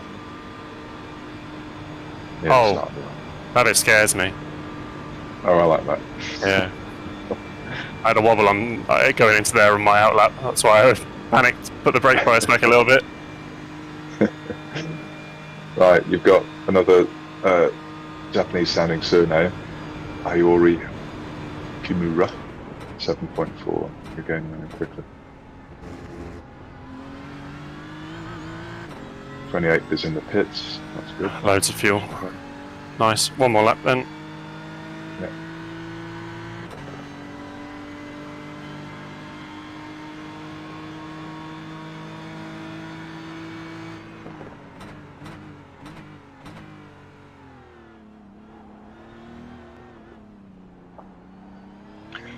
Right, so potentially Thomas, who you're chasing down, has had a pit stop because he's only 2 minutes 17 ahead now on the road.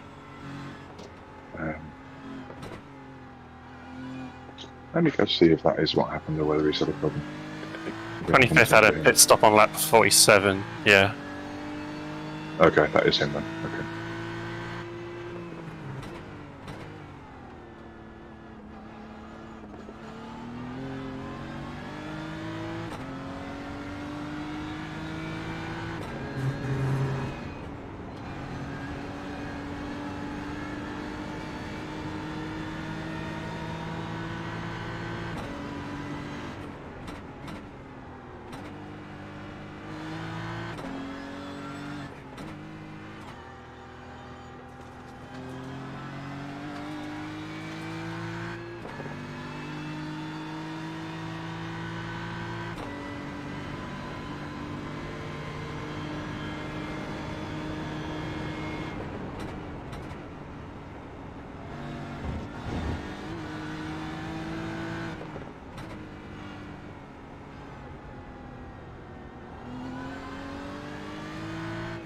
So we've got 16 hours 38 to go. Oh.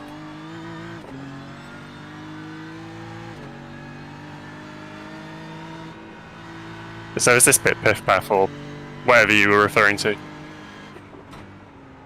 I wasn't looking at the screen, were I? No, I think no. This bit's okay if you get it right. I'll tell you when you're coming up to it. Oh, I think I know. Yeah. It's just a standalone chicane, and it's Yeah. and you have to cut right back on your left. And you cut right back. And I probably got the name wrong. For all of our YouTube followers. Let us know in the comments.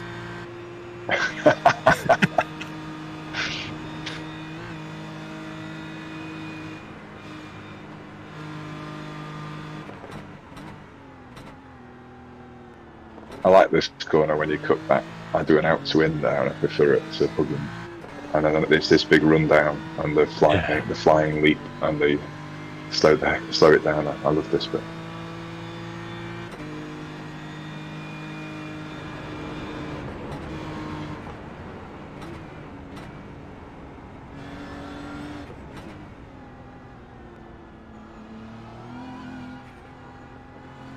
Well, I'm going to tentatively say it. I am having fun. I was super nervous when I got in the car, but I'm enjoying it now. Touch wood. And you're going a bit faster and faster, so just be careful you don't fall off a cliff, Yep. literally. Yeah, I'm a second down this lap. I've just reined it in the tiniest amount. That's no bad thing.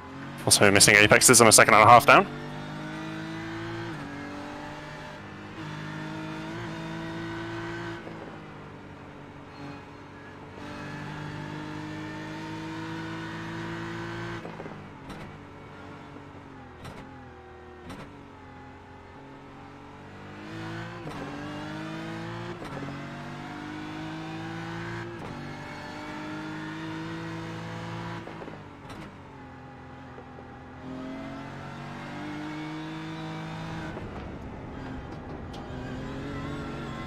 There are no threats from behind at the moment. They're all drifting away from you backwards.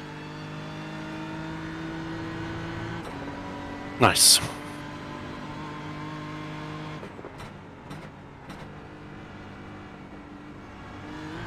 That was messy.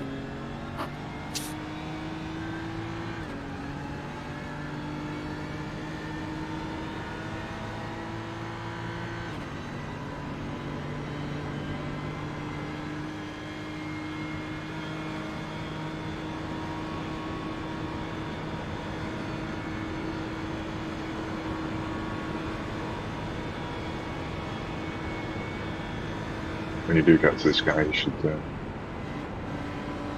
everything to protect his place. He's P11, so it should be easy to get around if he drives well. He's also close to 10 and 12, so I think he'll be less than keen, like you say, to do any sort of racing. They're only 10 seconds back. Yeah.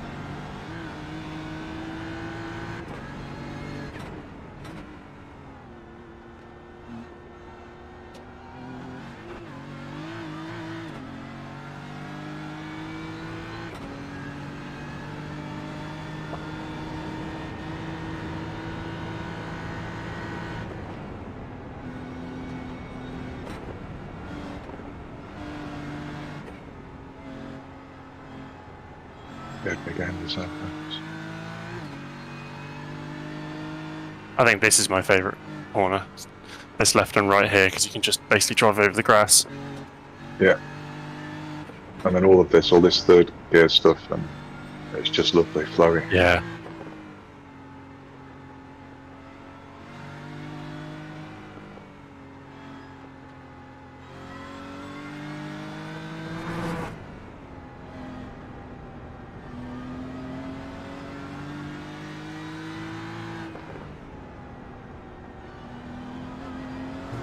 I changed down to second now, and you keep in third.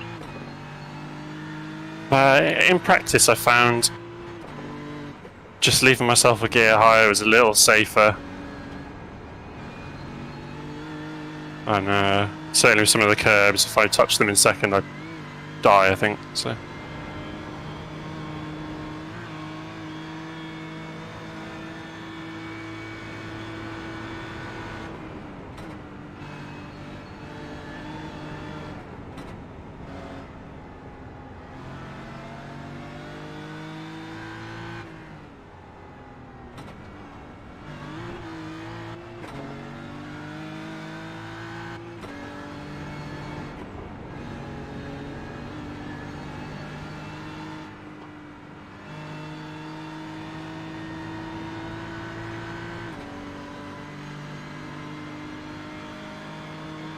So you're in this lap. I'm just going to get the stint calculator.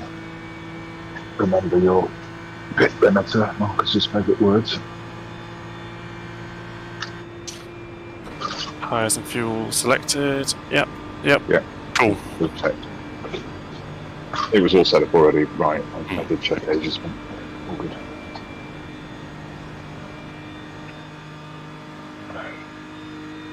Google Sheet.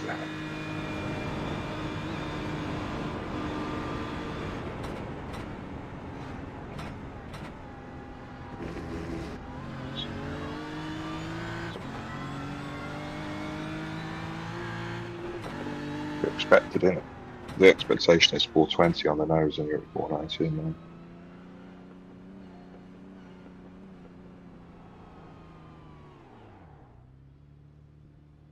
Oh, wonderful. Beautiful. Right. Do a quick in-seat star jump. So, Well, I've got some optionals. I think I smashed the floor. how much? Oh, 11 seconds. Just take it then. That'll take 11 seconds. So this is Bob on the calculators. You did exactly what the spreadsheet said. Nice.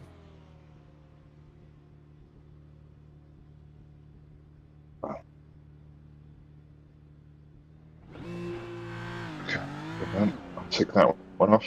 I'm ticking them off so they go blue, the ones we've done, so we know where we are. Yeah. Second stint from 420.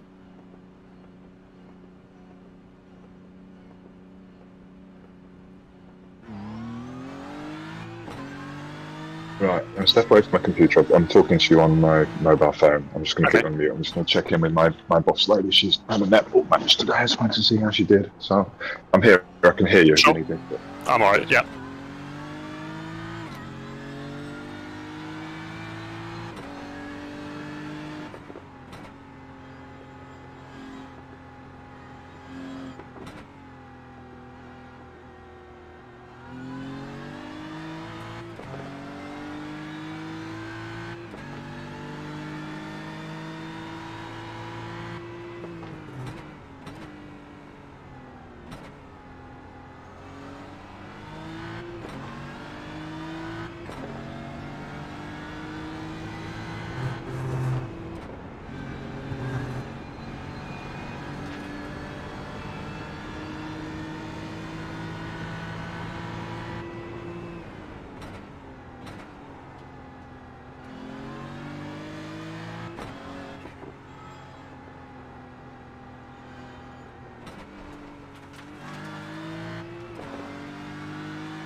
there, Alex?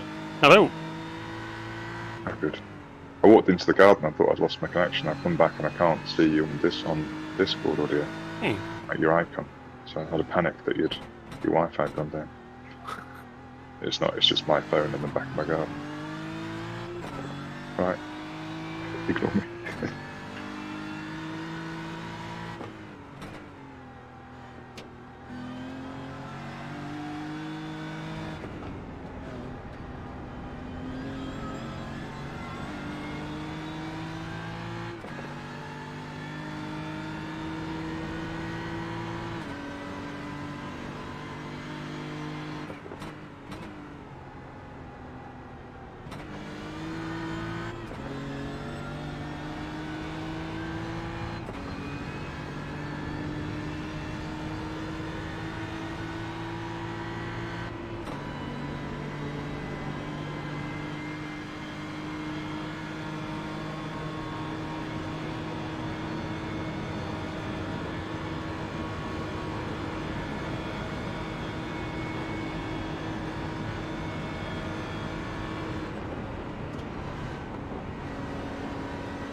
How do you know it?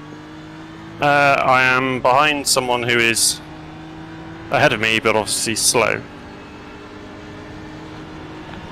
Is he going to move for you?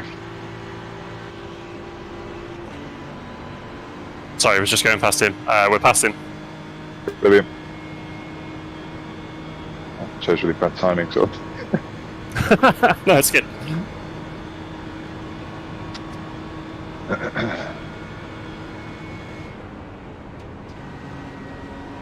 My missus is gardening. She's looking at me like I need to be helping.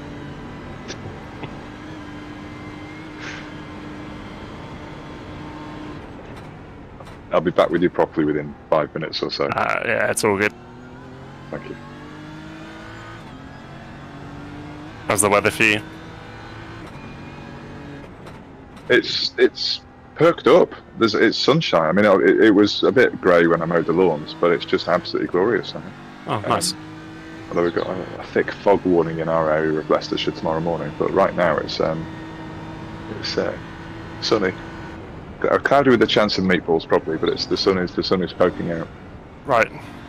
You're not too far from me then. Where are you based? Spalding, just north of Peterborough. Oh yeah. Pretty close. That's just on Spalding. That's the edge of Lincolnshire though, isn't it? Not Northamptonshire. Yeah. Gotcha. Oh, there we go. Blyton Park is close to you. Say again, sorry? Isn't Blyton Park close to you, isn't that in Lincolnshire? It's not far. There's a few things around here. Cadwell, yeah. Still an hour away. Lincolnshire's massive. Yeah.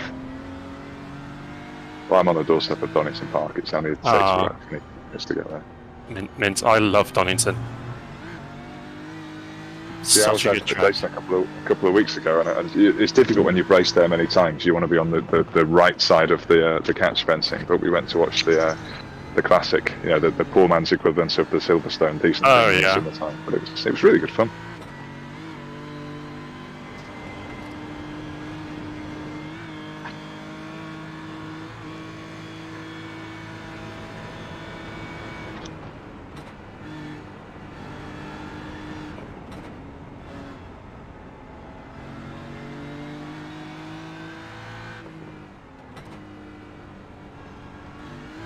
It's still fairly cloudy, but I closed all the windows in my office, stupidly. And closed the door to keep the dog out, and it's currently 24 degrees in here. And I forgot to take my hoodie off, but it's all fine.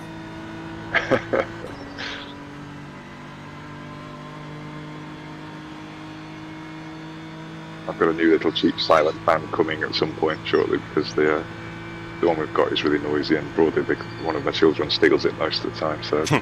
It got very hot when I was practicing a double stint just under a week ago. It was just like a fairly mild, slightly muggy day, no wind at all for a change, and I just couldn't stay cool even in a t-shirt and jeans.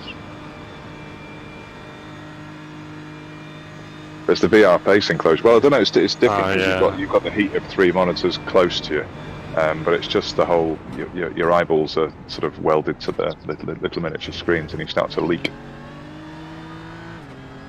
Yeah, I don't know what's worse. I'll be honest, I only race on a single screen. My sim setup is fairly basic.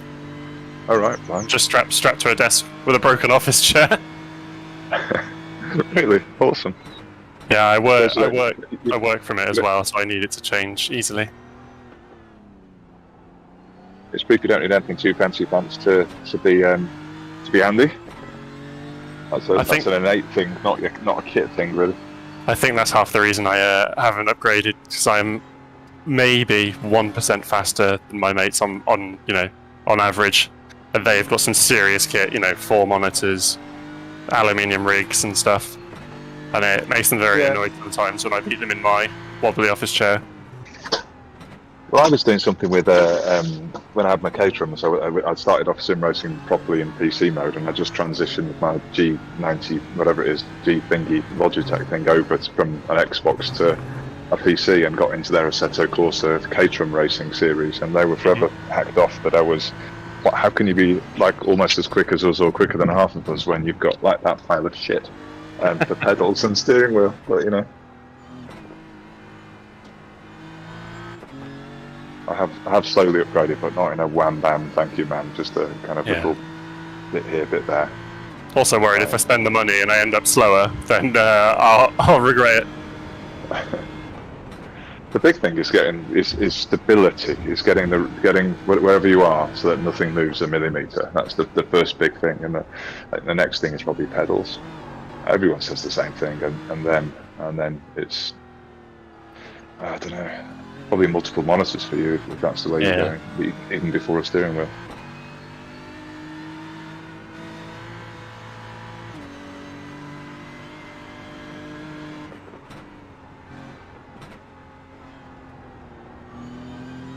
I went and because of we're obviously giants amongst normal sized people. I was pointing in the direction of this German company called Mercedes, and you can use some CAD software that's free with that, and you can sort of design your own 80-20 aluminium profile rig, get it right, work it all out properly, measure yourself, think about what your position wants to be. So I picked a kind of what would a Golf GTI style touring car look like in terms of all that kind of stuff, and then designed it and had a joyful weekend of messing around with CAD CAM stuff. Not serious, but specifically to do with aluminium profile, and then press the buy button, and all these bits arrived from Germany, and then I spent a long weekend putting it all together. That's how I did it. It's probably the cheapest way. Really nice, yeah. How much? Because there's a guy on Facebook selling those rigs for about £330 with all the bits on. Yeah, I think and they're fine. I've gone a bit heavier duty, I guess. Right.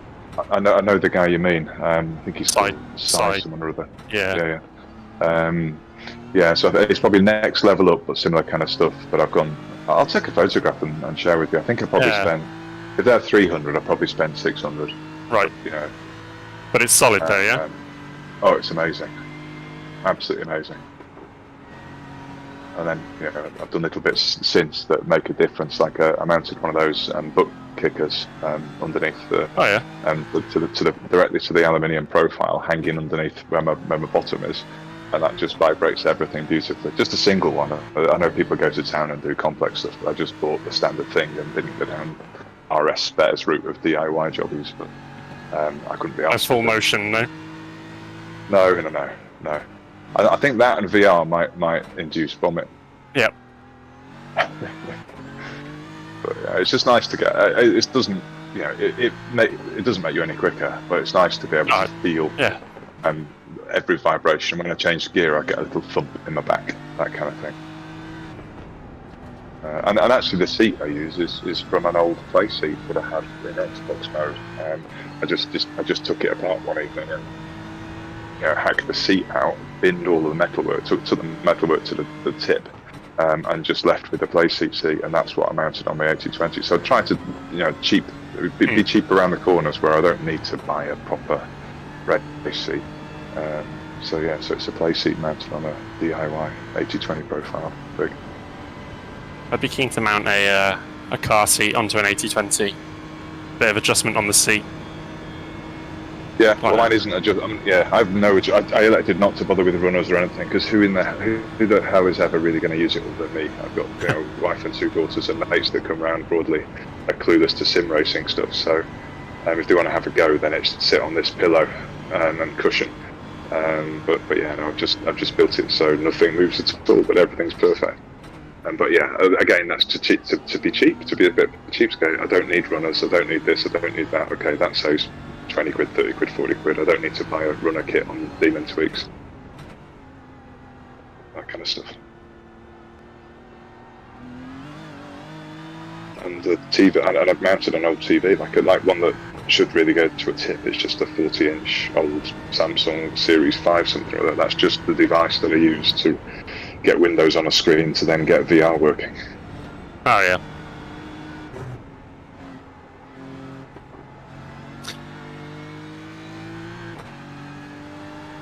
VR's out of this world, but that's a Marmite thing. You either love it or hate it, and there's no right or wrong. But oh my god, immersion-wise, it's amazing.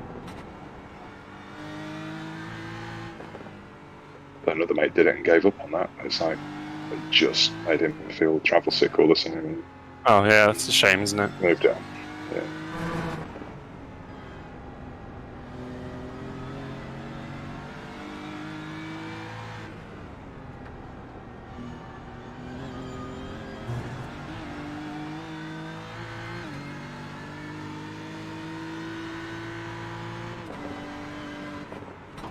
Give me a warning as to where you are in terms of laps and fuel, and I'll move back to the computer and think about this spreadsheet.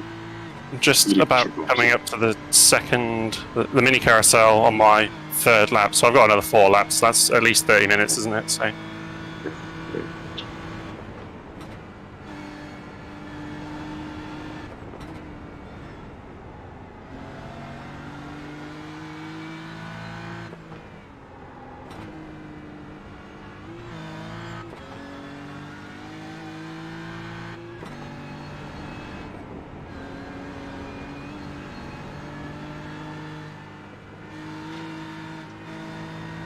You mentioned CAD/CAM software, etc. Are you like an engineer or something by trade? Are you, or No, software, but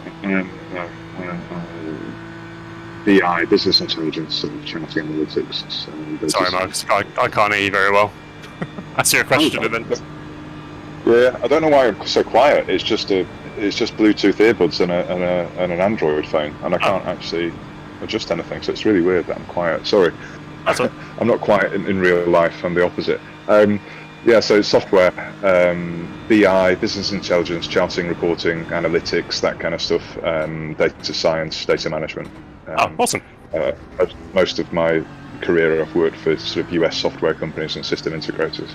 And now in my early 50s, I'm working with 5 other mates in their own business, sort of in the same space, but like a boutique regional system integrator or a service provider for any kind of data projects. Okay, that's interesting.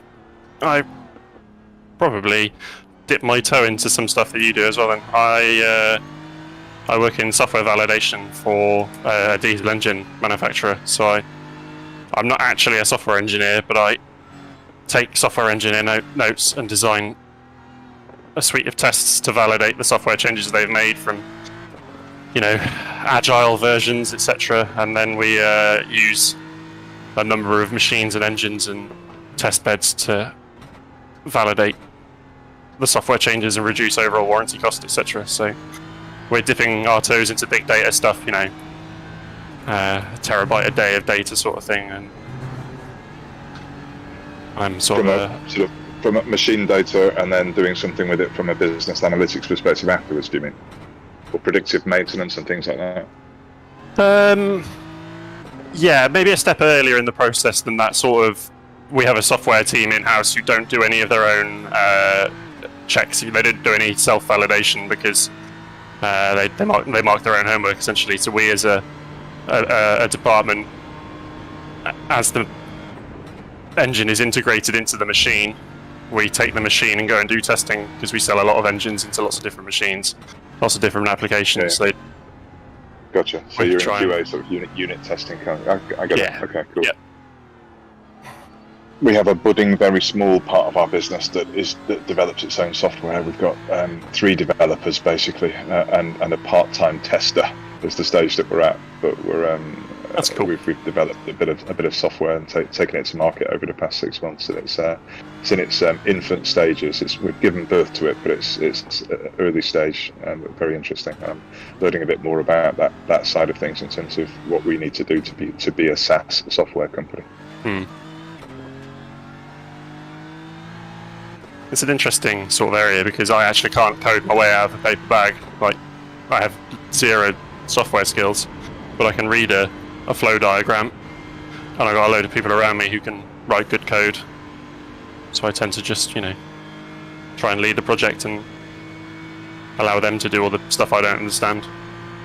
Yeah, very good. Yeah. Well, we've just recently recruited a product manager, and she's excellent. So she can understand where the dev heads are in their world of code, and I'm kind of a layer abstracted from her, and understand the business value side of things and what we're trying to do. So I'm sort of self-styled in that area as the sort of the business stakeholder, I guess, but a bit of a tech head at the same time.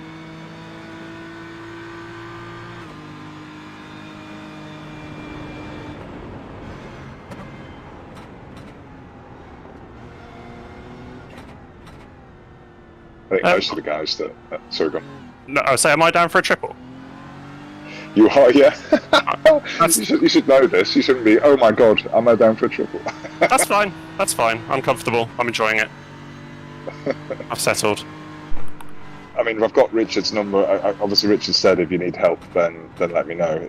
So if you did want to stop after 2, we can wangle a change. I'm enjoying it. Okay, cool. That's cool. I am sat here watching as well, just on mute. So. Hi, Simon. Okay. Hi, Simon.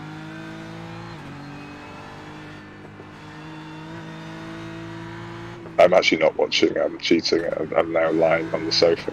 I've been in a wall for 45 minutes, Marcus.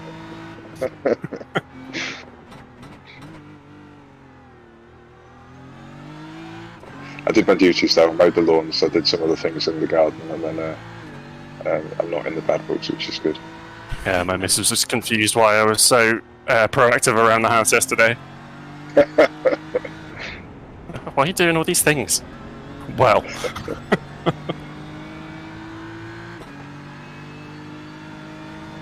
Are you, can you see the gaps, Simon?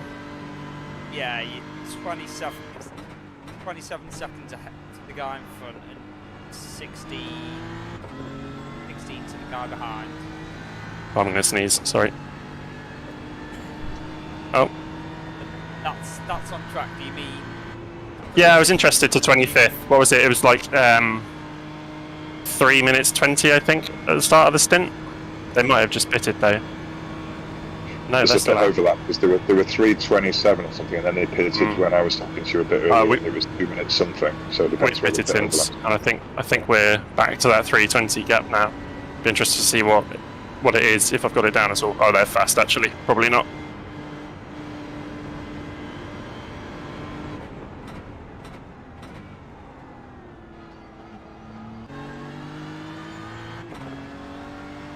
Oh no, it's not coming up with the black box for me, so... I'll go back upstairs. Give me a tick. Find my office. Oh, painful. I missed the carousel. Just a second.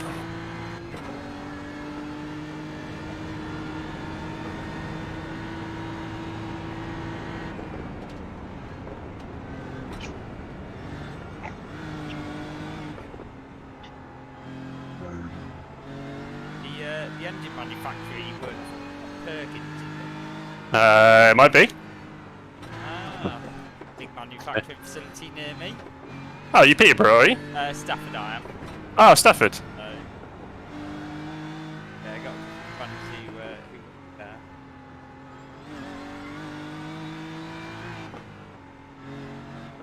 Yeah, I didn't realise how big a company it was. Yeah. Okay, it's just massive. Even I've heard of it, and I don't work in your space.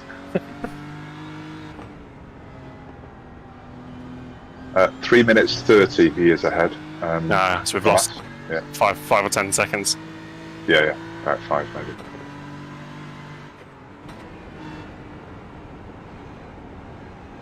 I think I might be picking up about a second a lap of optional repairs through that jump. Someone on the Discord mentioned that they were getting damage through there, and I am absolutely launching it. So I'm trying to be soft and lift before the jump, and then not brake until after I've landed. Okay. That's Oh, good. Oh god. everything's fine. Everything's fine. Nice save. I hate that corner. Were you doing better when we were less chatty? Do you think? Is that if you're honest with yourself? Probably. Yeah. Okay.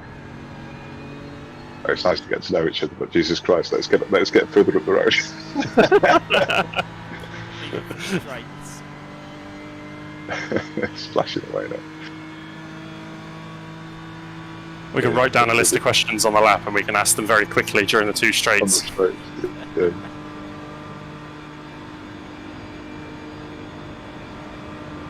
One of my old racing driver buddies lives in. You said Stamford, didn't you? Not Stafford. Stamford, as in near Peterborough. Did you say? Stafford, so in between Oh, Stafford. Right. Oh, right. Okay, you're yeah, A50, the west side. Yes, yeah. Over the nation's worst hospital a couple of years ago.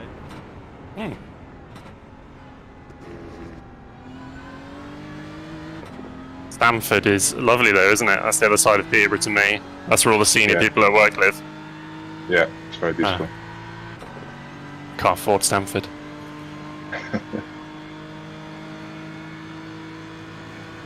Right, someone's obviously just come out of the pits or coming out.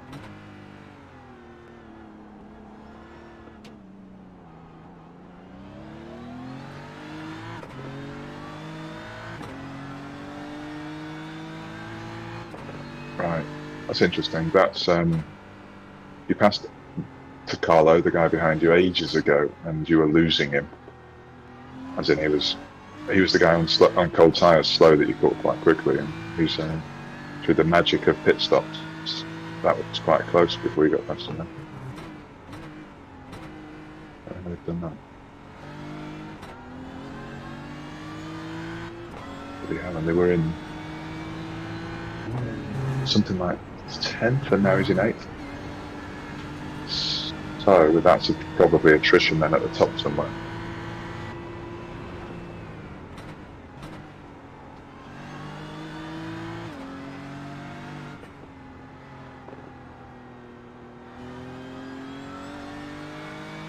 So look at how many people are handing up to stage.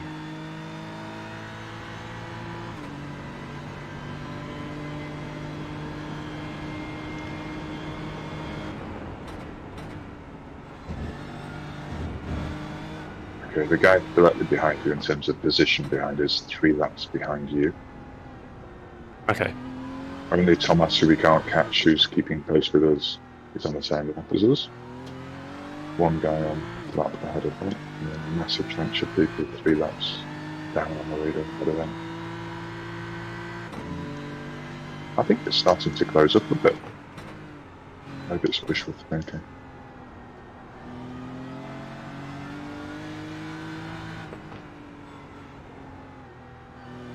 Oh shit, I found myself talking on the straight, so Simon has said the right thing. I should have put it.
Oh shit!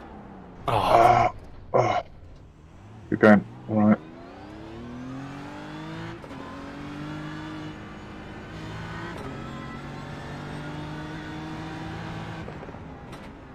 It wasn't a heavy nerf. I'm not sure Right. what happened. I thought I braked to the right point. I obviously didn't.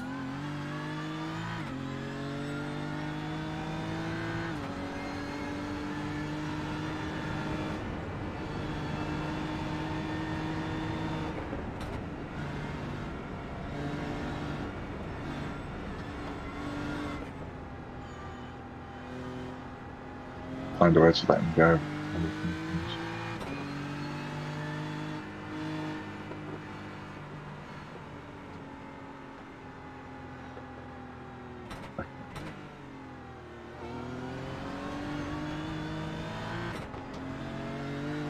It's the Teletubbies car again. Oh yeah.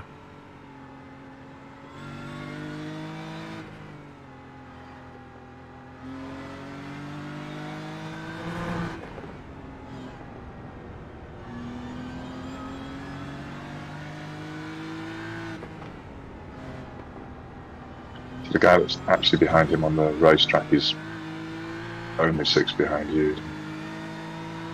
Just beware, they're in a race. Of course.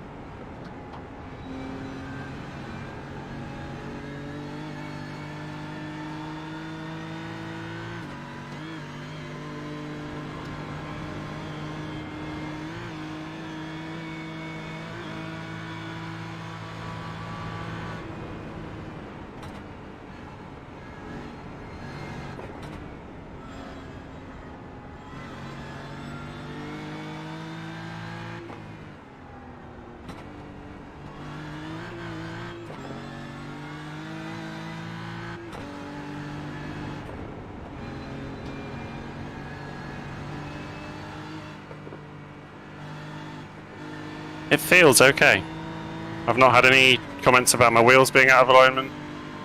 I'm just gonna stay out of his draft and see what top speed is.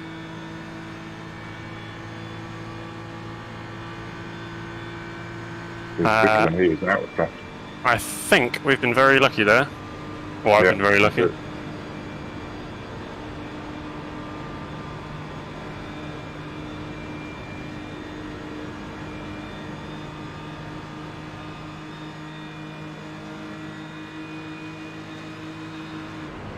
It's all good. Just a bit of teacup on the bumper.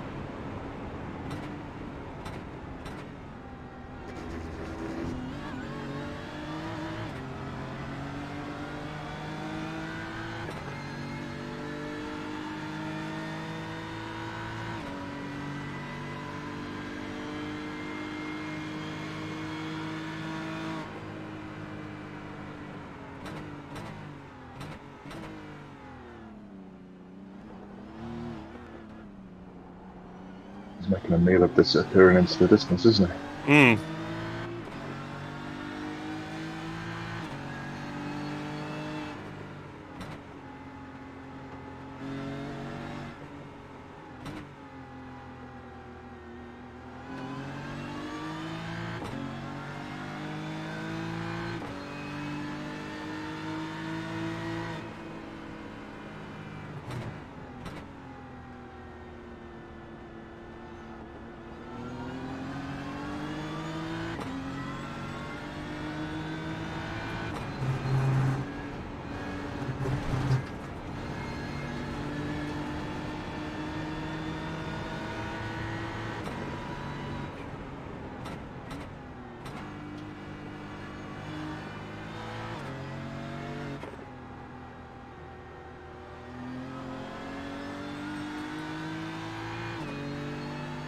Is that 24th out?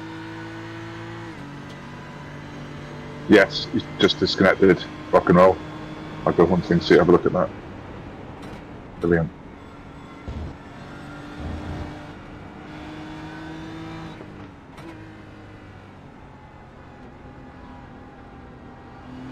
That's possible.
I can't find it. I wonder if it's just a pit stop and a driver change, and he's the individual is disconnected.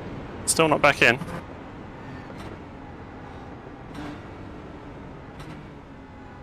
Corn stars or something. Oh. Corn star screen. Yeah, I think so.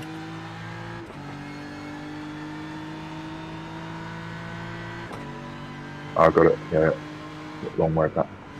Let's see. Where is it?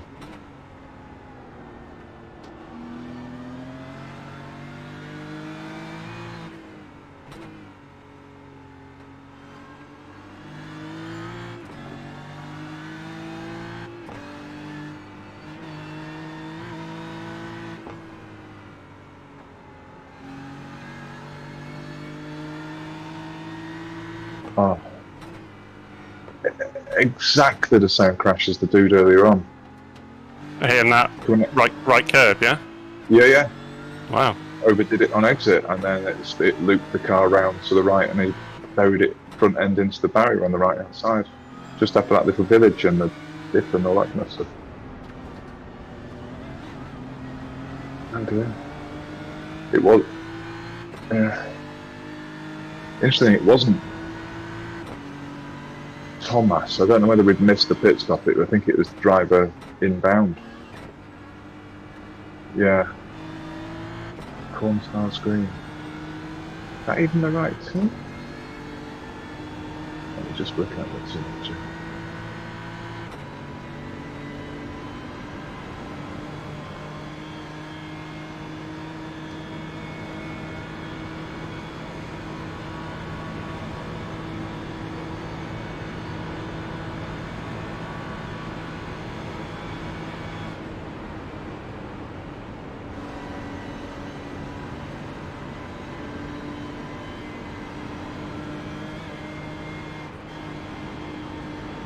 It was him.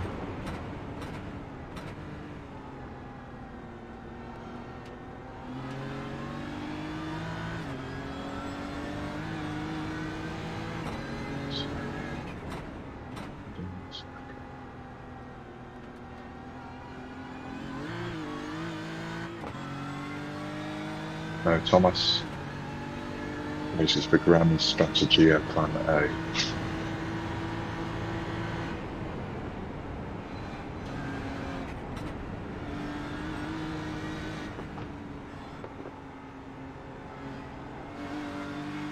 As soon as I mute, I've got a door to open up, so back there more.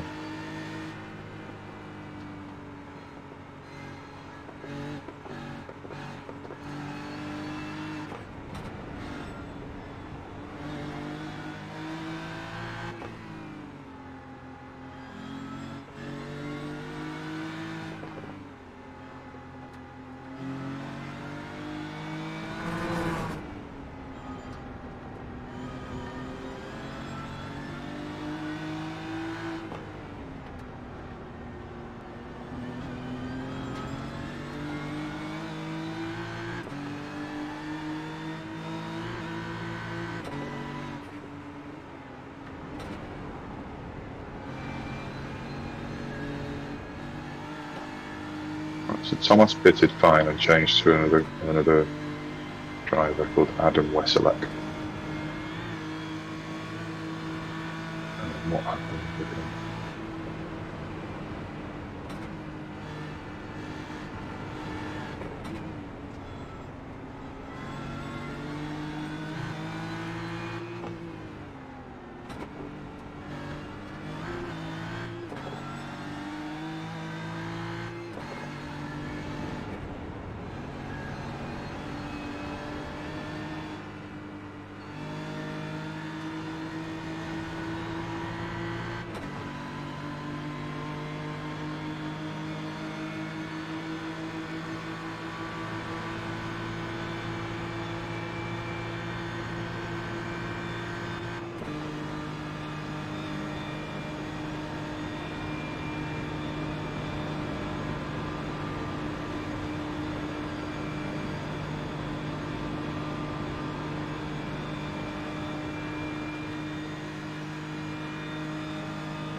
bless him. He's having internet problems. There's the guy that was Thomas's teammate.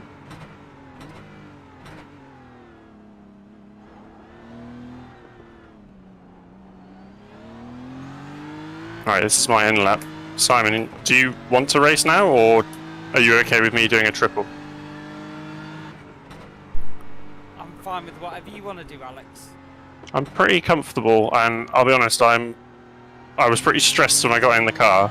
If you're okay with it, I think I'd like to stay in the car. Yeah, that's fine. Brilliant.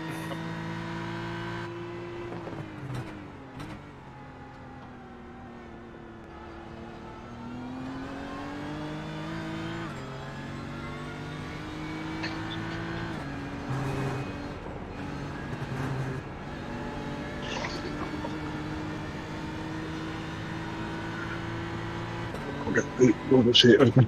By the way, that Thomas guy, if you're okay to talk now or listen, his teammate got in on his lap and then started to blink, and they carried on blinking. Oh no! He blinked out of existence. What a shame. I meant that genuinely as well, by the way. What a shame.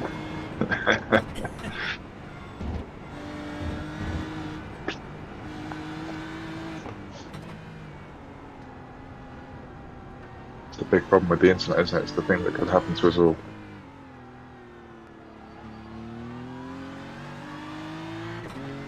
So you're expected. Go on, sorry, Sam. I said it seemed harsh after 60 laps of racing, but it's even more harsh that it's 10 past 5 at the moment, so they've missed the Oh yeah. final slot by minutes.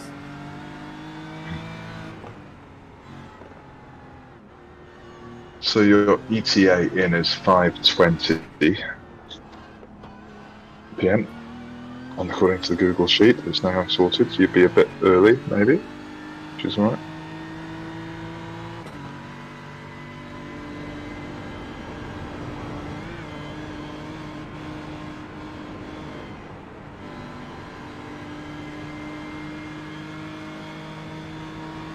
For instance, see what required or optionals are. Hmm.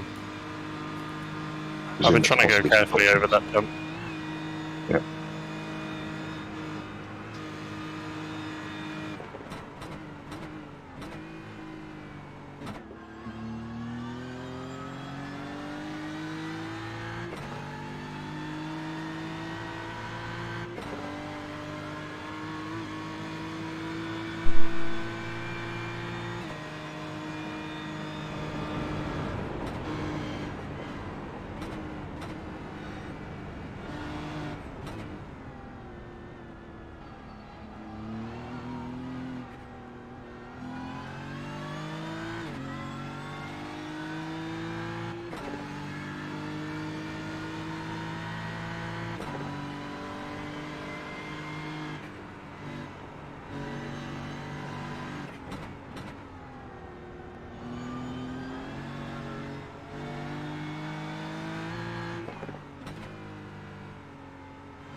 Okay.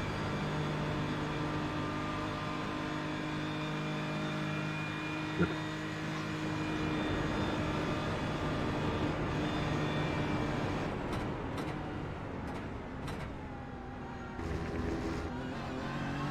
Pit limits again.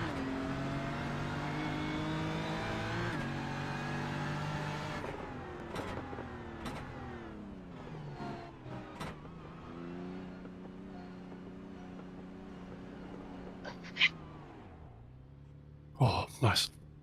No, 2 seconds of options. Oh, 2 seconds. Okay, brilliant. Well, that doesn't happen very often. Yes. Yeah, definitely got one more in me.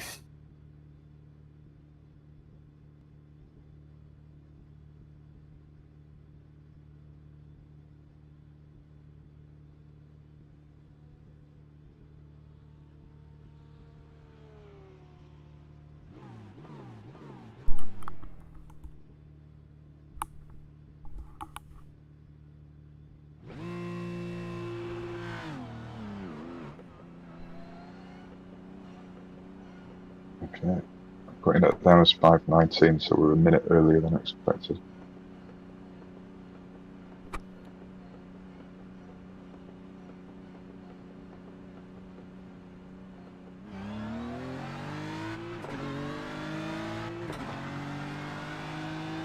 Right.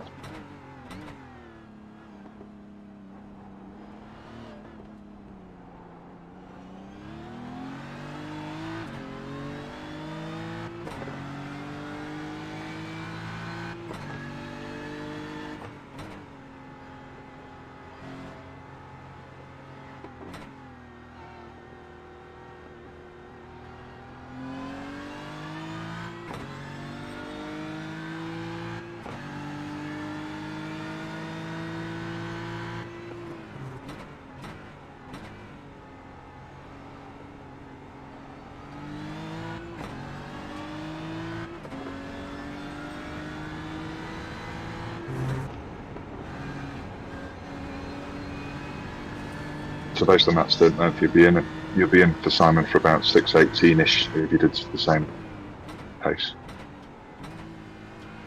Thank you, dokes.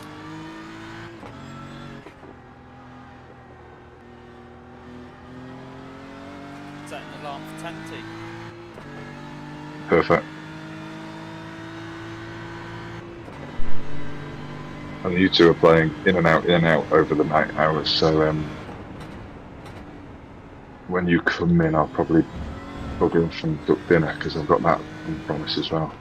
On my end. Yeah. Yeah, no problem. Perfect. Thank you, guys.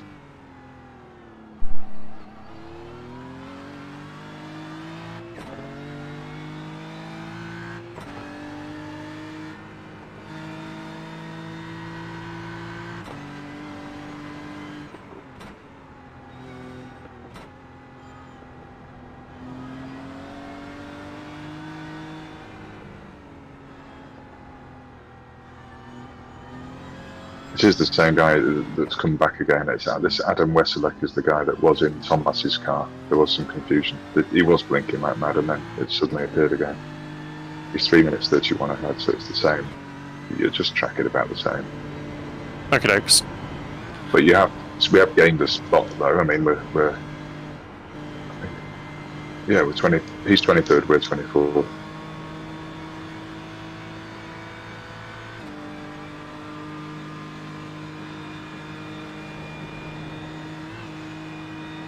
And he's close to he's close to the car in front of him in position as well. 22nd is really close. They're 6 seconds away from each other. Oh, okay. So they get battling and something happens. You never know.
so he's not in our race, but Kiko Ribez. Kiko, you remember his name? He was quicker than you earlier on.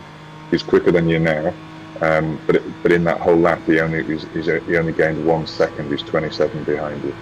Okay. But it's you know, you're running at a pace which is almost his, whereas earlier you weren't fully in it on it. He was a chunk quicker, so that's really good news. It's nothing to do with our race though. He's in 11th, but take a long time for him to catch it.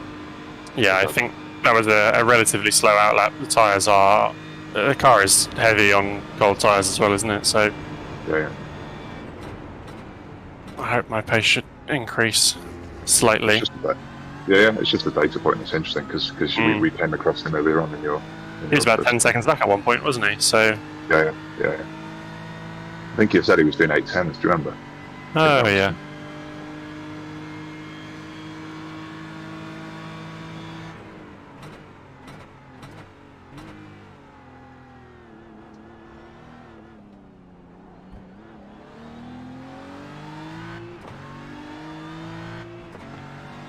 Oh, someone on the same lap as us, 55 seconds ahead on an outlap. 22nd, apparently. 2 ahead of us, yeah. They've obviously pitted.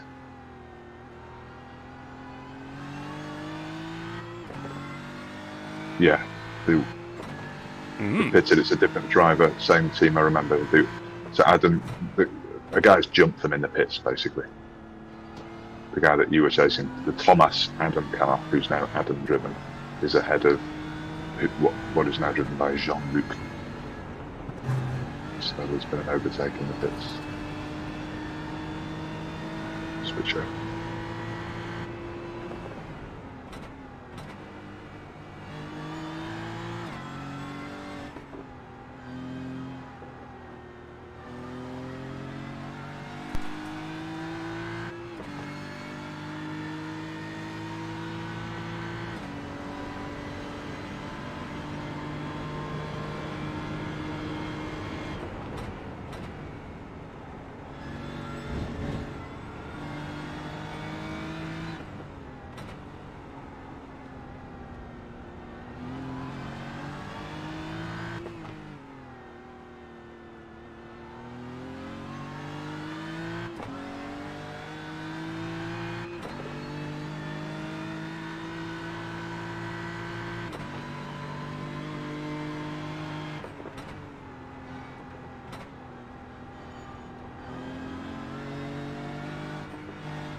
You are ever so slightly gaining on Jean-Luc, Captain Picard. There are 2 people in the pits on the same lap now. So 21st and 22nd. yeah, that's Adam Westlock. That's why the other guy jumped. Yeah, that's why he jumped the other guy on previous lap. So they're all hitting roughly in sequence, but there's a 1 lap difference between Adam in 22nd and the guy ahead of you currently. And we're obviously a bit more out of sequence than that, so let's see how the crumbles. Yeah, you're going to get past Adam, you're still in the pits. Obviously you can see that yourself.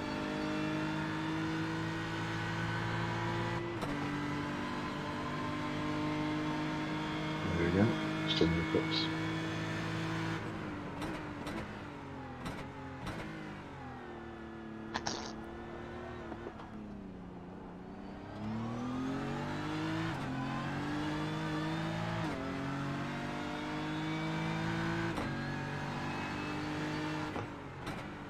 Still in the pits.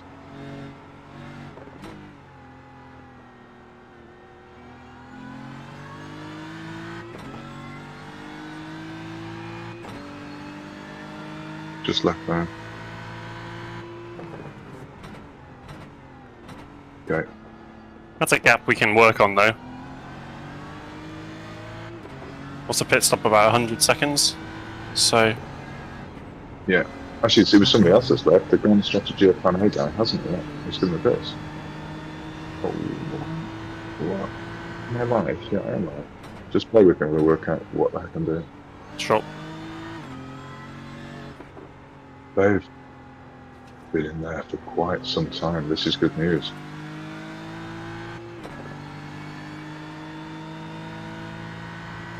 It was car 44, wasn't it? Grand strategy of Plan A, yeah. Yeah, we were chasing them for a long time. Yeah. Still in the pits. Excellent. I mean, oh no! What? How What? unfortunate. Oh, Oh, I'm just being sarcastic, sorry, don't worry. Like, shit, I'm watching them do the pits. I thought you'd crashed. No. Just passing the time, sorry.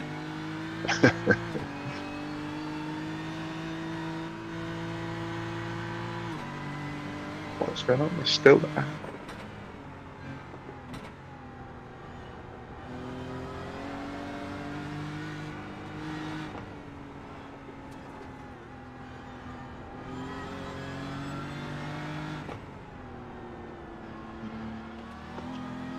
Yeah.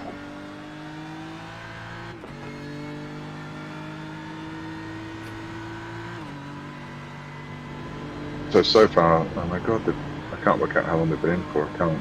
There's nothing that lets me time them because I didn't know when they started. But There is something in Right. Race Labs. That I don't have it set up. There's a pit timer widget somewhere. I wouldn't worry about it.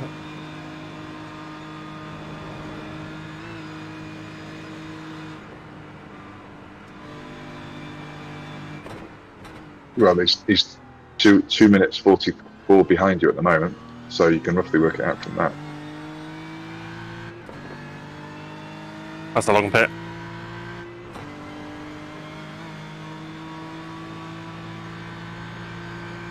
I'll tell you when he moves.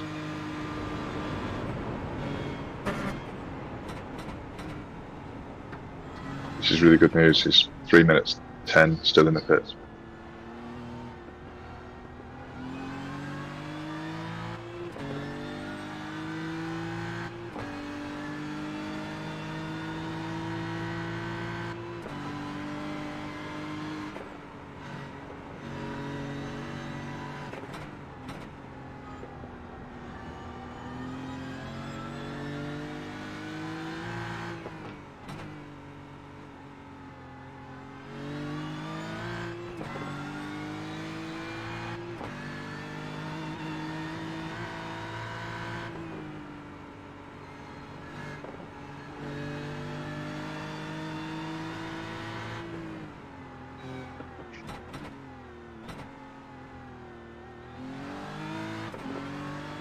Four minutes he's still in the pits.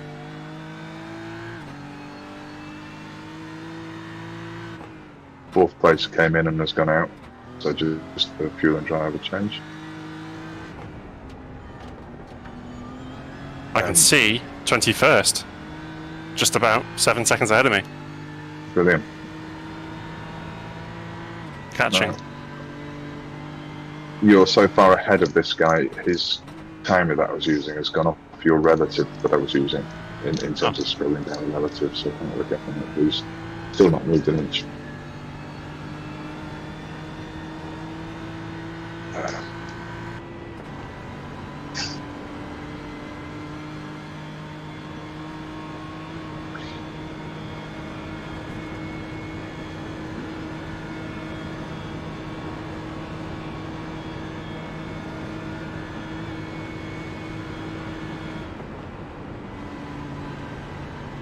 You have more people on the same lap as you. You are. Yeah, getting 2 closer people to ahead of those. me. Yeah.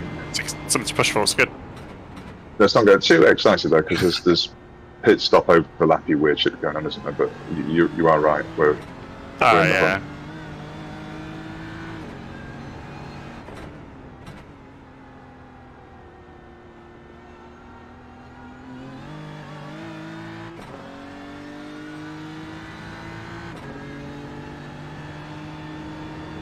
Be good to hear from you where you are when I say this guy's at pit exit.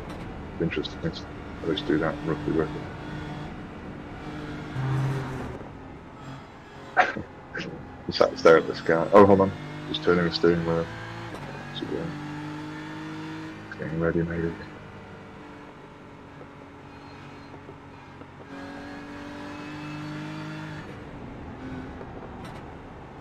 At least he's not died at this sim.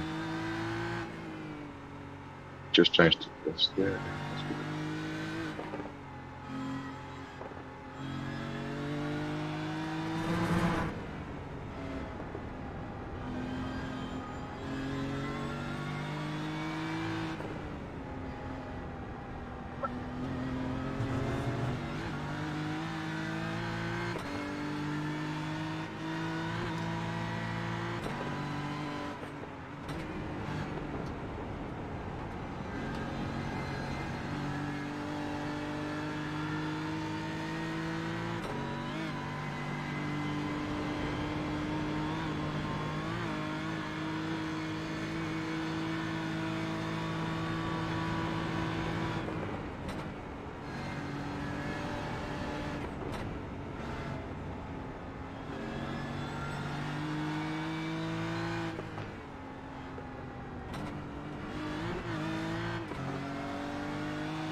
Just lost his. The guy in the pits, Adam, it's still him in the car. So he's just lost his B22 to Valence, which means you're going to come past him as well. Yeah, I'm just at the top of the long straight.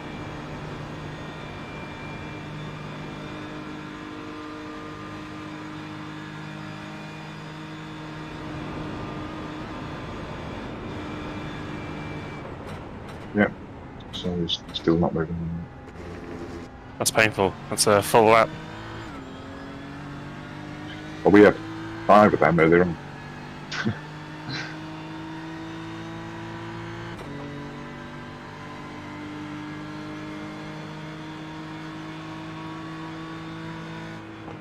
Yeah, we're in 23rd now. Hold on.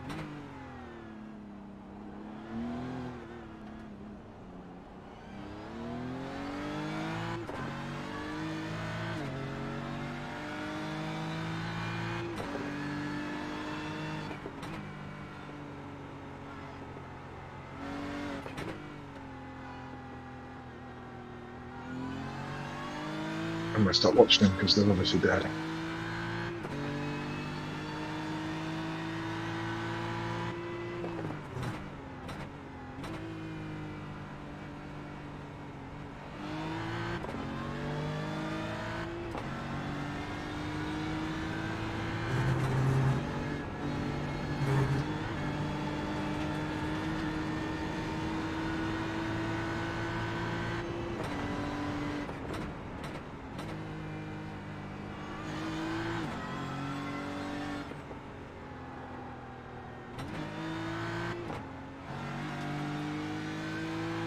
Yeah, so Valdos in the third, but then this guy's definitely good position, obviously. The guy ahead of him, Jean-Luc.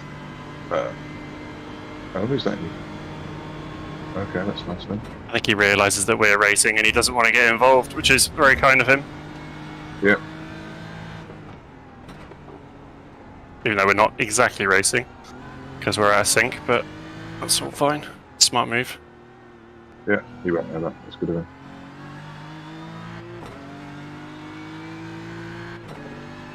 You could have raced him.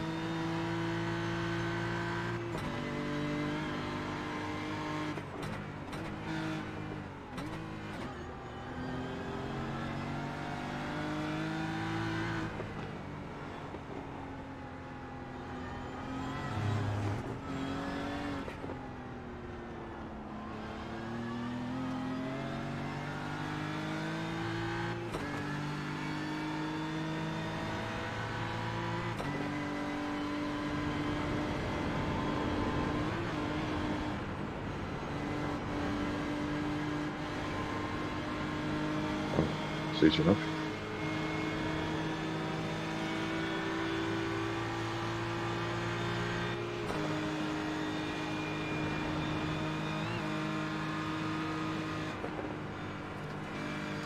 Good work, Alex.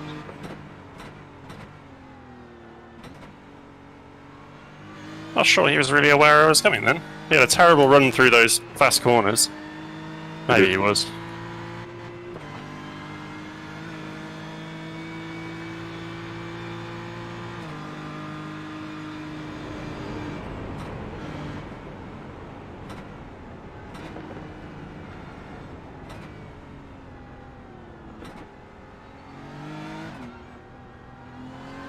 So Jean-Luc started off 50 ahead at the start of your stint, and so you are gaining.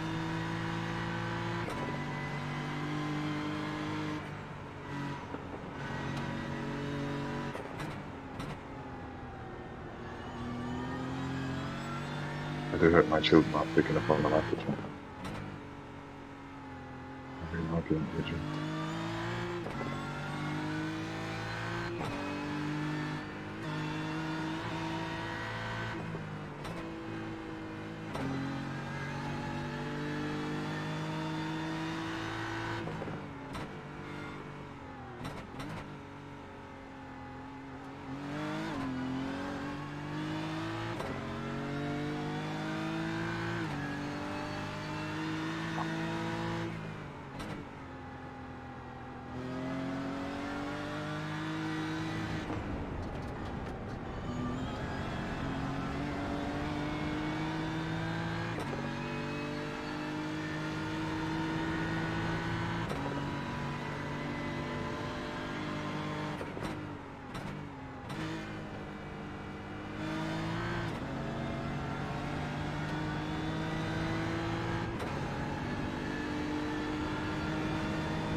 A bit scary, that penultimate corner. Say again, sorry? That was a bit scary, that penultimate corner. Baldas, who you overtook with a really groovy name, is 10 seconds. So Zachary got stuck behind him, the guy that's in 9th position now. When he finally broke free, he was 4 seconds behind you. Now he's 7.8. So you're pulling away from the 9th place group behind you. Nice.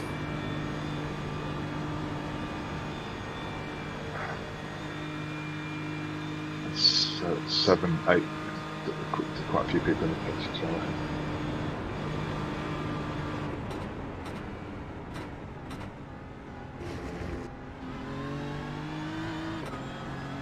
Where did that Ollie come from? Japanese guy, he came out of the pits behind you, then ahead of you, then you got ahead of him. Back in the pits again. 7th place guy, and I don't know why. Like damage. Wonder if they're double stinting tyres. So their pit stops are only 40 seconds long, maybe. Possible.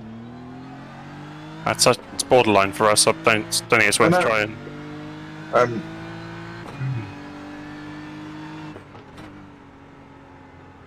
The tyre and fuel are happening at the same time. There's no. Oh yeah, there's no advantage to it, is there? There's no advantage now. Only on the outlap. They're probably Yeah. It might have just got to stop and go. Beating the pits.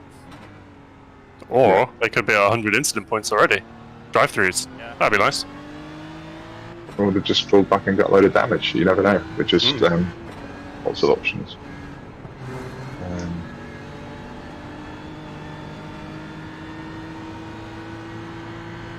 You are moving forward though, that's the thing.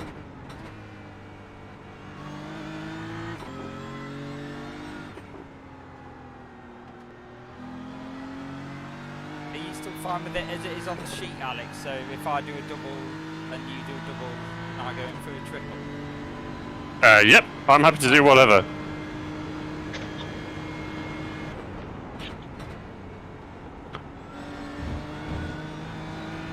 I'll update the sheet when you're switching over and sorting yourselves out, gents, and then I'll disappear for a bit. If that's okay. Fine. So just we had a moment, Simon, when you were off when that mistake happened where I got nerfed, where the sheet went a bit wonky, but we recovered it. Yeah.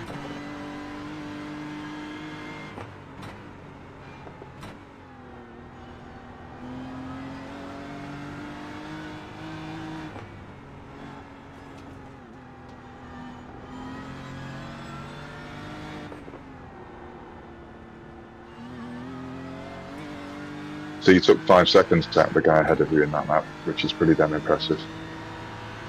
Nice. For whatever That's reason. good news. Yeah, he's 42.8 ahead, and that's really good. Because only 20 minutes ago he was 50 ahead. Thereabouts, whatever.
Hate that corner. Yeah. Just driving it on muscle memory, really.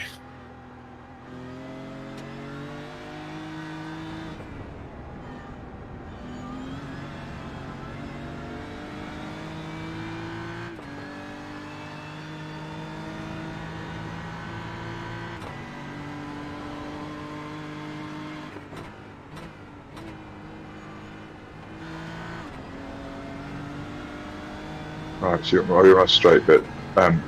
They are slowly dropping. There's only there's 9 cars on the same lap. Pretty much almost 8 cars on the same lap, on the lead lap. 1 and 2 are a long way ahead of everyone else, and they're only 5 seconds between them. The rest are 2+ minutes now. I see we've got Kiko behind us again. Only 11 seconds back. Yep. Is he catching, or is that a pit stop that's made us closer, or? You're pulling away from it at the moment, according to my... well, it's going both. I need more time to stare at the screen. I'll tell you in a minute.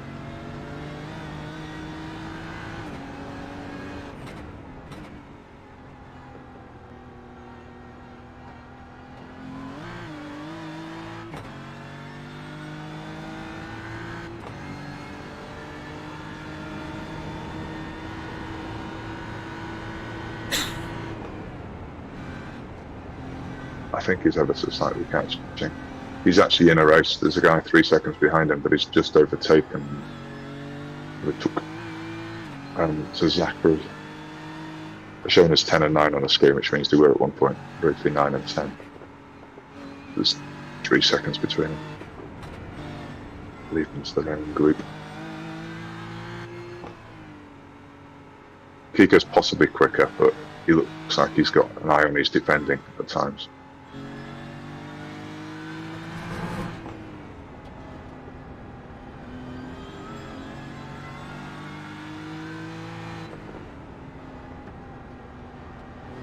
I'm gonna go watch that. What time is it in Sim? Are we past midnight yet? Yeah, 1:21 a.m. almost. Oh wow. 1:21 now. 14 hours 51 remaining of the race. Wow.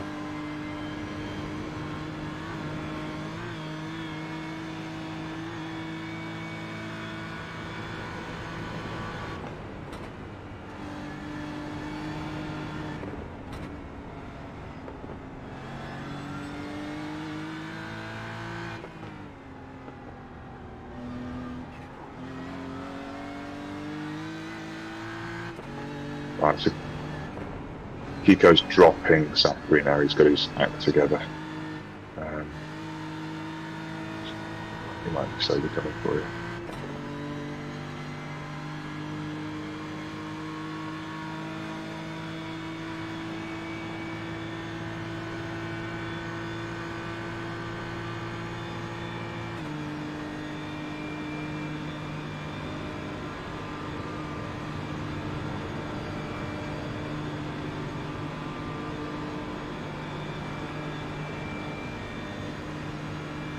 That's left after this one. Okay, thank you.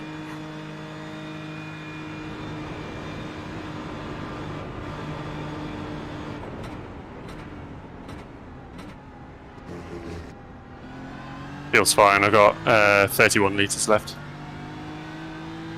Oh, that's a nice lap. Very good. 13.6. 8:11. 8:11. Oh yeah, it's just changed now. Sorry. I'm not lying. Yeah. iRacing doing iRacing things. I really do need to reinstall Race Lab apps for this kind of stuff, like you say. Still paying for it.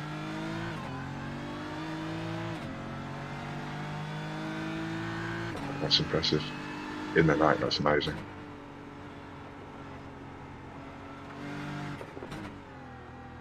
In my eyes, at my level anyway. I remember to put my contacts in. My glasses are pretty crap, so I can see where I am locally. Yeah, we'll wait until Simon comes on and does sub-8s and rains on your parade. Absolutely. I doubt it.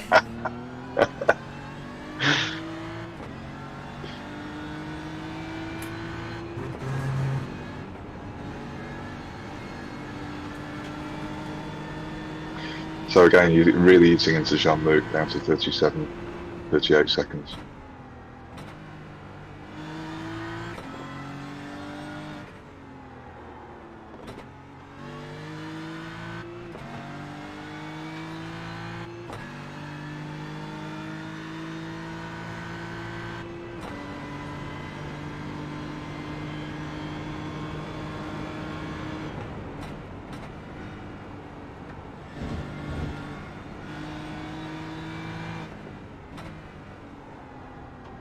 There must be somewhere on the lap he's slow, because it looks like it's not moving either way, and then suddenly I look up 5 minutes later and you're much closer to him, so you might have a bogey corner. Problem is with the iRacing standing, he does it on almost like real time, not pairing the two. So if he's on like the long uphill straight and you're going through a technical bit, it'll show time climbing. But he's going away. Yeah.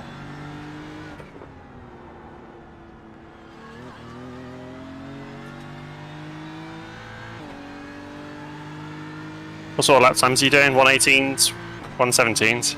Yeah, somewhere around that. I can do an 850. Sorry, I was talking about John Luke, Simon. Were you saying your lap times? Yeah. That's good. 850. Oh, okay. 0.9. 860, That's why you're gaining on him. Your great lap, so considerably quicker than his. Oh, Kiko has gone. But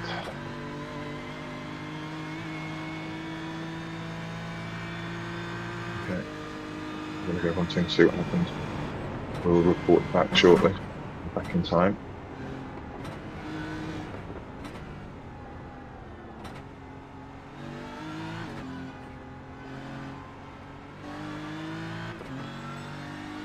Can't see him in the car.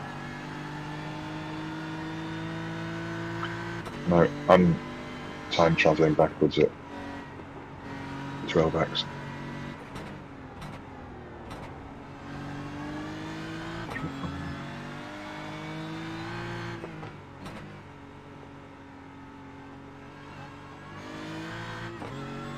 Got him. Alright. I picked him up in pit entry, so I wonder whether he's had a...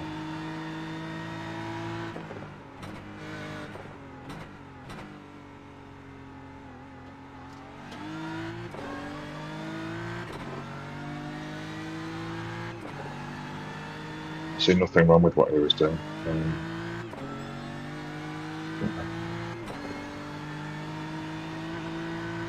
Just fast forward back to the pits.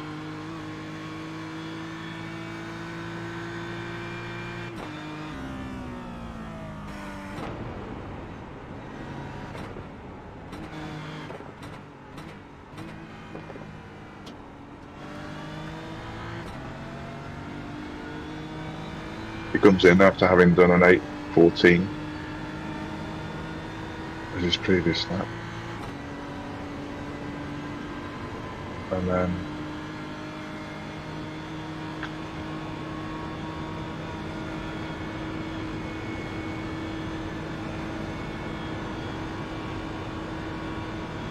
right, so it's just a driver change to a guy called Samu Martinez.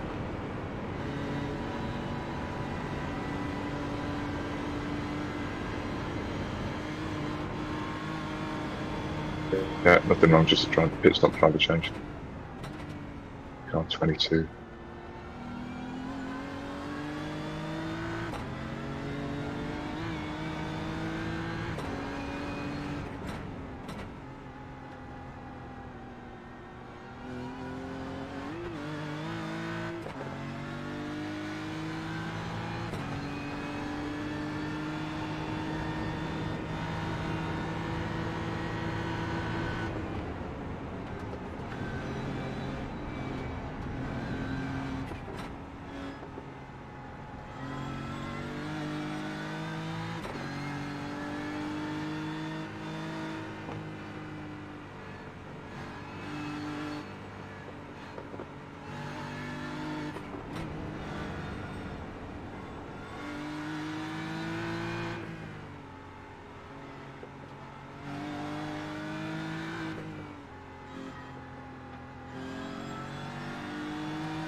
So you've got.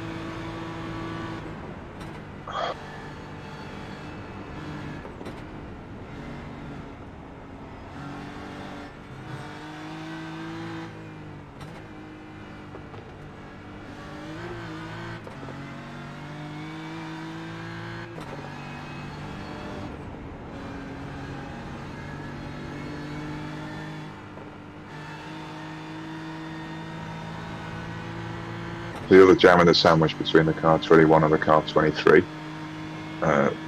21 is 35 seconds ahead and 23 is 37 seconds behind, so it's relatively even Stevens. And for reference, these are cars number 4 and 69. Just easy numbers too.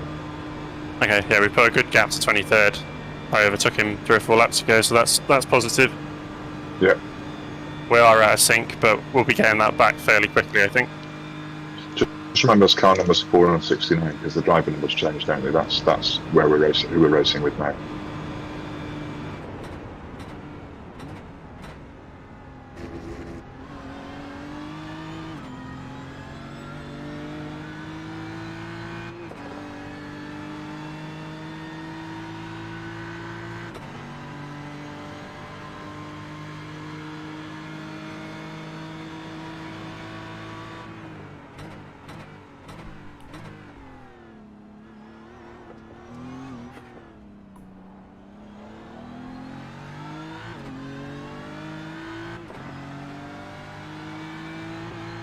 Am I likely to catch this chap ahead of me?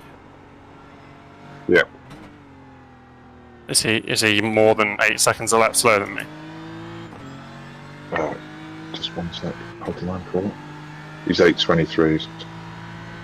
So yeah, 100%. More than likely. You're 10 seconds that faster. Yeah. It'll happen this lap. Okay, I'm in this lap though, so. Yeah, so it'll be tight near the end, you don't need to force it.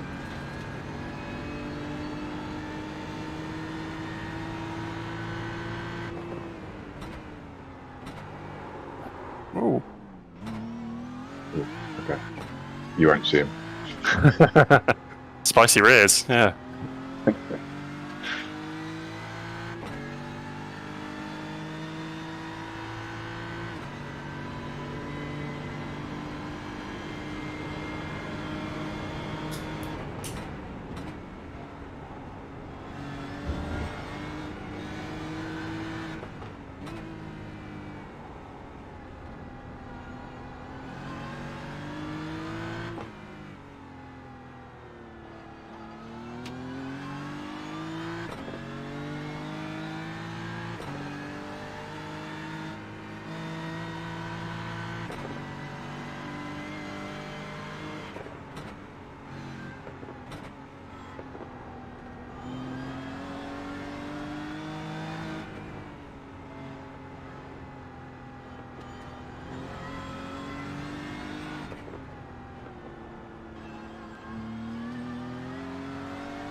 Hope no one was watching then.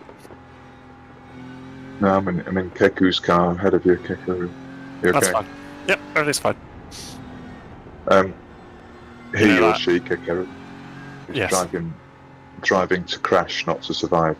Really jerky all over the place. You're obviously still maintaining pace, but I'd be surprised if it lasts. Maybe it's just the way the Porsche moves, but my God, it's awful. No, it's just really jerky.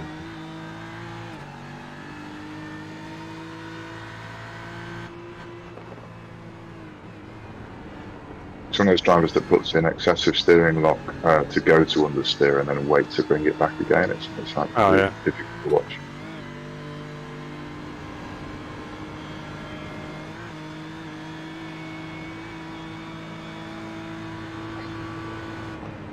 Radio check. 2 litres remaining. Oh God. You're around, Simon?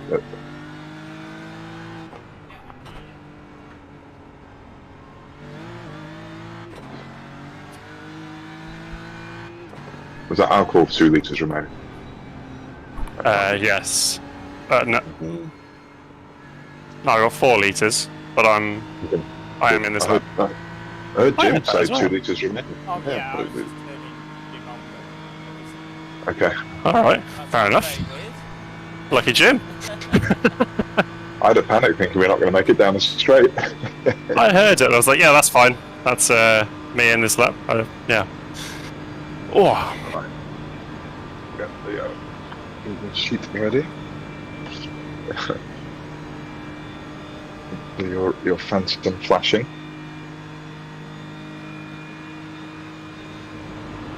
So you're expected again at 6:19 in time. It's at 6:17.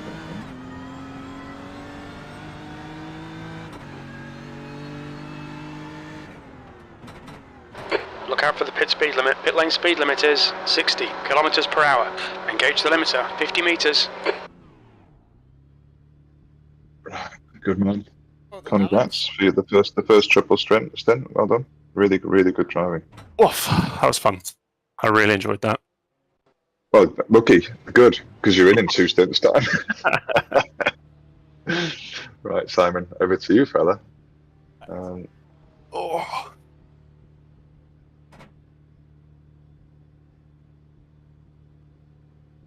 Yes, that's essential. Not before, fortunately. Luckily managed to slow down just get a... Right, that's 6:18 exactly as the clock.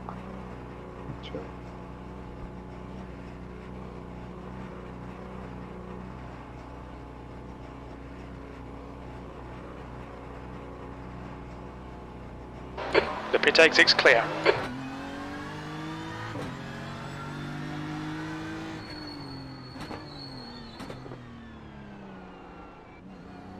Just get it ticked off.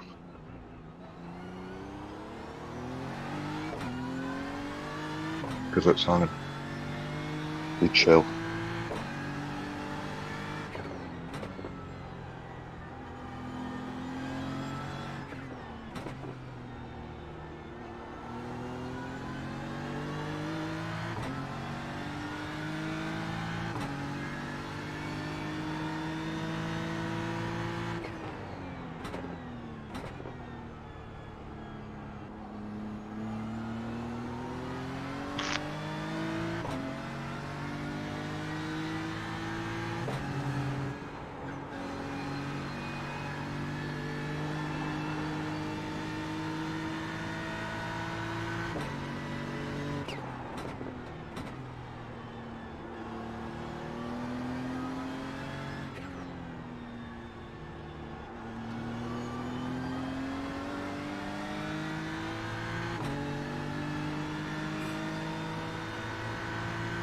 Okay, gents, genuinely loving and leaving you for a bit.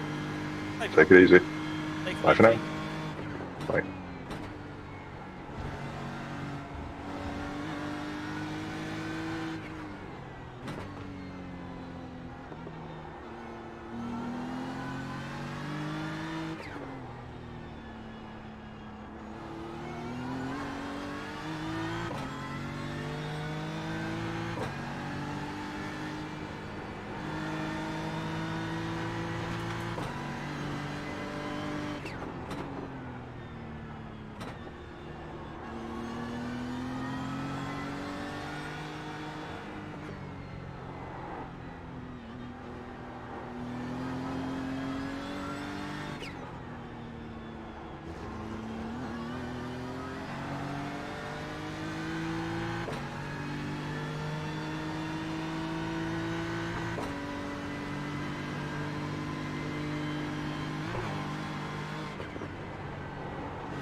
I've been chatting away on mute. Excellent.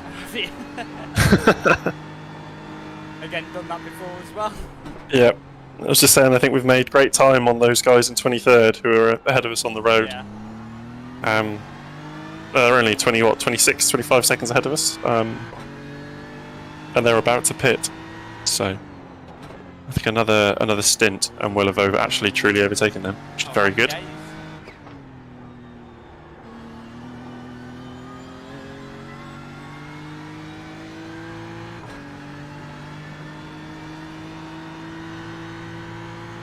New fastest lap for Lowry, 8:12.1 seconds.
P23.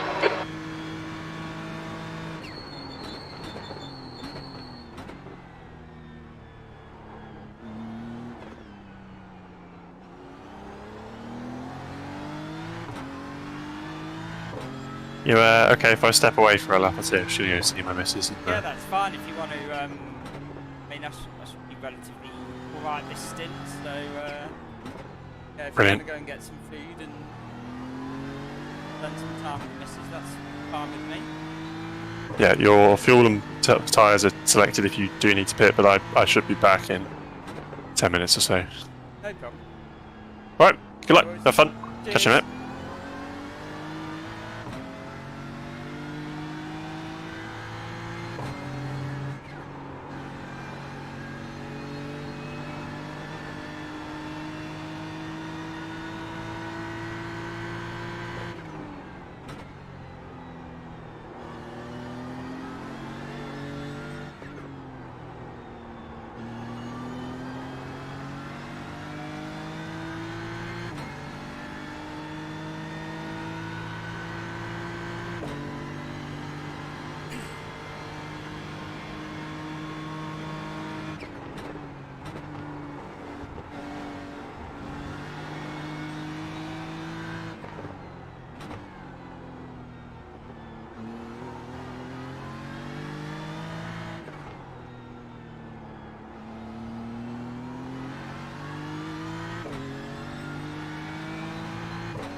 That's a new fastest lap for Muller, 8:09.6 seconds.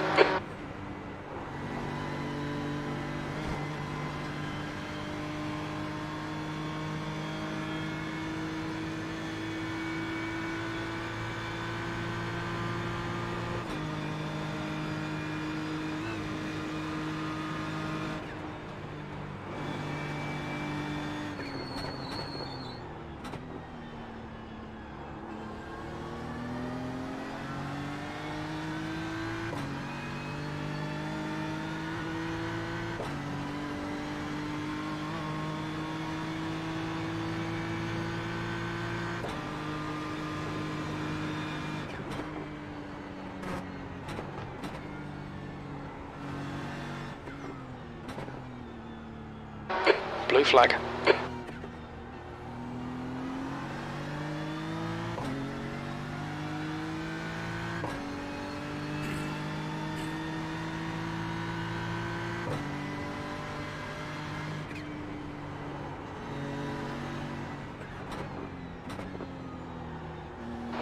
Blue flag.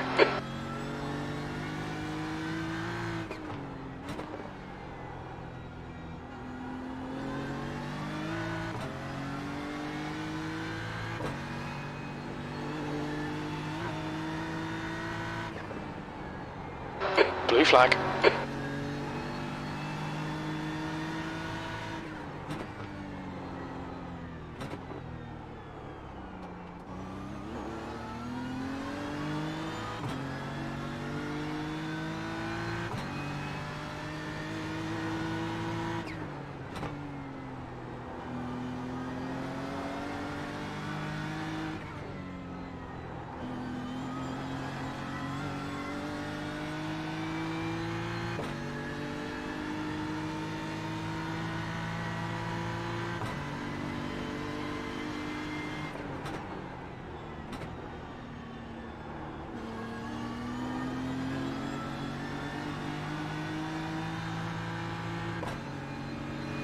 Left side.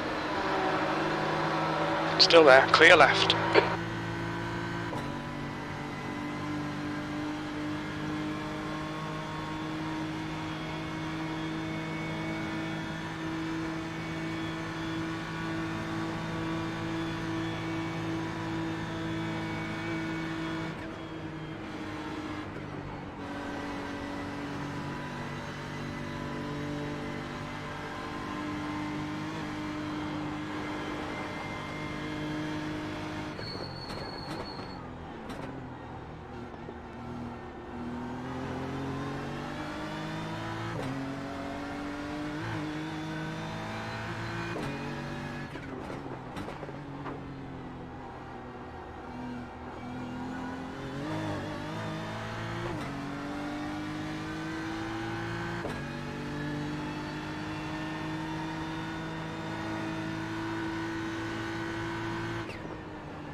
The car ahead's pitting.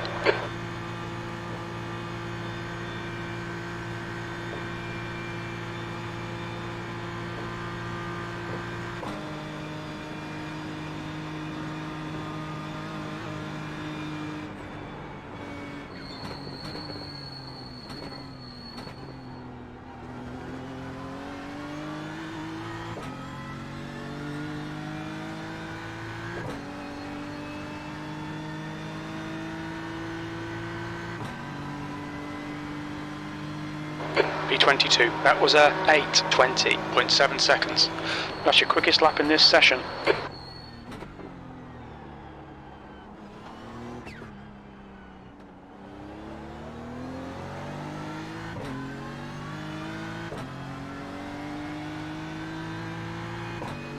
The leader's just done a 8:08.9 seconds.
That lap was at 8:20.9.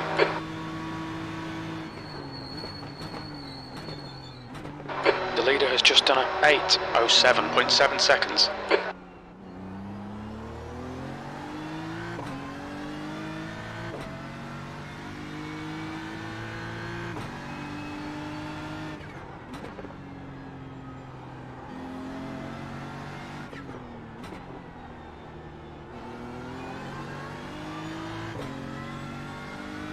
Hey Simon, I'm back.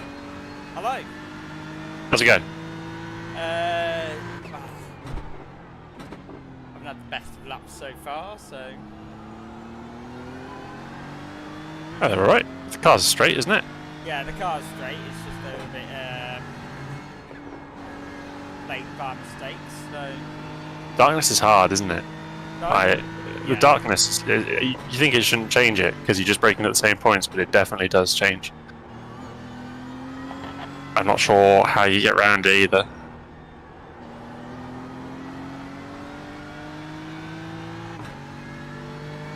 It's just frustrating considering I'm not even off the GP circuit yet and I'm already 0.9 up on my best. Shows you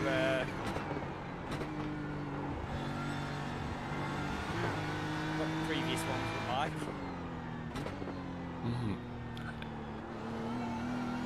18th are in the pits, broken. They're the really fast boys.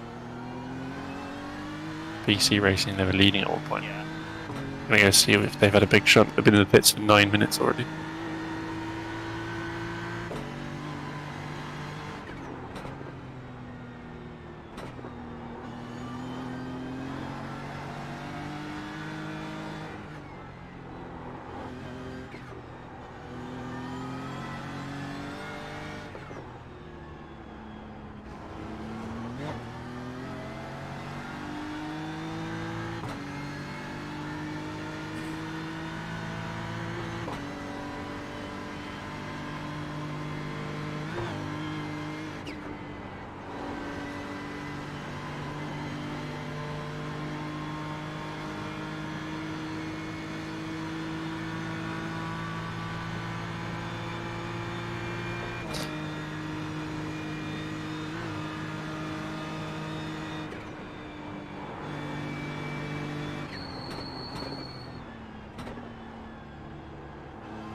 That is the leader, 3 seconds back from the other lead. Yep. So that BC Sim Racing in 18th had a huge moment at this section you're just going to. Got it wrong on the kink and threw it into the wall. Yeah, it's a big repair for them.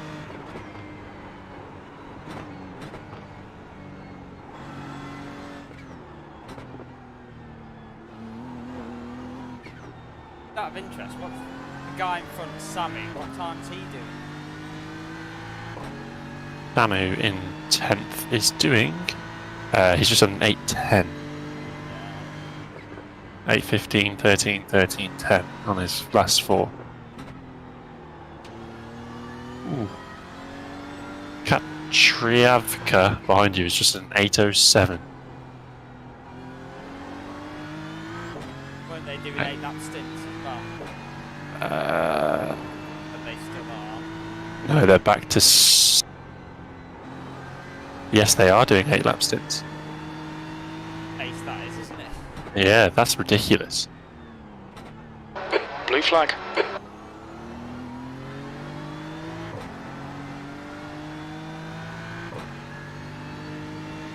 He's on his 7th lap, so this will be his in lap, I think.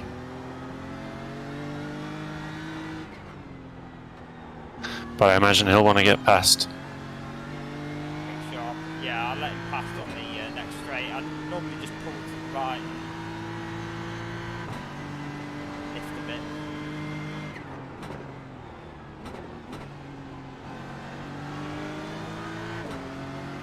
Or if you want to do that, mate. Yeah.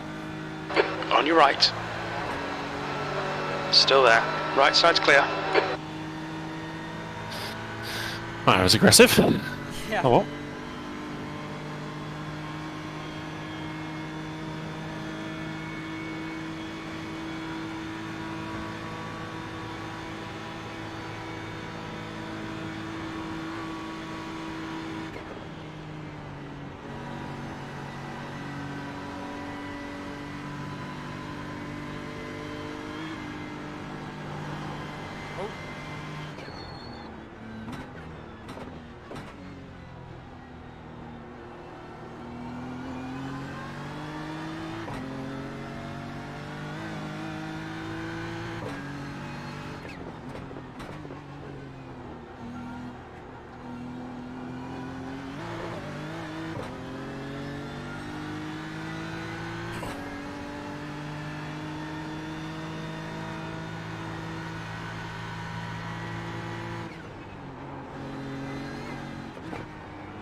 I don't know. Were you here when I had my little bump on the corner before the carousel? No. I just watched it back. I braked like 5 car lengths too late. I don't know what I was thinking, and just bonked the wall at the on the outside of that curve. I hit it hard and somehow got away with no damage. I was very lucky. Happy days. Yeah.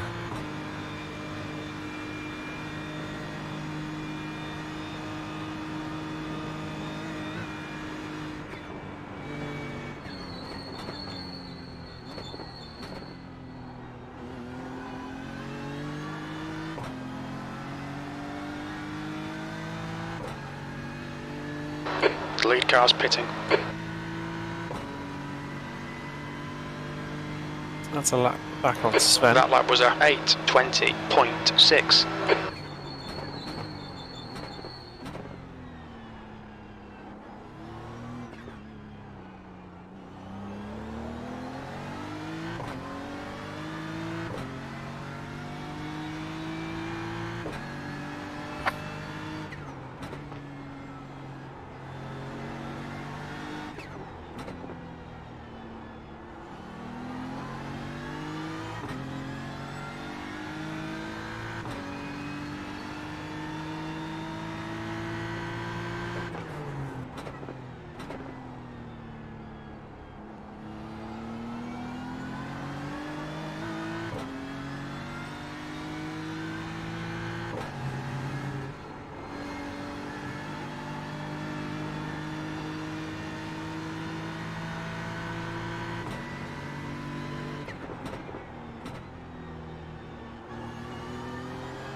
He was looking good.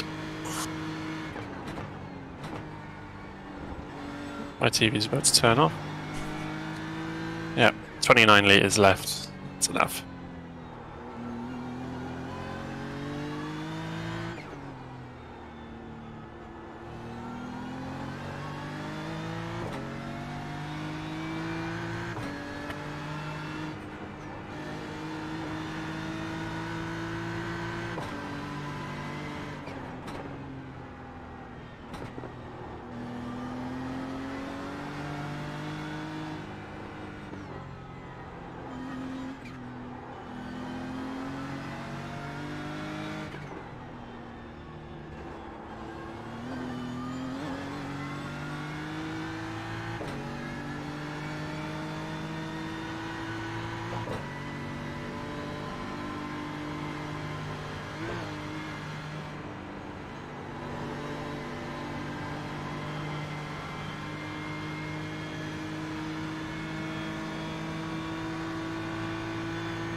Stevens is leading the race.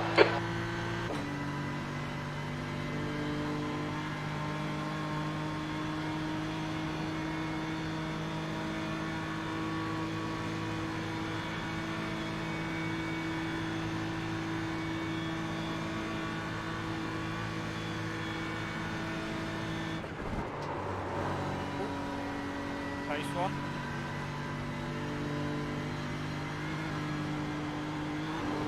What was that, sorry?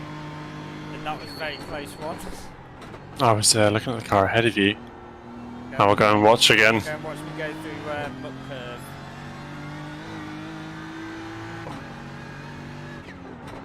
Whoa! Fair play. I am trying.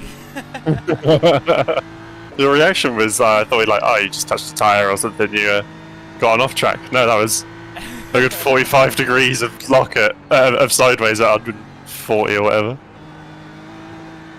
But that woke you up. Yeah, focused mind.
car right, clear right.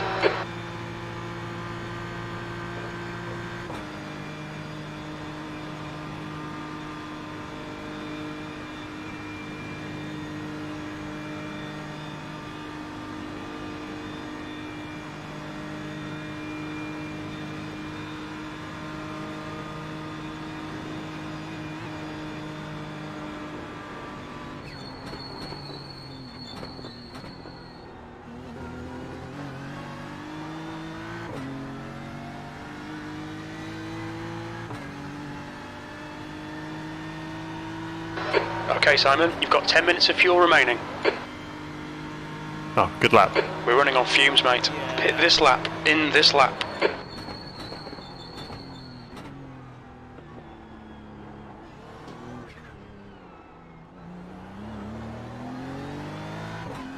Hopefully I'm in the groove now, so... Yeah, it took me a few laps to settle in.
No, no, no.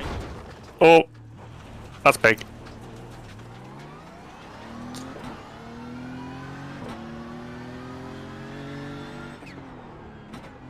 We'll need to pit for repairs. We've had the meatball Just flag. a tyre on the grass. Yeah, How's it driving? it's not too bad. The steering wheel's a bit off centre, but... I guess we'll drive it back to the pit. Yeah. Oof. Bonk. Mega bonk.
have taken the earlier warning about taking Yeah. liberties with track limits.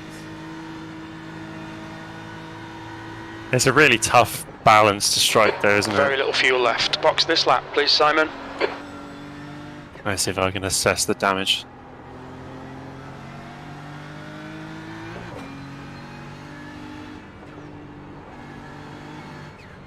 There's the wheels are out of alignment. Yeah, it's giving us a meatball, but all our lights are working. That's hard to tell in the dark. I think we're missing a bonnet, maybe. I reckon that's going to be a 20 minutes or so. That's fine. We continue.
Car doesn't even seem that slow. No, it's alright. As I said, I think it's just wheel alignment, but Might get away with a short repair then. yeah. We'll take the pit stop anyway. About 2 kph down on the straight.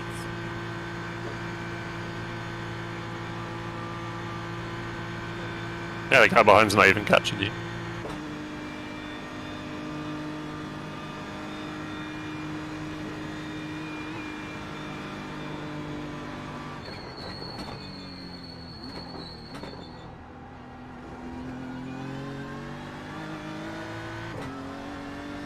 Yeah, we have no bonnet. It's quite impressive.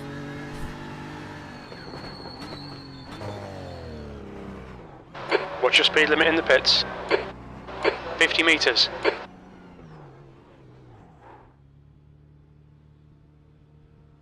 Minutes. That's mandatory, yeah? Yeah. And how many optionals? 3 minutes 52.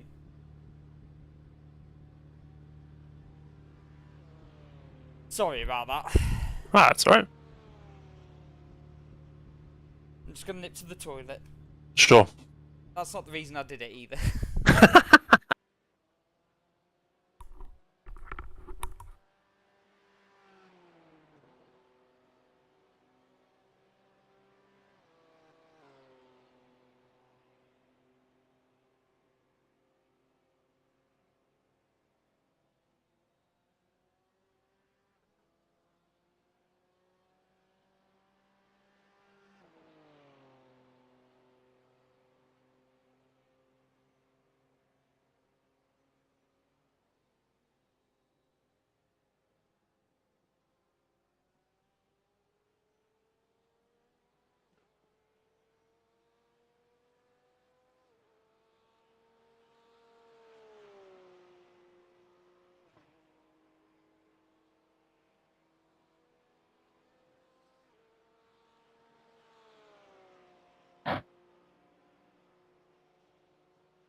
That is annoying. Taking a look at it yet? I can't see anything, if I'm being honest. It's completely dark on my screen. Oh, is it? No on, oh, after you come out of Add Now Force, got that left-hander that... Oh, the crash. Yeah, I've done that so many times. It's just like 2 kilometers an hour too fast to the left, and you touch the grass, and then it spits you off into the wall, and there's nothing you can do. I think the annoying thing is that I've gone on to... It's got that little rumble strip out there. I've gone onto that, and it's as I've come off that onto the grass where it's kicked.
What I'm going to do, Alex, is I'm going to go out without taking the optional.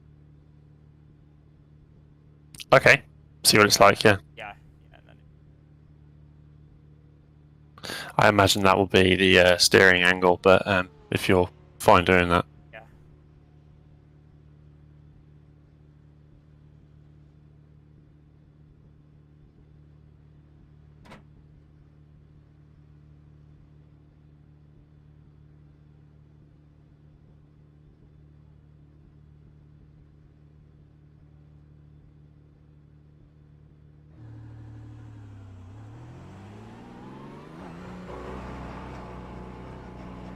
We've got a bonnet back. Hey. Bloody hell, that's...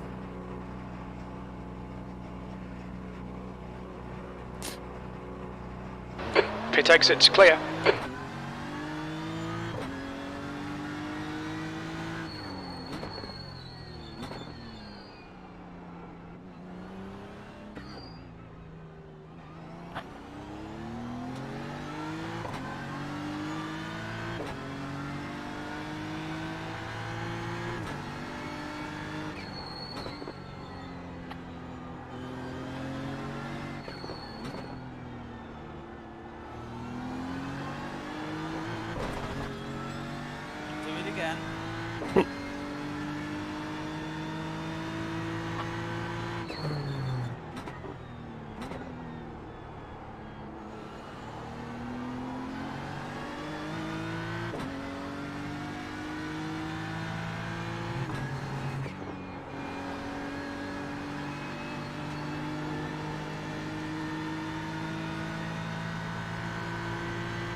How's the car with the optionals? It feels alright. Making it a bit tentative this lap. Trying to get some confidence back, but yeah, it drives fine, but lead time wise, what it's like on the next lap.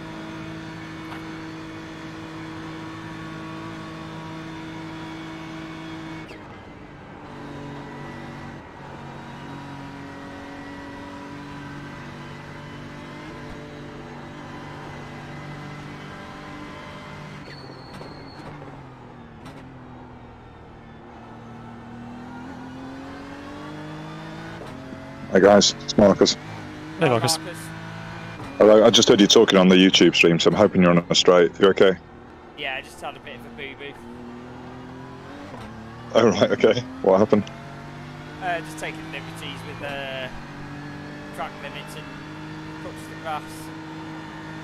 Put it into the balance. P23. I think it was about 7 minutes required. Okay, oh, that's all right. Yeah, the car drove less fine good afterwards, annoyingly. Okay.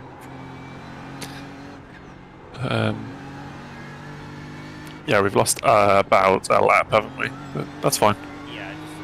Yeah. Okay. Yeah, I can see we're on -6 down on the YouTube thing. That's all right. We're still trucking.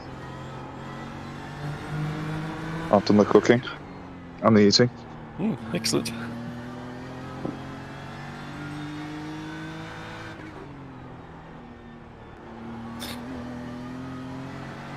What exotic meal did you prepare? It wasn't.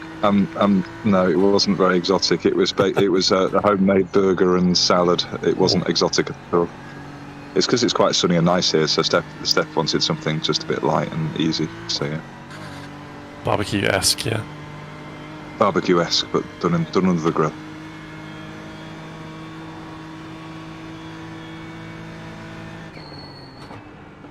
It's one of my favourite parts of a racing weekend, or any, 2-day drift event that we used to do, was the grill in the morning, cooking huge amounts of bacon, eggs, sausages, etc.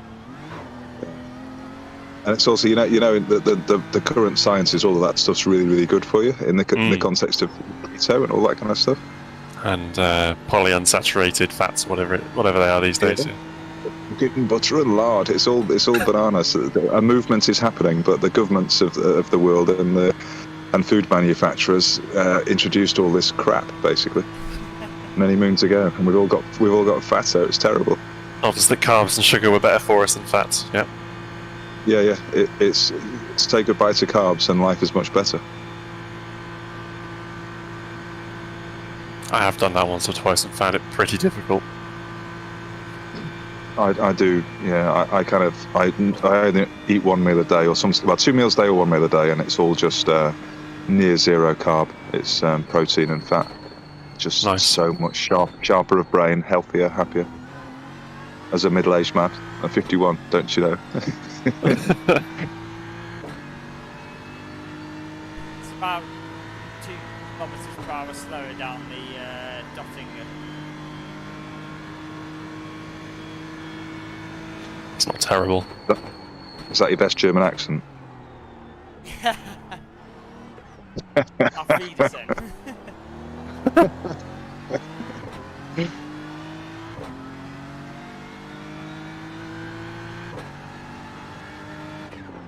Well, you're the same kind of height as me, actually, Alex. What's your rough weight? Do you know? Any idea? I'm about. It's going to be in metric, if that's all right. I'm about 115, 117. Right. Okay. I don't know what that is in stone. I could probably lose 15 kilos if I'm being honest. Yeah. I think I'm about 90. Wow. I've 14, never been. I'm 14 and a half-ish, which is about that, I think. I haven't been 90 for a long time. Yeah.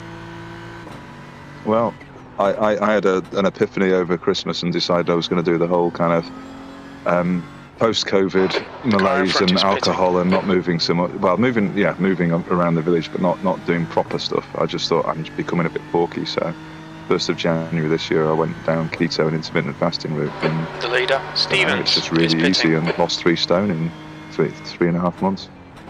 Fair play. It's really good going. It's not for everyone, but I mean, once you've got over the hump of, you've got to think about it and get over the first sort of 3-4 days, and just be careful with making sure you're taking lots of salts on, like electrolytic kind of stuff, because otherwise you end up with bits of headaches. But once you're into the groove, it was really easy. And it's bizarre as well. It's man food. It's like, if nothing wrong with a full English breakfast. That's perfect keto. Just avoid baked beans and hash browns, and the rest is fair, and bread, and the rest is fair game. Double up on the sausages and eggs. Did you do any exercise with it? No, not much. Genuinely, I'm a bit of a lame arse. I kind of go out for walks when I can around lunchtimes, and even with my earbuds in, working from home, I can do that from time to time. But nothing other than that. It's just so much. It's just easy because it's not a diet. It's just a change of thinking about food. And I miss bread for a bit, but you can make your own different equivalents in almond flour mode if you're a bit of a dab hand in the kitchen. I do that from time to time, but I've even gone off the boil with feeling the urge to have toast anymore.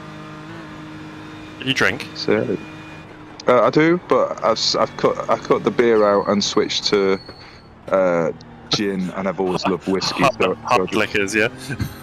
Yeah, well, it's better for you. There's no carbs. So I drink. I've reined it into Friday, Saturdays. But yeah, I kissed goodbye to beer at the start of January as well, which is sad. I do like beer. Well, I think I like alcohol. It's just swap it out for something else. As long as you feel the same way when you're a little bit pissed, it's fine. No, I like whiskey as well. I'm a big whiskey fan, so not big enthusiast, but. I started doing some exercise earlier in the year, lost maybe a stone, and then rinsed my ankle in a pothole, and I've not been able to do any sort of exercise again on 3 months now. And I could do with losing a little bit, but it's hard with work, etc. Well, it is. I mean, I'm like welded to my desk for 10 hours a day. It's like, what do you do when you give up work? You just want to cabbage and not do anything much. And I've never been any good at exercise. So that's something I beat myself up about. Is just be better at that. But it's not happened yet. I hate it as well. Yeah, I do walk the dog most days, but that's about all my ankle can handle at the moment. Yeah, well, that's probably good enough. I just I watched a dude on YouTube recommended from my brother-in-law, who's a proper fitness freak, and he's an American guy called Eric Berg, Dr. Eric Berg, and he's just an intermittent fasting type of person. And if you're going to do that and eat less, then the only really smart way of doing it is keto, because you don't have any kind of carb crashes, so you don't feel hungry when you're not eating. And so that those two things together are just magic. When people do one or the other, it doesn't work as well. But I'll send you a link to the video. Just watch it and see what you think. But my parents do intermittent, and it works really well for them. Yeah. Well, I started off 16.8, and can I do this? But literally cutting the carbs out, and I, all of that kind of like when you're hungry, you get a bit hangry. All of that's just disappeared completely because that's the carb and sugar thing. And all that. Yeah, I really know. I did keto for a month, and like you say, the 4 o'clock crash just disappears, doesn't it? Yeah. Do you drink coffee? I do. I like it with sugar, so that it was really hard to do that and sort of just have like a double espresso in the morning, which is just bloody awful without a little bit of sugar for me. But I've managed it. And then I dream about a nice latte, and then I wait until I've had my lunch if I'm having some food at like 2 o'clock in the afternoon. So I'm kind of normal. I started off doing 16.8 and I'm now 18.6, and sometimes maybe twice a week I just don't bother eating at all and just go from dinner to dinner. But that's not. Yeah, that's I don't do it in any programmatic way. I just like if I don't feel like eating and I've got meetings back to back, I just won't bother. But that's sometimes it's 0 times a week, sometimes it's 2 times a week. Working from home is a real killer for me. because we work on a big site, and I was often walking all over doing, walking. My watch said I was active enough, and then we started working from home, and there was some days where I was like, I'd done less than 100 steps, because you get up, coffee, walk to the desk, then suddenly it's 6 p.m. and you can't be bothered to do anything because you're so mentally exhausted.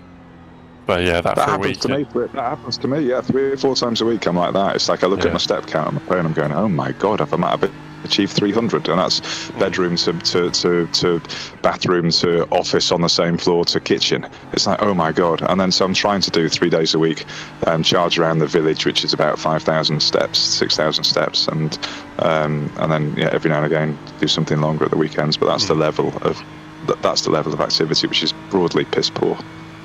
We had some horrible weather. I can't remember if it was last week or something, and I realised I'd not left the house, and it was like Thursday afternoon, but I'd not left the house since the weekend. I was like, oh Christ! So I dragged the dog around in gale force winds or something. She hated it, but it's like, we're going out. It's not just people. Yeah.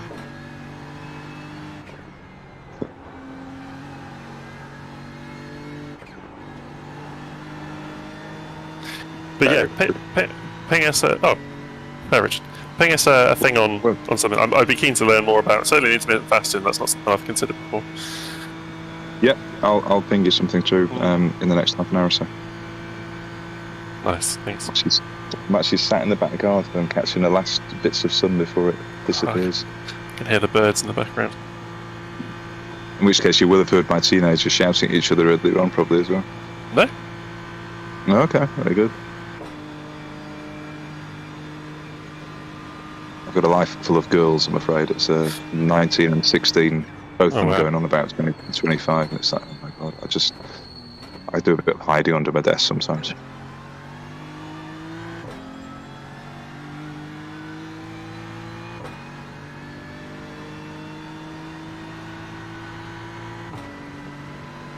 Are we back running again? Yep. Simon's just an 8:22, so we didn't take the optionals because the car was driving so fast beforehand. So we took the mandatories, which looked like they were putting our bonnet back on. And we'll probably just try and bleed the optionals off over the next couple of stops. Yeah, we only lost about a lap.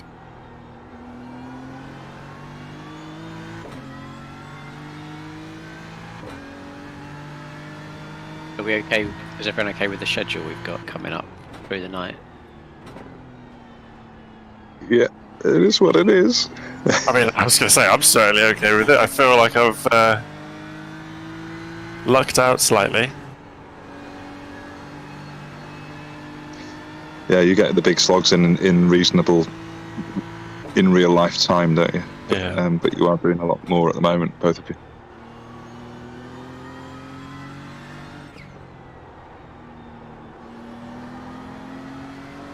Got to work out what time to go to bed actually to feel alive at 1 o'clock.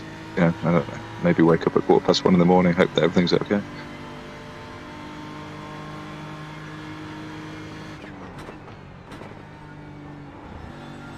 But I like that. I like the wee hours when everything's quiet. It's nice. It'll be daylight in the sim for you, right? By the time you. Yep. Yeah. Perfect. What's sim time now? I'm not looking. I'm just on Discord chat on the phone. 4 minutes past 3 in the morning, so I reckon we've got about another 2 hours before the sun comes up. And where are we sync-wise on with the? Do we need to look at the Google? Do I need to look at the Google sheet and make some tweaks, or have you been? Yeah, no, I've not touched it. Sorry. So. Right, I'll walk away from the sunshine and the birdie tweets and go upstairs. To be honest, just do the timing off the next pit stop and it'll be fine. Yeah. You got 5 laps left. Okay. All right, well I'm going.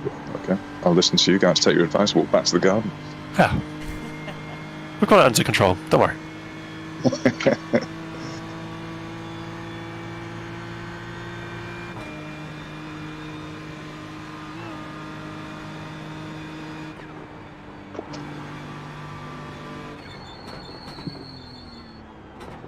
And your children have shown no interest in racing, Marcus, no?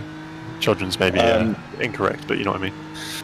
Yeah, well, the youngest is not quite driving stage yet, but they don't show interest in racing particularly, apart from the eldest, who she spent some time in Australia, New Zealand, and she's a traveller, hippie kind of girl, just disappeared by herself for 4 months. So she didn't do a driving test when she should have done, really. So she's still not passed, but she's just waiting for a test, which is next month. And a driving instructor. I found a driving instructor hilarious because I asked him the only time I've met him, how's she getting on? And he said, in probably a non-PC way, she's ready for a test right now. She drives like a boy. I'm spending my life trying to tell her to slow down. So I said, that's my girl. The whole situation with tests is all really messed up at the moment, isn't it?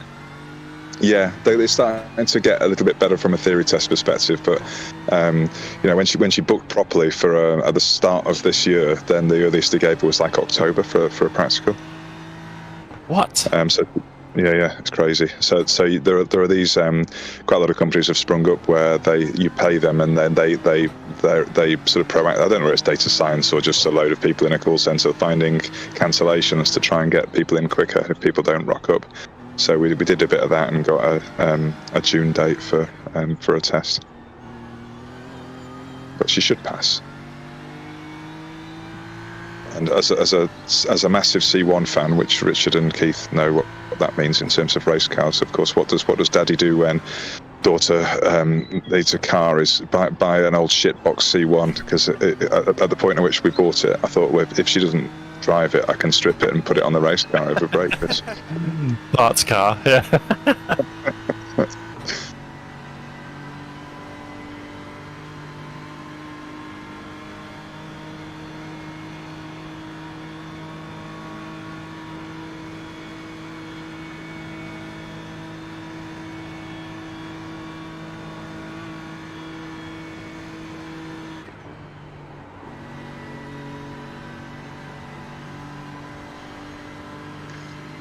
I do forget in our conversation that we're live on YouTube and there's millions of people watching and listening.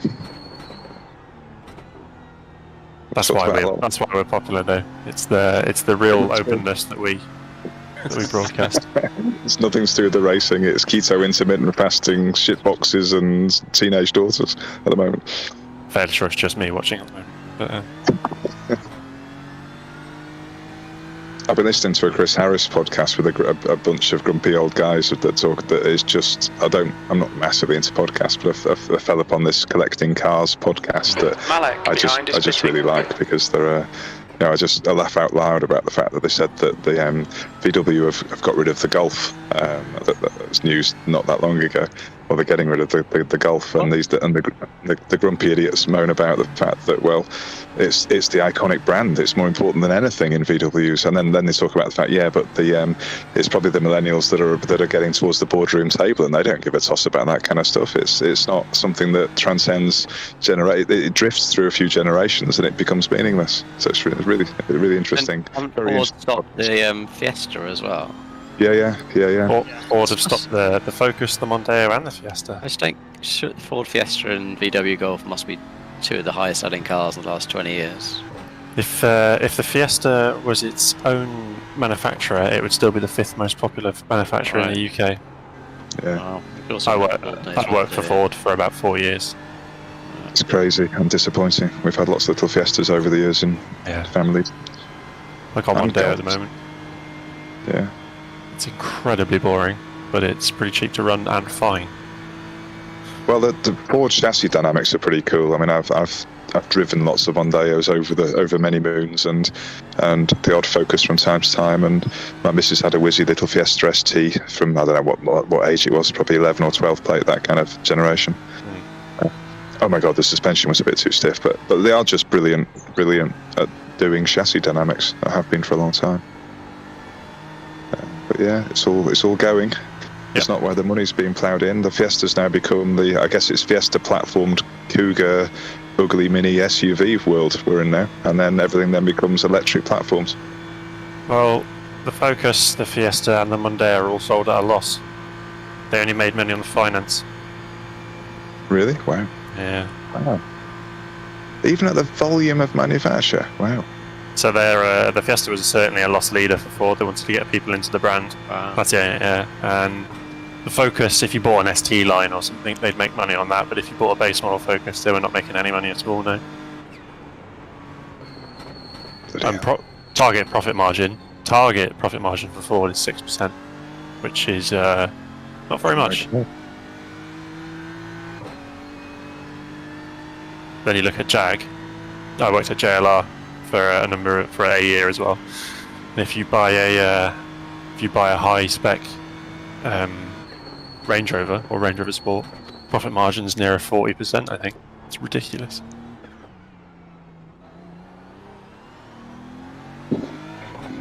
Yet they still can't make them reliable. No comment. That's why I quit. That's more profit, isn't it, on all the servicing, sorting it all out again? They have to pay the dealers for that. As they. Yeah, dealers are a separate company, and these charged through the nose. They love it. It's crazy how expensive car prices are getting, though. If even the same car, the new model of the same car, like the Honda Civic VTEC or whatever it is, Type R. I mean, it's like, oh my God, it's just. Well, just think of a number and double it kind of territory. I saw something on Twitter this morning. You can spec a Golf R, the outgoing Golf R, you can spec it above 60 grand on a Golf. It's crazy. Yeah. It's the new M2. I'm not going to ever get over. Number one, it's pug ugly, to be fair. But it's also, like, you're talking about 80 grand. It's like, what? Yeah.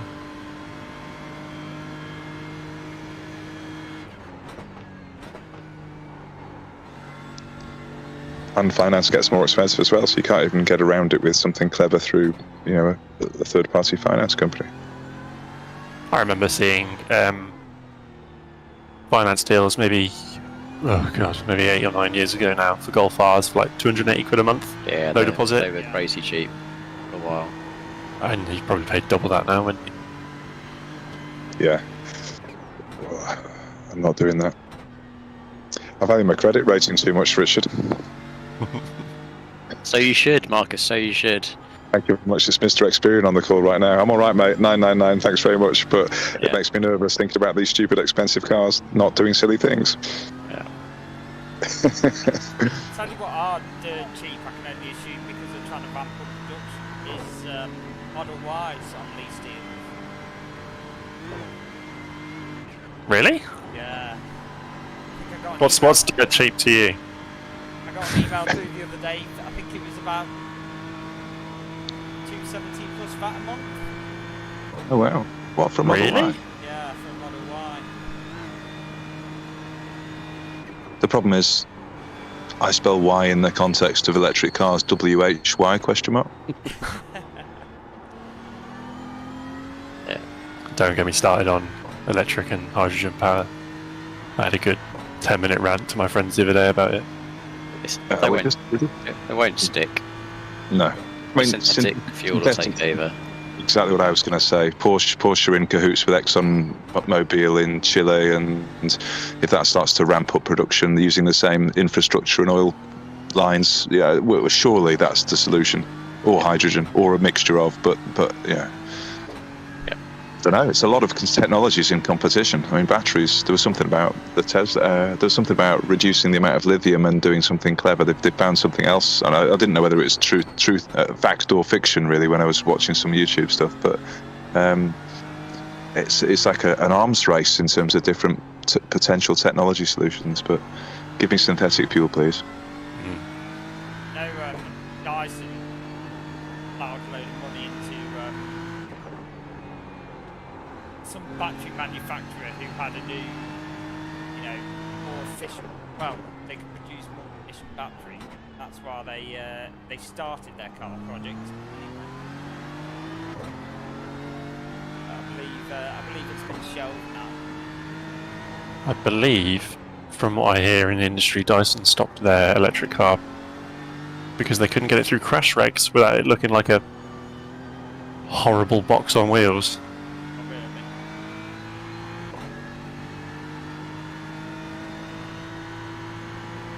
I was looking at them. They've just done the show car of unveiling of the new Alpine A. I can't remember. It's a number like 200 or something, like 290 Beta or something, or 280 or something. And it's it's got the look of it's like the Satan offspring of that really funny Hyundai.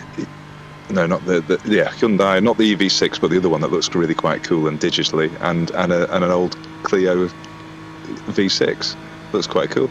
Oh, yeah. Until you realise it's battery power. I don't know. I've not got that yet in my head. Electric doesn't work for us. I've got on a good day, my Alright, car's Simon, worth 7 you've got grand. half your fuel Monday, left. I've got 100,000 miles on it, and it costs me 40 quid a month. And my missus has got a little VW up, which is worth 4 grand, and it costs 40 quid a month. How can you justify 30 grand on an electric car to save £10 a month? You can't. Also, you're being ecologically more sound by just keeping your car for longer. Yeah, reduce, reuse, recycle. One of my favourite cars, or our favourite cars, was and we had it for over 5 years because there was no reason to get rid of it. It became like a comfy slip. It was an S-Max, a Ford S-Max, Titanium X in grey. Did everything just beautifully and kept it for paid it off, kept it for many more years after that, and that I still almost weirdly regret selling it. But you get to the point where you've got really old cars on your drive, but it was just amazing. We've had both of our kind of daily use cars over 10 years now. Wow. They weren't new at the time. We've got a VW up as well and an old BMW 520D, and they just keep going. Don't cost us anything. So see, I really like the up. So both of you have got an up, and I keep talking to. I keep thinking about getting rid of this C1 that's a 12 plate that didn't cost many thousands of pounds. I think it started with a 2, and because I struggle to drive it without it being a race car with sitting on the floor, so my head's in the roof. It's like the steering wheel's driving my nuts, quite literally. But I think the VW up is I could potentially even wear a top hat as a 6'6" person. Is that possible? Is that the right little car to have of you at all? I wouldn't know. Alex, no, I didn't mean that in any way like that. I don't know. It's not the biggest car I've driven, but it's much better than the 106 I learned to drive in. Okay. My missus is quite tall as well. She's actually 5'11", and we've gone us and dog down to the south coast. We've been to Glasgow in it. Of all the cars I've driven, it's probably the comfiest for its size. Yeah, okay. Well, I think that's the way to go. And again, another comment on older cars. My missus, we got it like it wasn't new. It was like about 6 months old, dealer special kind of job. He say at Leon, and it's still on the drive, doing well, plugging away on a 65 plate. It's just wicked, and it does 60 something miles per gallon because it's that little 1.4 bag engine that has a cylinder deactivation and a little turbo. So it's beautiful. Nice. I had a Leon Cupra FR for a while. I did 40,000 miles on that until I bent it. That was a great car. This isn't the Cupra one, which is the more fancy pants one, but it's an FR badge on it. But I think they've got multiple engines that have FR on the back. It's just great. It's like nothing ever goes wrong with it apart from regular servicing. Before the Mondeo, I had a Jeep Grand Cherokee that was my tow car. I used it to tow drift cars and my track car around. And the reason I haven't finished my track car is because I spent more time keeping the Jeep going. And then I had to scrap it at the start of this year because it was dead. Just a shame. But I've gone from 23 to the gallon and £700 a year tax to 60 to the gallon and £30 a year tax. So I'm okay at the moment. I bet you most of that is recyclable versus a new electric car. There isn't the most efficient car to have over the whole of its life is like a traditional old Jeep Wrangler or something like that, because they're pretty much elemental in terms of how they're made. Yeah, it's gone to a dismantling centre and it will be used to keep other cars going. So it will live on for a bit, but you can't really get that with a battery. As a company, we're looking into battery recycling, but it's not quite there yet.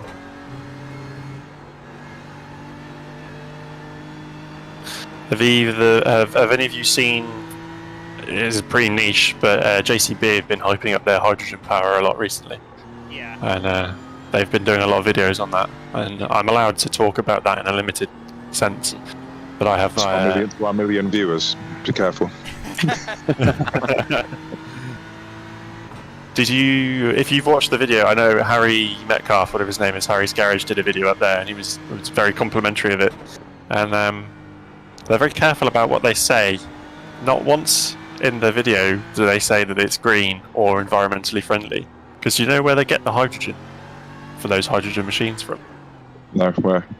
It's called what is it called? Like natural gas steam catalyst. So you run methane over through really hot steam, and you get hydrogen and methanol, I think. And it's worse for the environment because you have to produce all that steam than just taking straight up, petrol or LPG and using it to run it on that. And it's so non-energy dense that you have to have an engine that's twice the size of the one you had in there before to get the same power out of it. Then what are Toyota doing? Because they had a fancy. They're also betting a bit on hydrogen, and I thought they were a bit ahead. And they had that awful looking car that James May had for a bit of time. Mirai. Mirai, yeah. And they're still working on that kind of stuff now. And I thought you can, obviously you can strip hydrogen from the air, can't you? In a way that is environmentally friendly. There are ways of doing it. You can certainly do it through wind power, yeah. You've got electrolysis as well, so taking it from water, but you need to have an excess of green electricity, which we don't have at the moment, and we won't have for a long time. yeah. So it all comes from natural gas. Yeah. And then the other thing we've been told through some presentations at work is that hydrogen is so hard to keep compressed, and it's such a small molecule, a small atom. Essentially, it's just a proton, isn't it? But our expectation is that if you fill a tank to 500-700 psi, that will last about a week before it just it's empty without even using it. So if you're a farmer that's got a 10,000 litre Bowser of diesel on his farm that gets filled up twice a year, you need weekly deliveries of hydrogen now. It's going to be so expensive. Yeah. And the other, it won't, even if they bring it in, it won't take long until it gets out there, because hydrogen is so volatile. Yep. The car crashes that. A mini Hindenburg disaster on the M1. Yeah. Well, they wouldn't let us put fuel in a car these days. If you try to introduce petrol as a fuel, you wouldn't get it. But.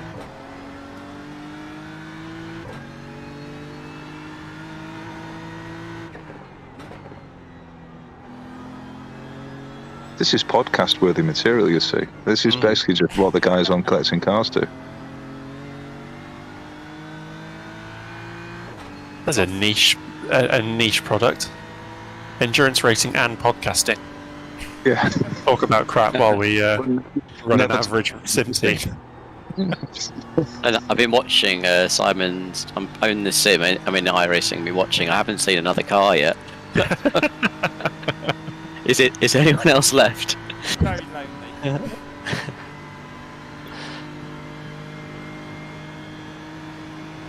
How many laps left in your stint, Simon? It'll be 2 at the end of this. Yeah. You're okay on fuel and stuff. Yeah.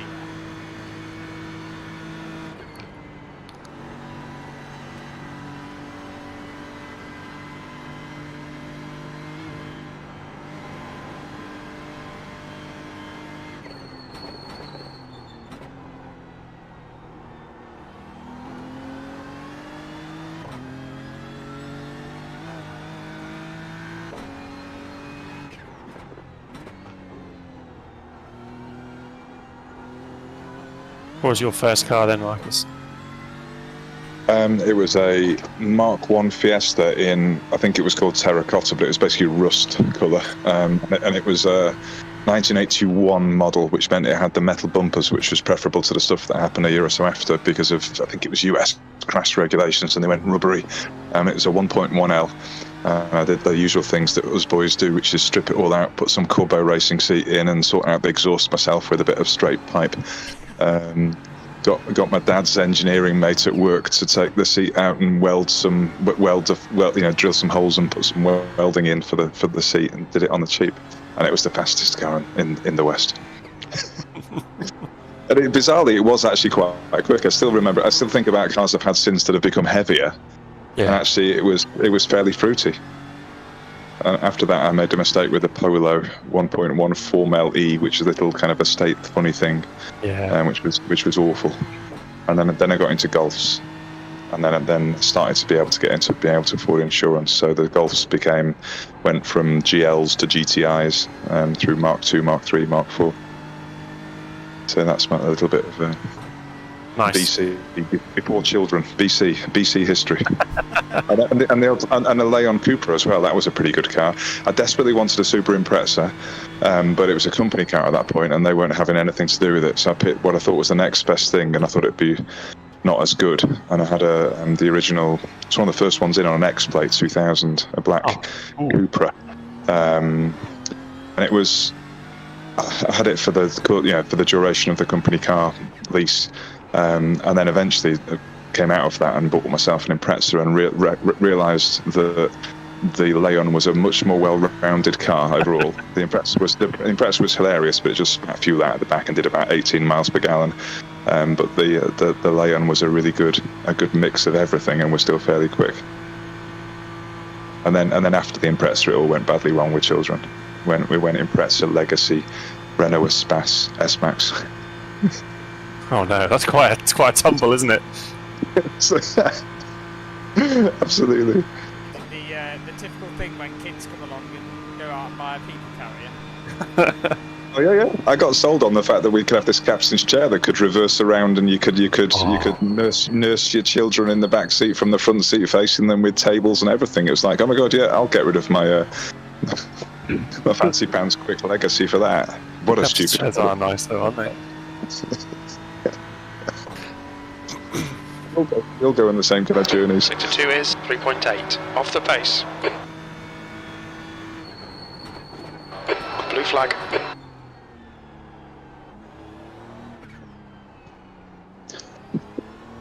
And my car now, I was not massively happy with, and then I've become more happy with it as I tried to find the next thing to buy, and decided that it wasn't worthwhile doing that because of cost and only marginal gain, if any. And then knowing that I've made bad decisions in the past means that sometimes the best decision is no decision at all. So I'm currently into 18 plate, wherever we are now, from nearly new, with the tiny little BMW M2. But I didn't like it for most of its under warranty period, when I didn't do anything with it for fear of affecting my warranty. And then when that was up and I started to look for the next thing to do, I drove loads of things and I thought, none of this is going to be as good. But I need to do something about the fact that I hate the suspension. So I took it to Litchfield and got some of their Bilstein stuff done, and in a soft, fast road setting, and it's like transformed the car. And so I've fallen in love with the. It feels like a new car, even though I'm into my fourth year with it. That's cool. It's interesting you mentioned Litchfield. I grew up 4 miles from there. Well, Litchfield, the place in Staffordshire, or Litchfield, the car place in the West Country? Litchfield, the car place in the West Country. Yeah, I grew up in Tewkesbury. Very good. Yeah. Middle of bloody nowhere it felt like, getting from Loughborough to there. It's like, oh my god. It's a terrible journey. Terrible journey across the UK like that, yeah. And when I was there, I had a cheeky little piece of work done that I didn't tell my wife about until afterwards, which was, it seemed rude not to do an ECU remap. Oh, yeah. So while it's in there, it's just a little bit of a OBD and But I would still say 80% of the improvement is the suspension, and 20% is the fact that it scares me with power. I don't know what this thing is we're driving now, but the road cars, it's only a stage 1, so it's 520 horsepower, 510-ish pound-feet of torque. That's so much for a road car on treaded tyres. These are only 560 on slicks. Yeah. and for one that's really not much bigger than a Focus. So it's it's the little cars, aren't they? Yeah. That's a lot of power. Still too heavy though. It's finally exceeded. The power has finally got away, resolved the bloaty problem with it. As in, you don't feel like it's anything other than paper light and scary. I know this may sound really sad, but I bet it gets decent fuel economy as well.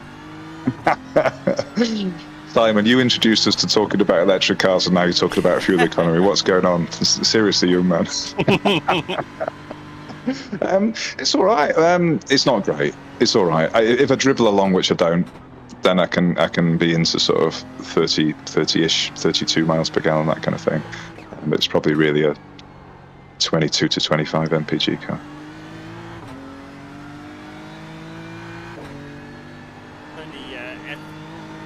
My daily wheels is chubbiest of all Audis, as I like to call it. An S3, and that, it's like 40, mid-40s on a run quite easily. You're not trying to break any speed records. Oh, I've never seen a 4 at the start in my car, and they're a similar size car, aren't they? So yeah.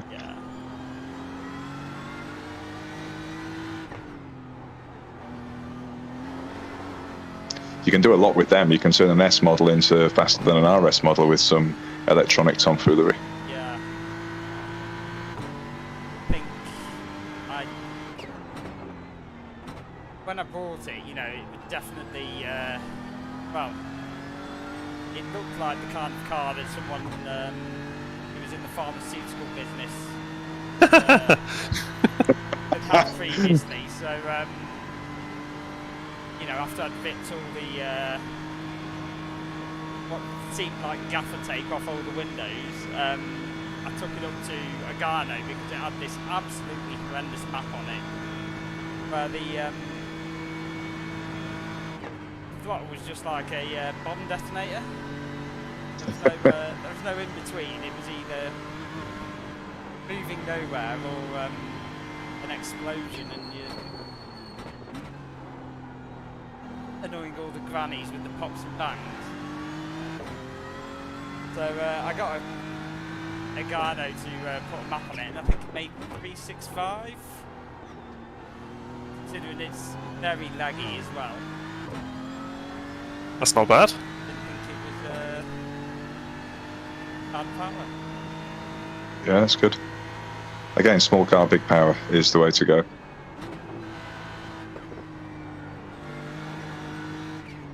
Or have a Renault Espace.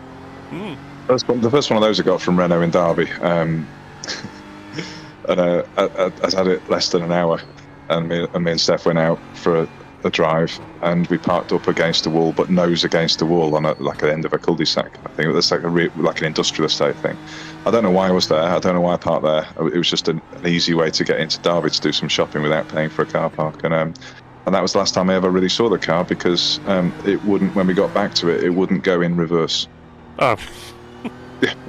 It just ceased to operate within 3 miles of acquiring it. So I moaned at Renault, and they gave me a different one. It's kind of an essential part of having a car, isn't it? It goes forwards and backwards. That's ironic for a French car to not go backwards, though, isn't it? That's another manufacturer that I think I've had a few like pool cars, like you just have something for a month or two, just random trash. Actually, one of the random trash I had, I actually really liked. I think I'm old before my time, really. I like soft suspension. Things don't need to be as stiff as stupid German cars. I like compliance and feeling the car move around, and you feel more confident. So I had this loaner for like 2 months, Renault Laguna. I thought it was really nice, even though most motoring press would say it'd be just sort of hot trash, and a Mondeo was a million times better. But it was like driving your velour sofa. It's lovely.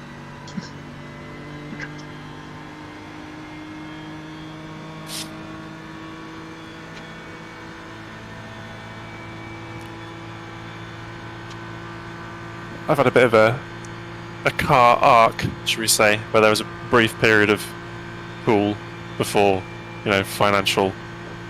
There was a change in the financial landscape. But I had all the crappy cars to start. I learned to drive in a 1991 106 4-speed carburettor, manual choke, etc. I loved that car. Flat out, absolutely everywhere. I think I had 41 horsepower new. Broke that one. Then I went through a series of buying Fiat Bravos. I don't know why. But then, after uni, I had my first job. And, Sector 1 is for some reason I thought it was a good idea to buy a Sector 2 is Mazda 2.4 seconds RX-7. off the pace. Sector 3 is 3.8 seconds off the pace. FD. Okay, Simon, that's good consistency. Keep it up. We're running on fumes, mate. In this lap, that was an box amazing this car, lap. but I was 21 and far too much car for me, so I tootled around in it, getting 9 to the gallon. And with your wankle. With my wankle, yeah. Total loss oil system. It had done. The engine had been rebuilt, but it had not been rebuilt in 70,000 miles, and it had been serviced every 2,500 miles. When I sold it with 100,000 miles on it, it had 46 services in the service history. Wasn't it crazy? But that had to happen though, didn't it? Yeah, absolutely. And did you pre-mix it as well? no, I didn't do any pre-mix on that. I just drove it, to be honest. Like I say, it was I couldn't get anywhere near the limits of it. I'd probably have a better go today, but someone then took me drifting and gave me like a drift experience day, and I decided I had to do that. And the Mazda was way too nice, so I sold it. And it's probably quite upsetting. I sold one of 190 UK cars for £8,000, which is probably worth 30 now. But I sold it and bought a BMW, went drifting for a few years. Which flavour BMW?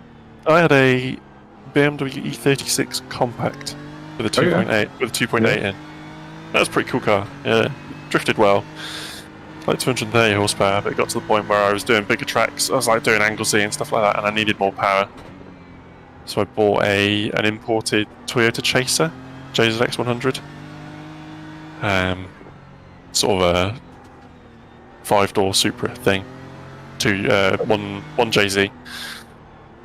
That was pretty cool. And then I realised I didn't have enough talent to drive that car properly, so I was just cruising around in that. And I moved jobs and wasn't using it, so I sold it again stupidly for way less than it's now worth. And it kind of all goes a bit downhill then. I drove my mum's Cherokee for a while. Broke that, bought a 1 Series. That's because I was doing sort of best part of 160 miles a day, driving to and from work. So I needed the 1 Series diesel to not pay, hundreds of pounds of diesel a month. Then a week after buying the 1 Series, we went into lockdown, and I didn't drive it at all. So that was a fun payment. And then since then we've bought a house, and I've had nothing interesting since then. And yeah, I've now got a Mondeo. I had I'd forgotten to list a car actually that I had that was 1 Series. It was a 123D Sport. Oh yeah, the twin turbo one, yeah. Yeah, very very good, very nice engine, amazing engine for a diesel. Yeah. You have to finish every sentence for a diesel. but yeah. Really, really lovely car. Little 3-door. Oh, I've enjoyed the podcast, guys. I'm going to have to go in a second, though. No, we need your car history, We Richard. need your car history. Well, that episode 2 of the podcast will feature mine and Keith's car history. If the viewers want to tune in at about 4 in the morning, that's what we'll be doing. So yeah, good luck overnight, guys. See you online at some point in the morning. Pleasure. Good luck. Take care, mate.